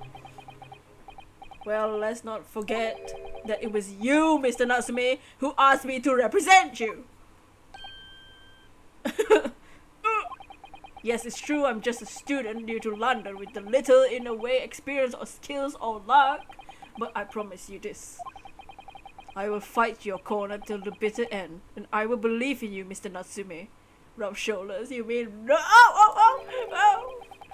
Whenever a locum student, Mr. Naruhodo Esquire. You're not alone here with us, Mr. Natsume. Whatever happens, we will always be on your side. Oh, but never let no locums assistant Mikotoba Esquires. Dots. I'm in your debt forever. I shall never forget this greatest kindness and look at Mr. Natsume, counsel for the defense. Get the hell in the courtroom. Am I? Alright then, Mr. Natsume, it's time. Let's go. Yeah. Yes! This is it. My second appearance in a British courtroom. My second trial against the Reaper. I hope you're watching over me, Kazuma. Because this time I won't let my faith waver. I'll believe in my client to the last. Just like you believed in me. I believe I can do this now. I'm ready for this fight. See, I thought I was ready before, but Mr. McGill is hell guilty.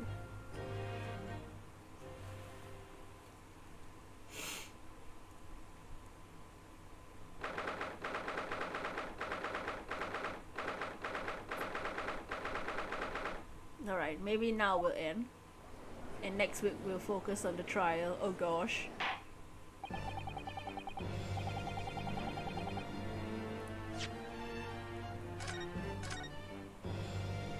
I want to start the trial, but I think we should end before I get carried away and stream for another 6 hours. Cause who the hell knows how long this trial is gonna be?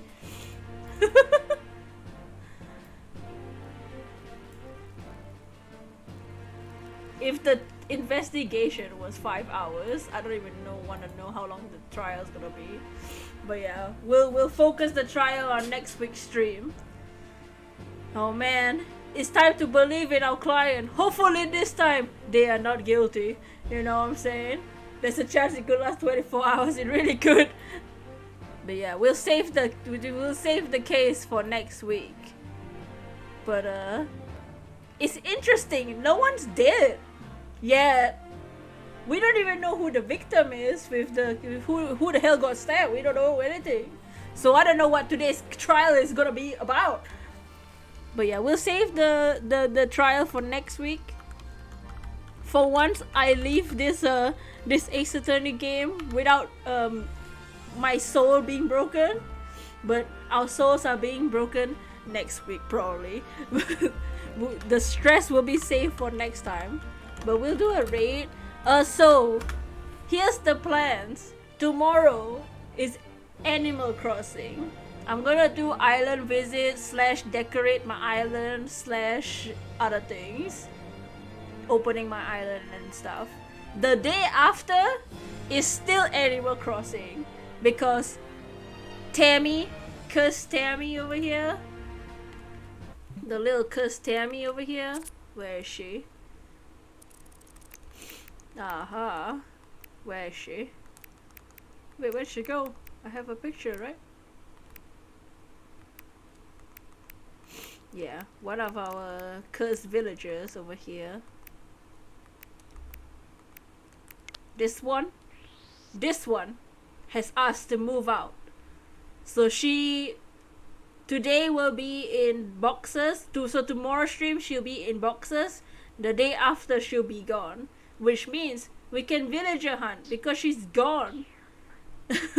So she'll be leaving. She finally asked to move.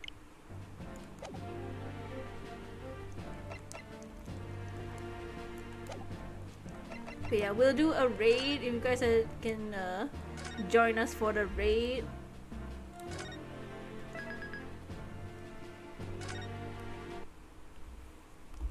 Hopefully they aren't guilty this time. We have to get a proper sentence next time. But it'll probably be a day. There'll probably be more investigation because who the hell was that clown and the chin dude? But yeah, we'll do a hashtag Bosu raid. Let me see who's online actually.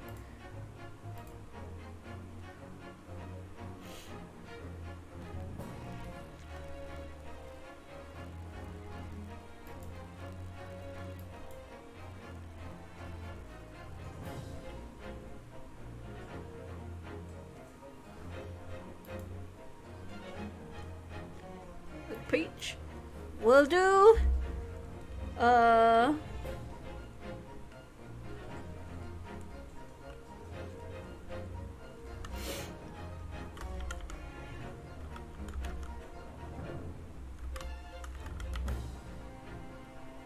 should we do I'm thinking of what the hashtag, the curse hashtag should be.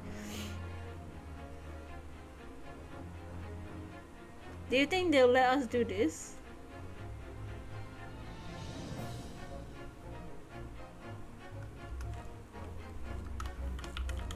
Look. Hashtag look instead.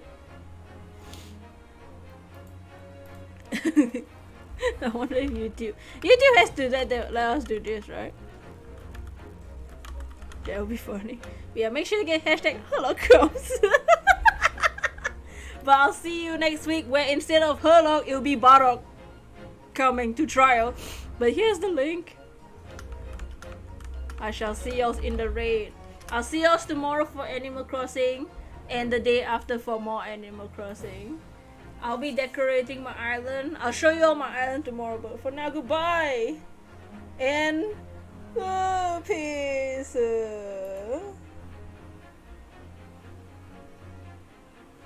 Hopefully we don't die next week for the trial.